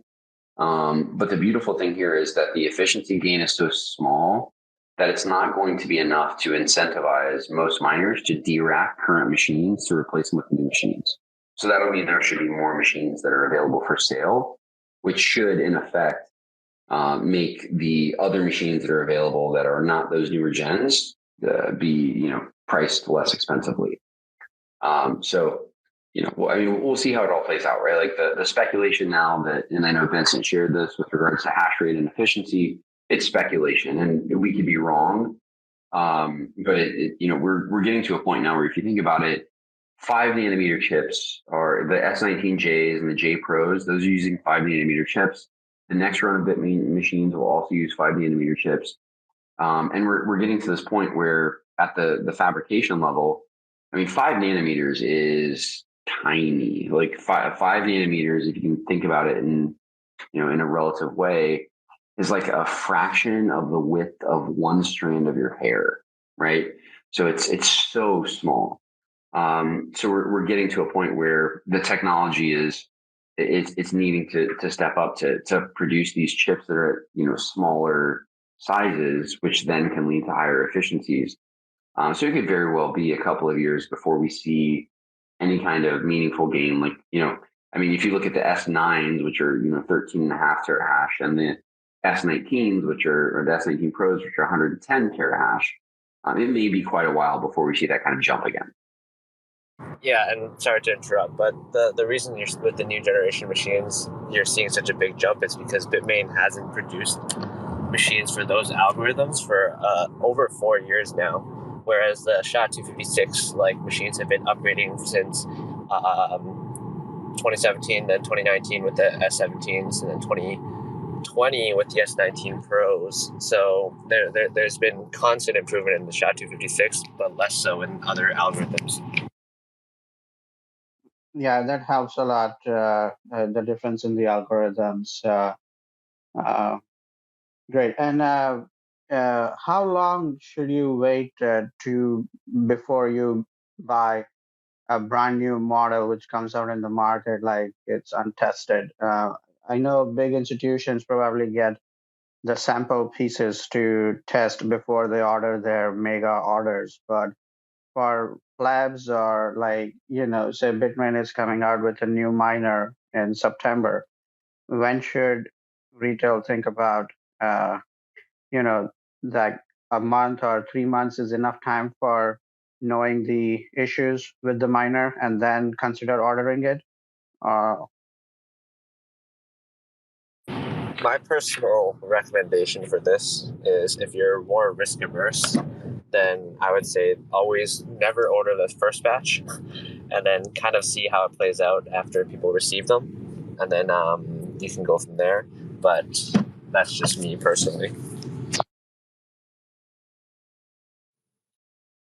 For us, the big thing is we're a very risk-off company when it comes to the miners that we sell, because they're not ours, right? We're not buying. We may be selling them through the site, but we're not mining with them, so we're not getting that benefit, nor are we having that negative impact. And we want to reduce the potential negative impact to customers. So generally, if let's say Bitmain releases a new run of machines, we will make sure that they're of quality before we start selling them, because we want to make sure if you're going to get it, it works. And we don't want to run into a situation where a bunch of people buy, they bought with the S17s and there's a 20 to 30% failure rate. And that's also why we don't really do a whole lot with the Avalons, because they have a high failure rate as well. It's been great with the MicroBTs and the new Bitmain machines, because their failure rate generally is 3% or less, which is it's fine. That's within within reason. So we don't have any concerns there. But like Vincent's saying, you don't want to be first in on something like this. If you're not at a certain scale, because it's a meaningful percentage of your operation. And when these things go out for RMA and they have to get repaired, it's not a fast process. It takes months, and that's just more opportunity costs. So we try to do everything we can on the front end to make sure that you're not going to be buying a machine that's going to die on you the minute it is plugged in. That helps a lot from Compass. I may have missed what Whit said initially because of connection, but thanks a lot. It really helps. You guys only selling really good products so less issues for everybody. Thanks a lot. Yeah, you're welcome, Joe. How is my mic? Will, the connection issue still? You're good on my end, at least. Oh, okay. Yeah, it may be my connection. I'll hear the recording anyhow. Yeah. Awesome. Yeah, if you want to ask another question, feel free. We're going to add 0x to the stage next as well.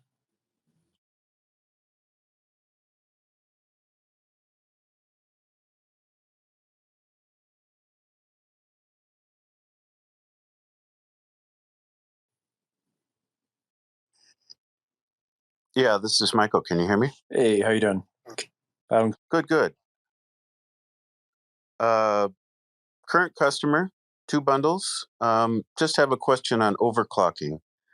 Does Compass have a stance on that? Do you do that or allow for that? And if you do you make that available to retail customers?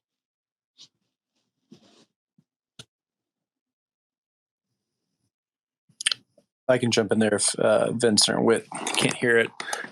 Right now, I believe we don't have an option for overclocking. It's something that might be interesting later. But here's Whit. If you want to jump in there, Whit, you can. I think his mic might be having issues.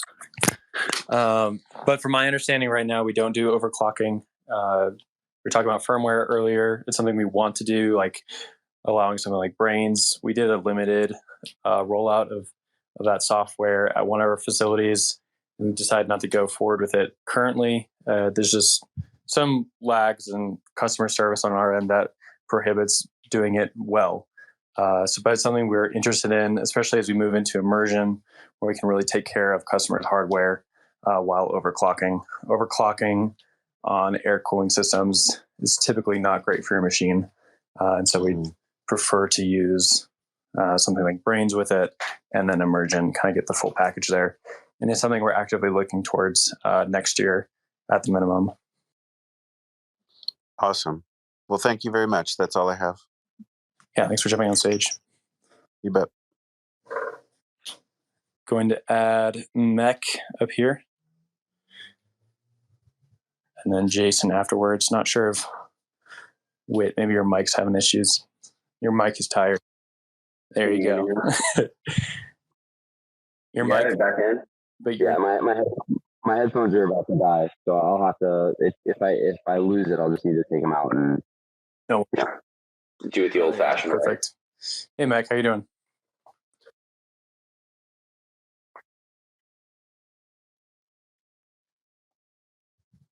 Might be having issues with your mic as well.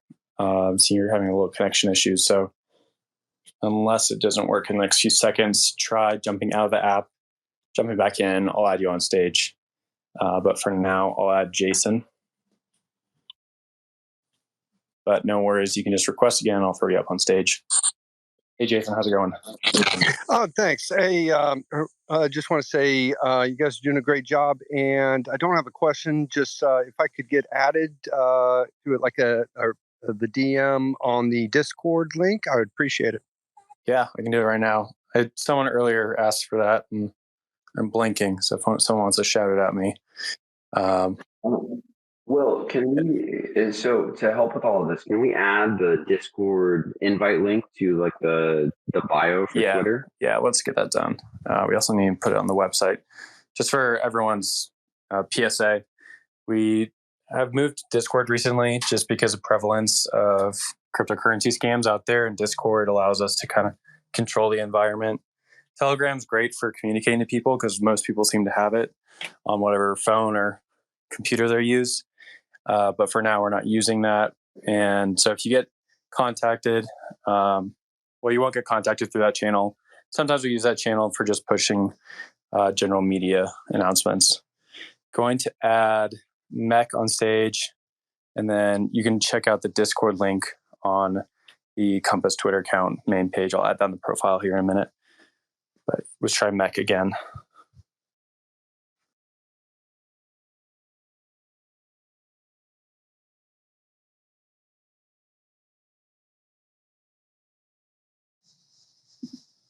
Not seeing him pop up. I'm going to add Dusan up here on stage. In the meantime, you should be able to speak. Hey, Dusan, are you there?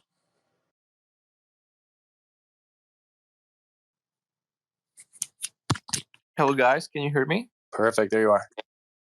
There we go. Perfect. Yep.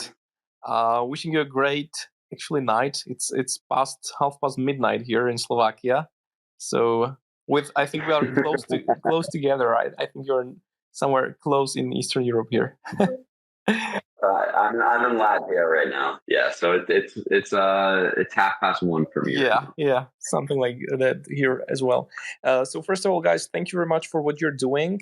We received 35 of your S6 S19 this Tuesday, and we plugged them in. They're working perfectly here, and so we're happy that we are mining thanks to you guys as well. Just briefly, we are kind of setting up a container facility here in Slovakia, and my colleague's mother-in-law, they operate about 45 power plants in Europe, mostly southern. So we are also looking to Norway, just like you. And my question actually was that what are your plans in expansion to Europe? If you see some opportunities in southern Europe or just the northern parts, what do you see as the potential to go? So maybe I'm biased, but I would love to expand more into Europe. I would like to see. I mean, we do a lot of business with companies in Hungary and also in Georgia. But I'd love. I mean, just to be completely honest, a couple of Compass's early, like the investors and our friends and family around it, early supporters of us are Slovakian. So I'd love to get down there and have facilities that are in Southern Europe. We just need to make sure, like, we have to be careful with the Balkan Peninsula because of OFAC, but anything outside of the Balkans, we're fine. It's just, it all comes down to functionality and how well the service can be provided. But I'm confident, like I would love to get more spaces online in Czech Republic, Slovakia, more in Hungary. I think Eastern Europe it's like a big untapped opportunity zone for Bitcoin mining. Yeah, we can get in touch, and I would like to help you out. We are in a great communication with the Brains guys. Actually, my sister was dating Pavel, the CEO. that's the way how I. He's a dancer. Pavel's a dancer, man. I'll be in Bratislava in a couple of weeks. So if you DM me, if you DM me, we can connect. I'm dancing Latin as well. That's how I met. Like, my sister is a dancer as well, and they met on the dance floor with Pavel. That's so funny. When we were in Prague, I guess it must have been like 2 years ago. It was before COVID. We went down there. Paul, who's the co-founder of Compass, and we went down there to meet the Brains team, and it was a blast. We just had so much fun. Wow. But yeah, I mean, like a lot of our good friends are in Czech Republic and Slovakia, and I'll actually I'm going down there to go mushroom picking with some friends. Yeah. So that sounds awesome. I would love to meet you in person if you'll be here. I mean, I'm also in Bratislava, so I can show you around in the community. We are from Parallel Polis. I think you know this space in Prague, and we set it up in Bratislava as well. Yeah. Awesome. Yeah, when we were in Prague, we met members of the team, of your team there. That's awesome. So yeah, it'd be great to connect when I come down. Okay, I will drop you a DM and we can meet. Thanks, Dusan. I appreciate that. Thanks, guys. Good night. I'm going to sleep now. It was awesome. Take care. For 2.5 hours now, and so much great content, guys. Awesome. Love to hear that. Glad you enjoyed it. Thanks, Dusan. For those asking, added a Discord link to the profile of Compass, the Twitter account. So you can go there and jump in the chat. Pretty lively group in there. It's pretty fun. Going to add Bitcoin Burner to the stage. See Colin coming back. And then Mecking Mike still having some connection issues. Would love to get you on stage. If we can't, feel free to DM Wit and we can set up a phone call.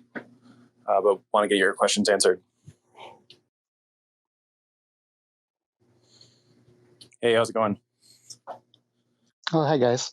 I had a question. Whit had mentioned that when the miner gets sent off, the process takes months. Are there any repairs that can be done on site, or is it if anything goes wrong with the miner, it gets shipped off? No, generally we don't want to send the machines off either. So if it's something small that can be repaired on site, we handle it. The only reason we get sent off in most cases, it's just a hash board issue. But most other things can be repaired on site. Okay, great.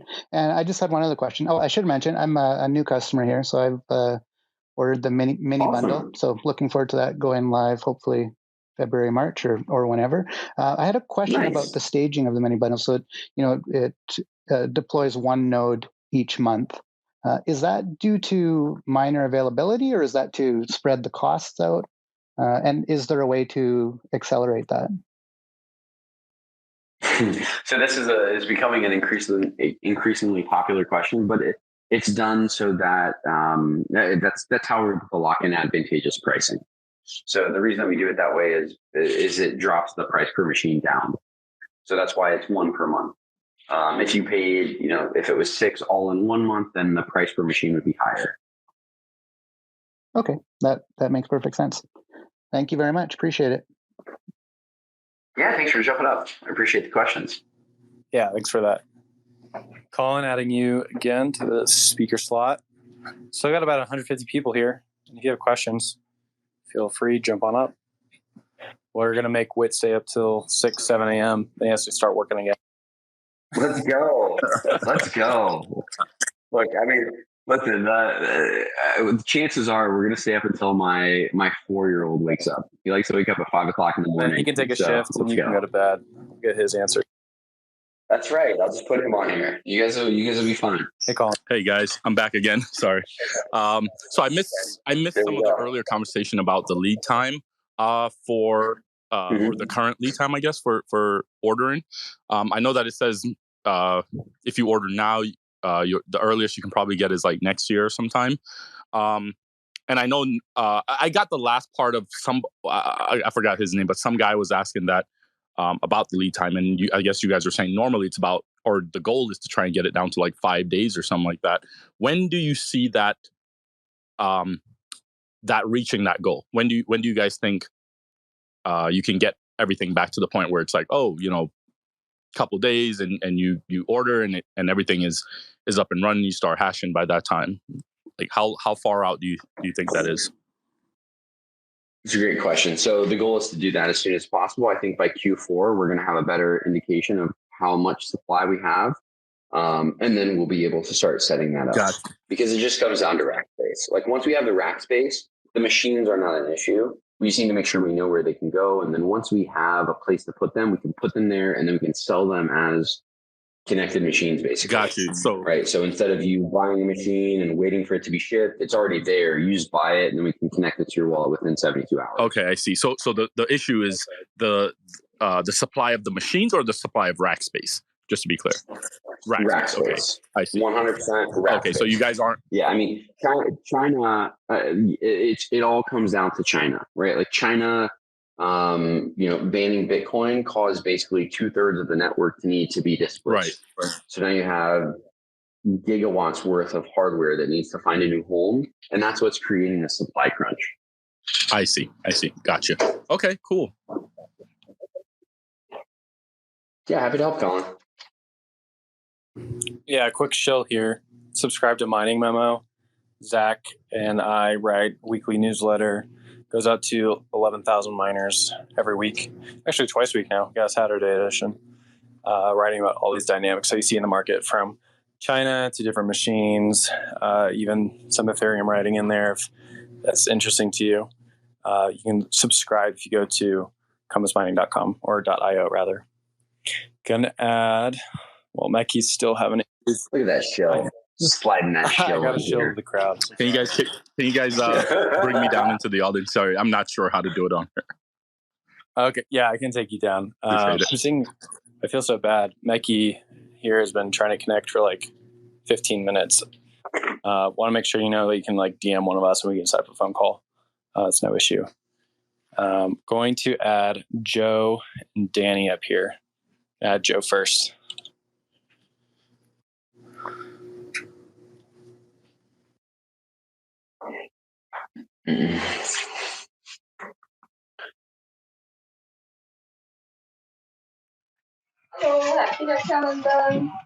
Hello? Hey, Joe. Yeah, we can hear you. It's been a long time, man. Oh, okay, great. Yeah. Sorry. I don't realize. Sorry if I didn't mean to interrupt. If it's not my turn. No, you're fine. Well, how can we help? Okay, great. So I have a couple of questions. One is about the future direction of electric rates for hosting. This is with respect to strictly hosting rates for retail. I know overall in the industry, especially at the industrial level, is rushing to drive the cost to zero for their self mining. But what should retail expect? Like, should it be expected the hosting rate to go up, like everything goes up with the BTC price, the numbers go up? Or even with retail, can we expect that you guys will be able to get us, say, 6 cents this year, 5 cents maybe in a year or two, and 4 cents maybe in 3-4 years? So 4 cents is probably not in the cards, right? Like that's a self mining rate. So 4 cents, I mean, that's when you're building a facility of your own. But our goal is always to get the price as close to 5 to 5.5 cents as we can. And more of that is going to become possible as we take more control over facilities. So I would anticipate that like the market is going to keep pricing power higher because demand is growing. And that's just what happens. But for us, we want to make sure that everyone is able to mine sustainably for a long period of time. And that requires your power rate to be at or below a certain level. So ideally, a year from now, when we have more control and potentially have facilities of our own, Compass miners are paying between 5.5 and 5.8 cents per kilowatt hour, and we're able to maintain that over the life of the contract, whether that's 1, 2, 3, 5 years. Oh, great. Did I miss here? You said Compass is going to have their own mining facility, like completely owned? It could be a goal. Yeah, I mean, it's a goal for us, and it's something we're working towards. We don't right now, but it's certainly something that we're working towards. Okay, awesome. That would be great. And it really aligns, that sustainable mining. That's perfect. And now the other question was about like testing of the new miners coming onto the market. So this is kind of a follow-up to my prior new miner question. So I know you had L7 miners on the site, or probably still do, available. So have you guys tested it, or do you know from some people that it has been already tested and working okay, and that's why you put it on the site for sale, or it doesn't work that way? Because it's new coming in November. Are you talking about the models of miners? Yeah, like the L7 miner, like how I was asking. Oh yeah, so the L7 miners, like these are models that Bitmain's releasing, and then obviously it's Bitmain, right? It's not like an unproven source, so we're okay with selling those because it's Bitmain and they do have the warranty in place. When we look at like unproven miners, we're looking at those are gonna have to be tested before they get listed. But when it comes to an altcoin ASIC, like an L7 from Bitmain, we're okay with listing those right off the bat. I see. Thank you very much. Yeah. Yeah, you're welcome, Joe. Awesome. Thanks, Joe. Going to add Danny next. Danny, I've seen you in some of our other Compass spaces. Good to see a familiar face.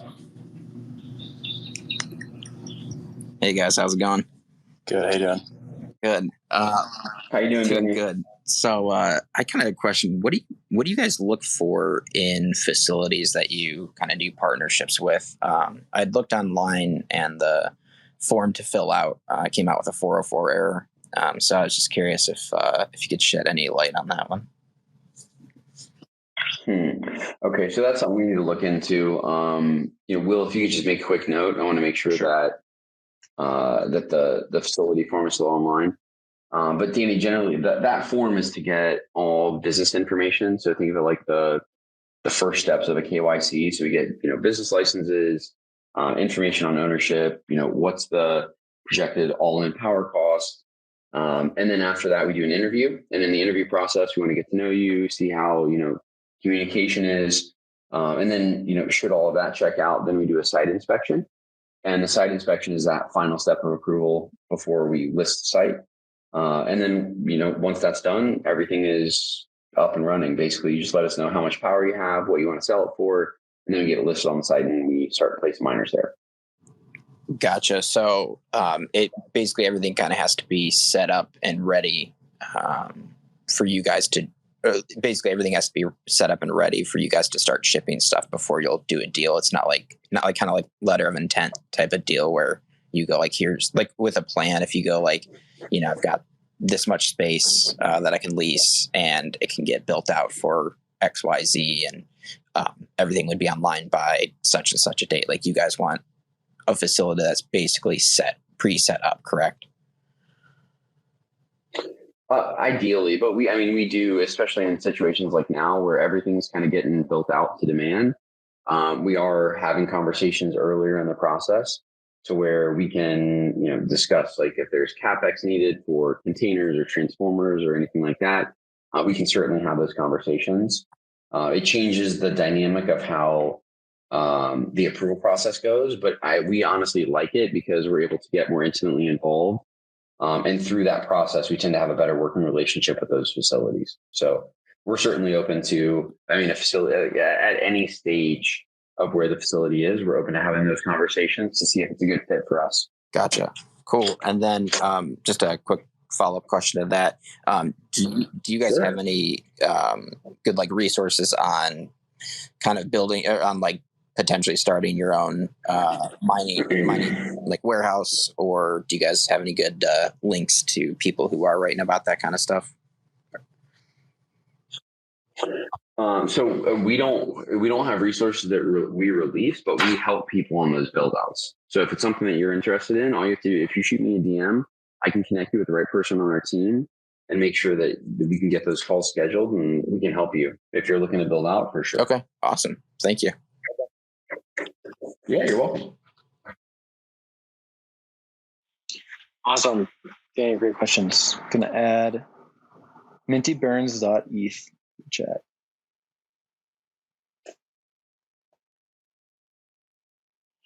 Coming up on hour 5 here. Loving it. Great questions.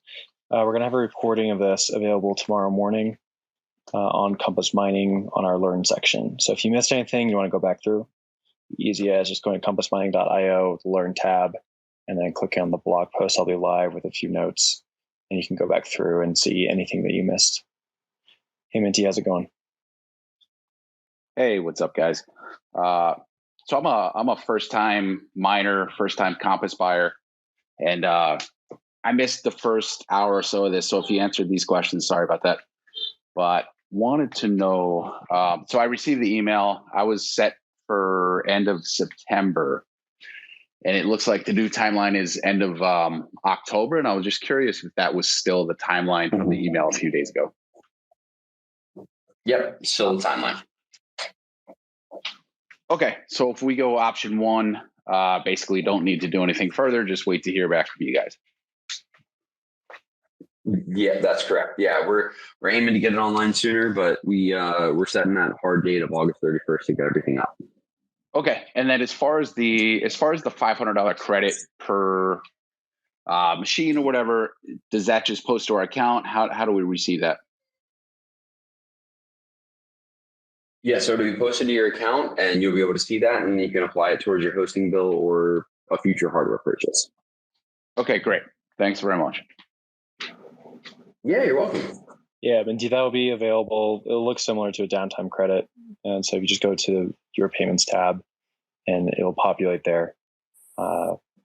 Maybe look a little bit different than downtime credits, but very similar. Thanks for those questions. Going to add Smash Buy to the chat up here. If Minty and Danny, if I could actually ask you guys to jump off the stage, just so we can keep the Twitter space going without any issues. Sometimes it likes to get clogged up when there's people on stage. How do I leave? Or do I just need to leave and come back? I can take you off actually, if that's easier. Yeah, that's fine. I don't like booting people. Feels No wrong. worries. Right? Ash, how's it going? Is Smash there?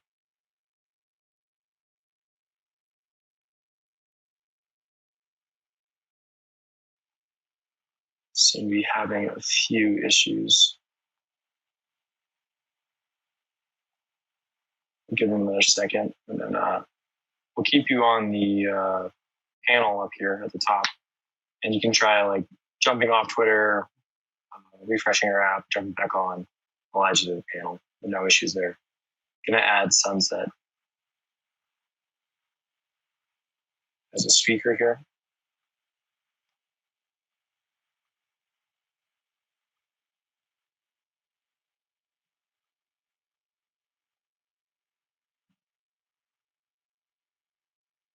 Oof, coming up on some more tech issues, I guess, here. Sunset's having some trouble connecting. I'll add Bratas in the meantime. Sunset, if you want to try jumping off Twitter and then re-jumping back on, and I can add you to the speaker panel. Bratas, I think you are good to go. Yes, thank you. I had another question with regards to if we were to move our miners from one facility in one country to another facility in another country. I know that, as an example, if we're buying new miners and we're having them shipped from Bitmain, you have an import tax of, I think, 25%. And I think looking at some other sites, if you were buying new equipment over in Europe, you have to pay VAT. Does either of those come into play if we're moving our miners from one facility in one country to another country? So the short answer is yes. So anytime that you're going to be moving them, you're going to have the VAT or the import tax that's going to be assessed.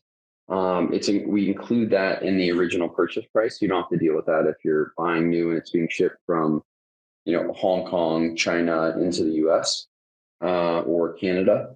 But if you then move at, let's say, the end of a 12-month contract to a facility in a country that is going to assess you VAT, that's going to be in addition to anything you've done prior to. Okay, so I want to use an example. Let's say we've bought the equipment. It was moved into a facility in the U.S. We then shipped it afterwards to, say, the Norway location. I think they have a VAT, but I don't know 100%. And then a year or two later, we decided we want to bring it back into the U.S. Do we have to pay the import tax twice in that case? So no. So it's different for new and used goods. So there's different taxes that apply in each situation. So moving into Norway, there's going to be a VAT, but it's not going to be as if you were buying new hardware from China. It's not going to be that same value added tax. But if you're then moving it from Norway back into the States, the tax on that is going to be nominal. You're not going to face a major. It's not the same as moving it from China into the States. Okay. All right. Thank you. Yeah, you're welcome. Fantastic question. Smash, I think you are on stage. Let's try that again. Hey, can you guys hear me now? Perfect. All right, Will, Whit, thanks for hosting the space, guys. I appreciate it. Just had a couple questions. I'm kind of new to mining and just exploring. So what are the average life of these ASICs, and how hard are they clocked at these locations? Like, are they pushed as hard as possible, or are they kind of responsibly monitored to help extend the life expectancy? Great question. So usable life is still something that, we're waiting to be able to gauge as an industry. But for all intents and purposes, I would say it's going to be 4 to 5 years on the low end, as long as they're kept in good conditions, especially if we look at like the S9s, which have a really solid build quality. Micro VTs and the new S19 series all have very high build quality. So I wouldn't see them being usable for a lesser period of time. When it comes to the overclocking, generally we don't overclock the machines, so they are run at factory settings, which is perfectly healthy for the machines and allows them to go for a longer period of time. Beautiful. Thank you. I have a couple other questions. So yeah, fire away. I was running this by a couple people in Clubhouse, and they gave me a couple questions to ask because I was just curious. So,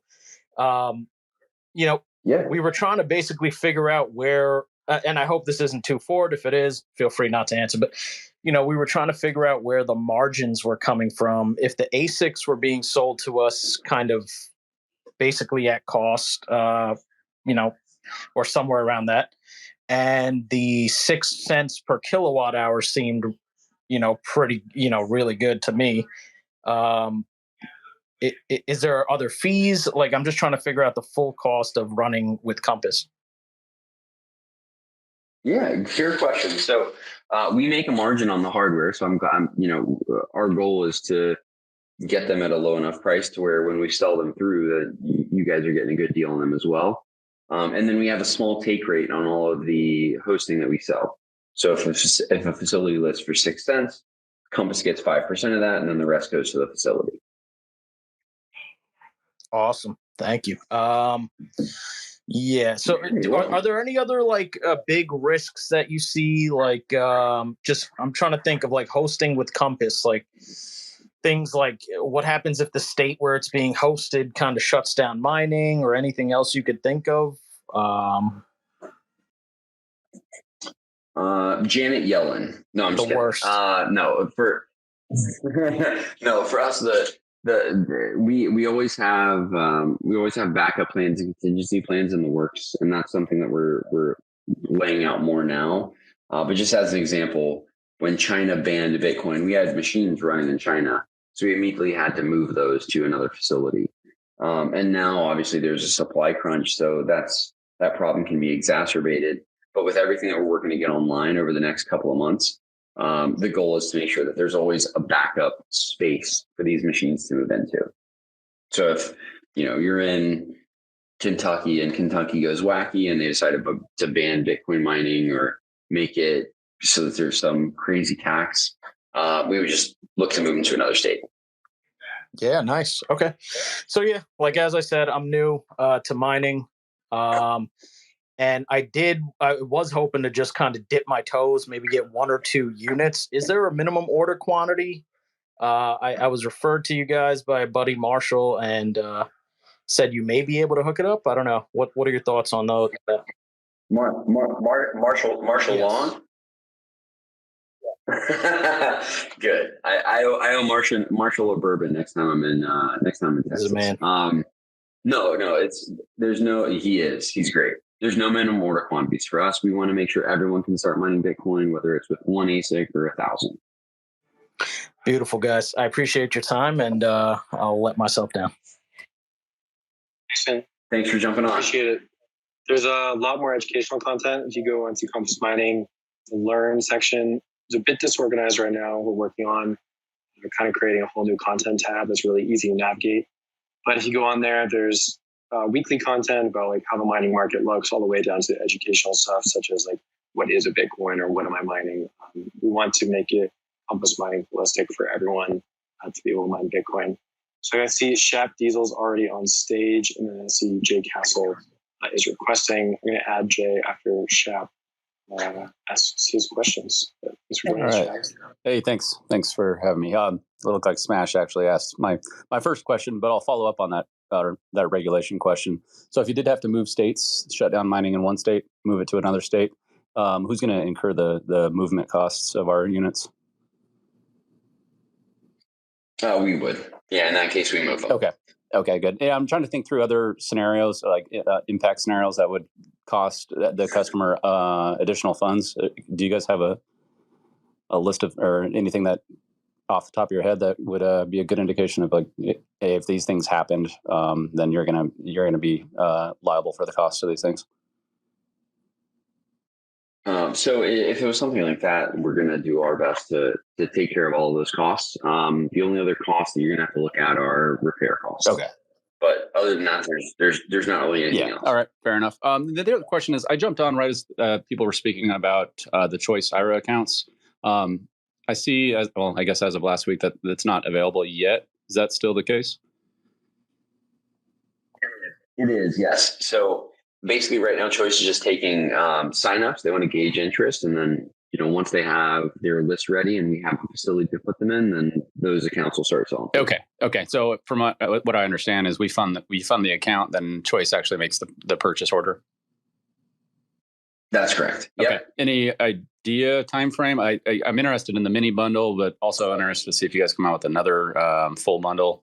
So any time frame expectation? I guess I'm trying to gauge between doing that and an LLC and doing an LLC, as far as Yeah, and they're obviously two different products. I would say that for us, we're gonna have capacity online soon. So end of October, obviously, for everybody who's waiting right now. But I want to have a facility set up specifically for Choice by November, so that they can start placing these machines that they need to get. Okay, so it's going to be a completely separate thing than the mini bundle. It will be, yes. And and you'll have to speak with them on this, but there's certain limitations to what people can do through the account. So I just want to make sure that it's, all is on the up and up with them, because obviously if you're mining Bitcoin through them, it's tax advantaged. So we just need to make sure that we follow all the proper protocols. Right. Yeah. Okay. Yeah, no, I think that was it. Appreciate it. Yeah, you're welcome. Thanks, man. Great questions. I'm gonna add Jay Castle here. Thanks for waiting. And I see John. I'm going to jump in right after. Jay, you got the floor. I think you might be on mute right now, Jay.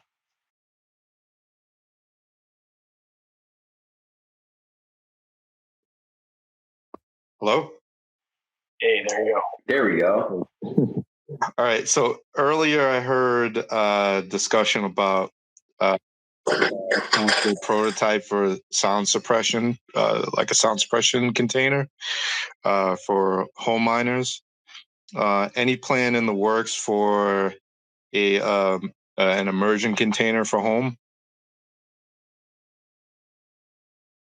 So the soundproof box was through Upstream Data. I don't know if they have anything for immersion in the works. I'm going to go out on a limb and say they probably don't. Immersion's really cost prohibitive and requires a lot of upkeep. With for a home miner, I could see where that could be interesting, but I don't think anybody's working on it at this time.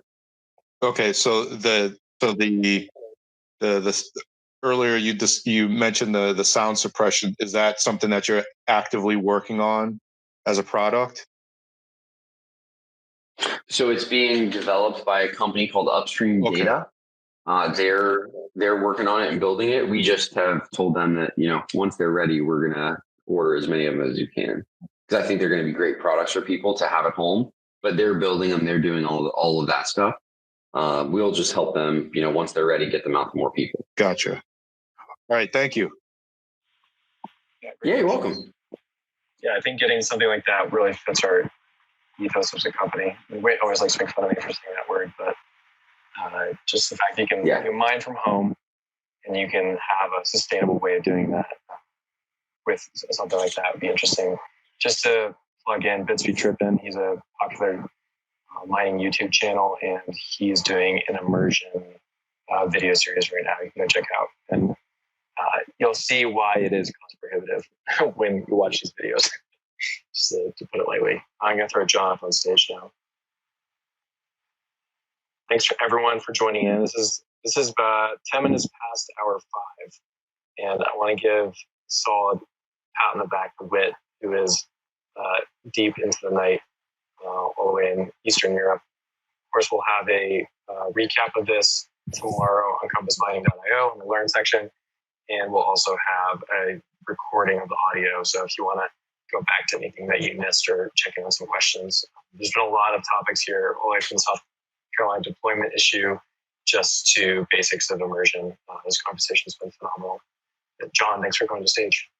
Hey, thanks for having me, guys. Whit, I just wanted to tell you I went through your process. I looked at it about a year ago. Obviously wished I would have signed up and got some miners going then, but I didn't. But a couple weeks ago, I bought one unit that's going to be hosted at one of your facilities, and I'm really excited for it to kick in and get going. I appreciate you taking the time tonight. That's awesome, John. Love to hear that, man. I got a really simple question, and you're probably going to say this is crazy, but is the cost of mining, the electricity cost that you have posted at 5 and some change per kilowatt hour, and the hosting cost, those are separate costs. So your total cost is like 11 or 12 cents per kilowatt hour in a sense, correct? Nope. Whatever the power rate you're quoted online, that's the all-in rate. That includes hosting, power, the whole deal. So there's absolutely no reason to ever have them shipped to home and have self mining at home if your total, U.S. retail power is 12 to 14 cents probably. So there's no reason at all to ever have them shipped there. You should always have them put through Compass Mining. That's correct. Yeah. All right. You're awesome. I appreciate the business you guys are doing. Thank you. Thanks, Sean. I appreciate you. Thanks, Sean. Gonna add Mine IT to stage. With the Lambo. Big Lambo vibes up on stage right now. I like it. I like the orange. Hey, Chris. I think you might be on mute. Hey, what's going on? How you doing? Hey. There we go. Sorry. Good. How are you? I didn't realize that. I apologize to everybody listening. And team. Hey, listen, let me also echo what everybody's pretty much saying, right? Especially if you're new to the game and this industry is all about trust. I met with the team back in Bitcoin 2021 down there in Miami, and then again at the one that just happened in July. So really excited about the team and finally get some business with you guys, right? Get this thing off the ground. I did have a couple of questions. One is really around clarification about that Google Forms if you're interested in purchasing any units in which somebody decides that they either want to refund or resell. When do you anticipate that dropping?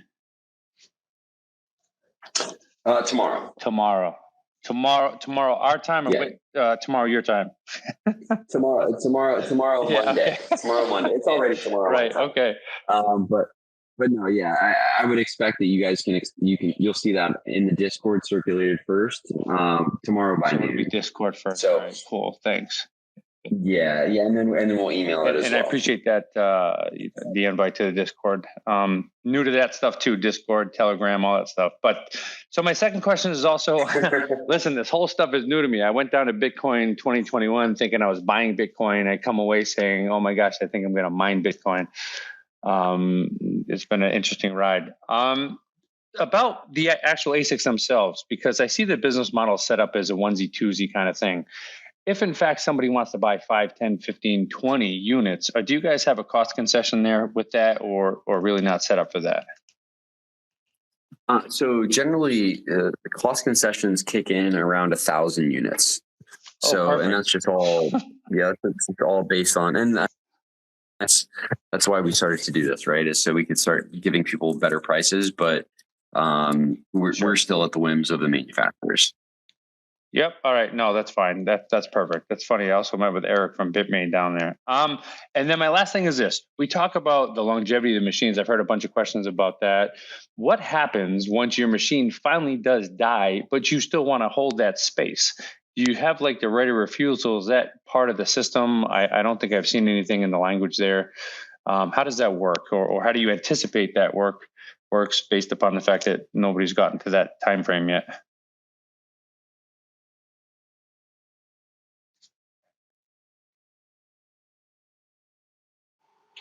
Wait might be having a slight mic issue for a second here.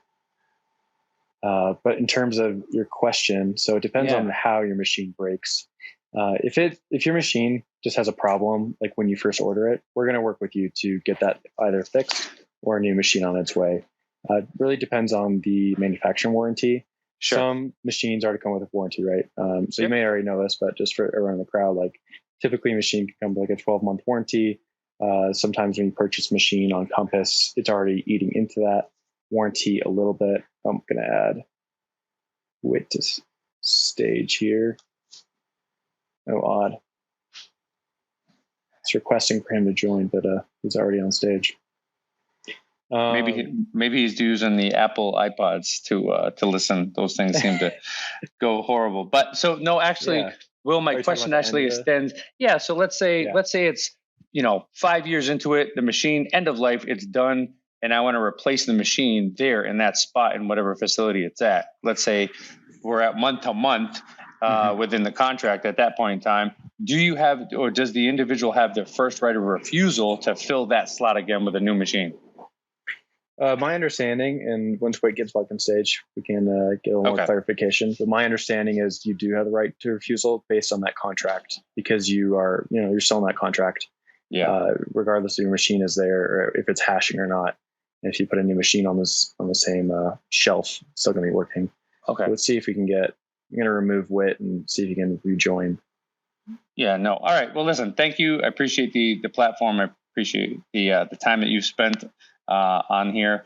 And hey, look, I'm sure like most of us here, we want this long-term relationship past these 5 years, right? Past the lifetime of a machine. So we can do a couple turns or rotations of inventory. So thank you so much. I appreciate it.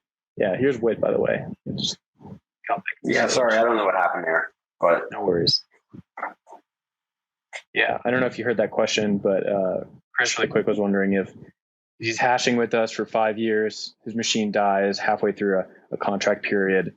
Can he put a new machine on the shelf under the premises of that old contract and still be hashing and not lose his contract space? Yep, 100%. Perfect. All right, that's great. All right, thanks, Whit. Thanks, Will. Thanks, everybody. I appreciate everybody else that's still listening, allowing me to have the floor. So have a great day. Thanks, Chris. I appreciate you. Awesome, Chris. Yeah, we're at 5 hours and 17 minutes. So I think that's a record for Compass Spaces. Yeah, definitely. Which we host, by the way, every Thursday at 5 p.m. Eastern.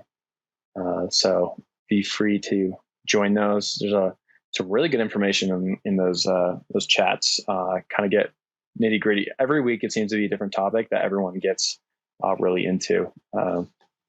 Which I've just found invaluable. Hey, Will, I was going to say, sorry, again, being new to all this stuff, I don't know how to kick myself off the stage. So if you would just, stage left, I'd be grateful. Thanks. I'll boot you. No worries.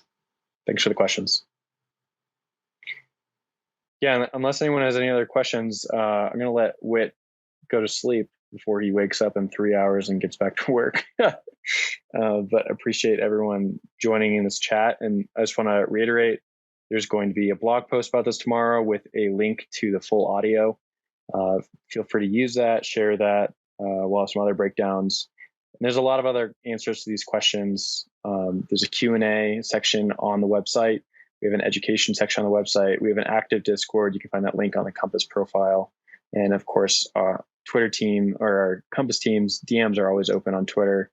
And you can reach us via email or the support email at support@compassmining.io. See one other person jumping on stage, so you can add them. JWG.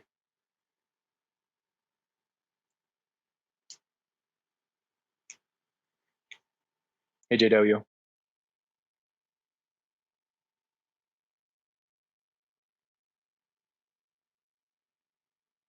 Sounds like everything's getting sorted out. So I just wanted to say everything I heard today, it's amazing. I just want to thank y'all for getting everything sorted out so fast. And man, I'm glad I invested with you guys. Awesome. I'm glad to hear that. And if you have any questions, all our appreciate you jumping into our chat. Yeah, no problem. Yeah, just keep up the good work, man. No, I'm doing good. Thank you. Really appreciate that. Oh, I'll let you get back.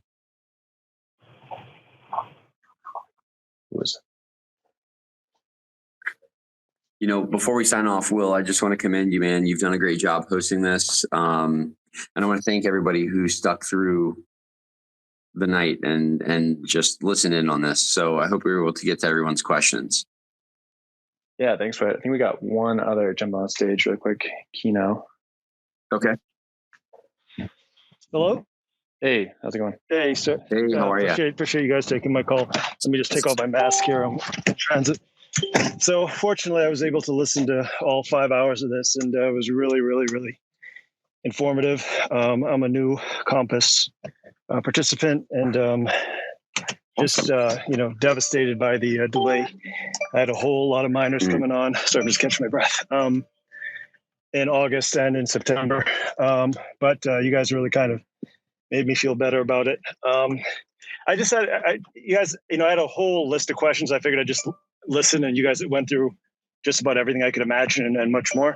I just wanted to understand. So when you guys acquire the miners from Bitmain, you storage them in Asia. Is that correct? Yeah, so they stay with the distributors in their warehouse until they're ready to move to the facility. Okay, but they're under your control at this point, or they still belong? Are they? How does that work? Do you guys have, do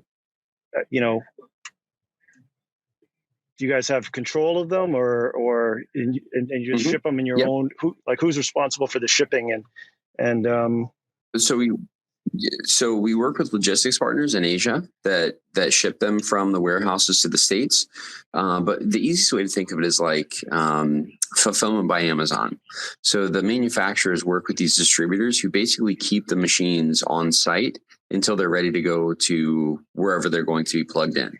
So the distributors that we're working with, most of them keep their machines out of Bitmain warehouse or a MicroBT warehouse. Okay, and because you keep hearing about all the backlog in supplies and shipping, and the freighters being stuck out outside the ports, are you guys you guys have secured like a way to the cost of containers and all this sort of thing? You guys have secured the transit ability, so even when there's a delay in your hosting, that you can reroute that won't be a big delay. Just in terms of the logistics of getting them when you're ready for them from Asia back over to the States? That's correct. Yeah, we airship. Oh, okay. So, all right. Yeah. Wow. Okay. All right. Okay. That was, everything else you guys kind of went through, and I really appreciate it. You guys really take on a lot. It's really, you can tell by a lot of the people who are really upset. It's really, really kind of you guys to kind of just take the time to go through this for us and make us feel a little bit better about it. And we just, our fingers are crossed that we can get this thing settled and move forward with you guys. So thank you very much for doing that for us. I appreciate you listening in for the last 5 hours and waiting to ask these questions. For us, obviously, we want to make sure that everyone's up and hashing as soon as possible. Obviously, we'd like to have conversations like this under different pretenses, but, here we are. And I'm just, I'm very grateful for everyone that was able to listen in, able to ask questions. And this is why we do what we do. So, if we wanted to not deal with people, we would just self-mine. But we love this aspect of the business, while everyone may be focused on just what they can do for themselves. I think here for us, the biggest thing is that we want to make sure that other people are actually able to contribute to Bitcoin's network hash rate. And it's very important for us. So thank you for asking, and thank you for sticking around to ask these questions. Yeah. And it's definitely just one other thing, a lot of us are going to take, especially the August people, we're going to take a pretty big hit from, missing out on the hash rate and whatnot, and the Bitcoin, and not even so much the cost of it going up. It's just missing out on the low, the hashable sort of Bitcoin. But, if you guys, I heard a couple of people mention, maybe possibly you guys could consider just, the people who are missing out from August, if you could maybe put them at the front of the line for the next set of equipment or just something, or even the equipment that's sold back that, maybe we could make up a little bit of the losses just in time, getting new equipment or something like that. That'd be really, really great. But, we appreciate everything you're doing and thank you very much. So we are going to circulate that list tomorrow. So just make sure that when you see that Google form, you fill in your information. That way we know that you're interested in purchasing some of the machines that people want to sell, and then we can get to the people who want to sell their machines. Great. All right. Well, thanks so much. Yeah, it was great talking to you. Yeah, thanks for the questions.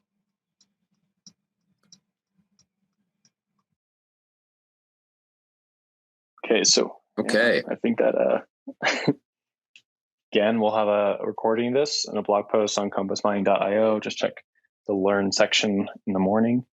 Take a look at that. There's also a lot of Q&As online for Compass Mining, or drop on our Discord.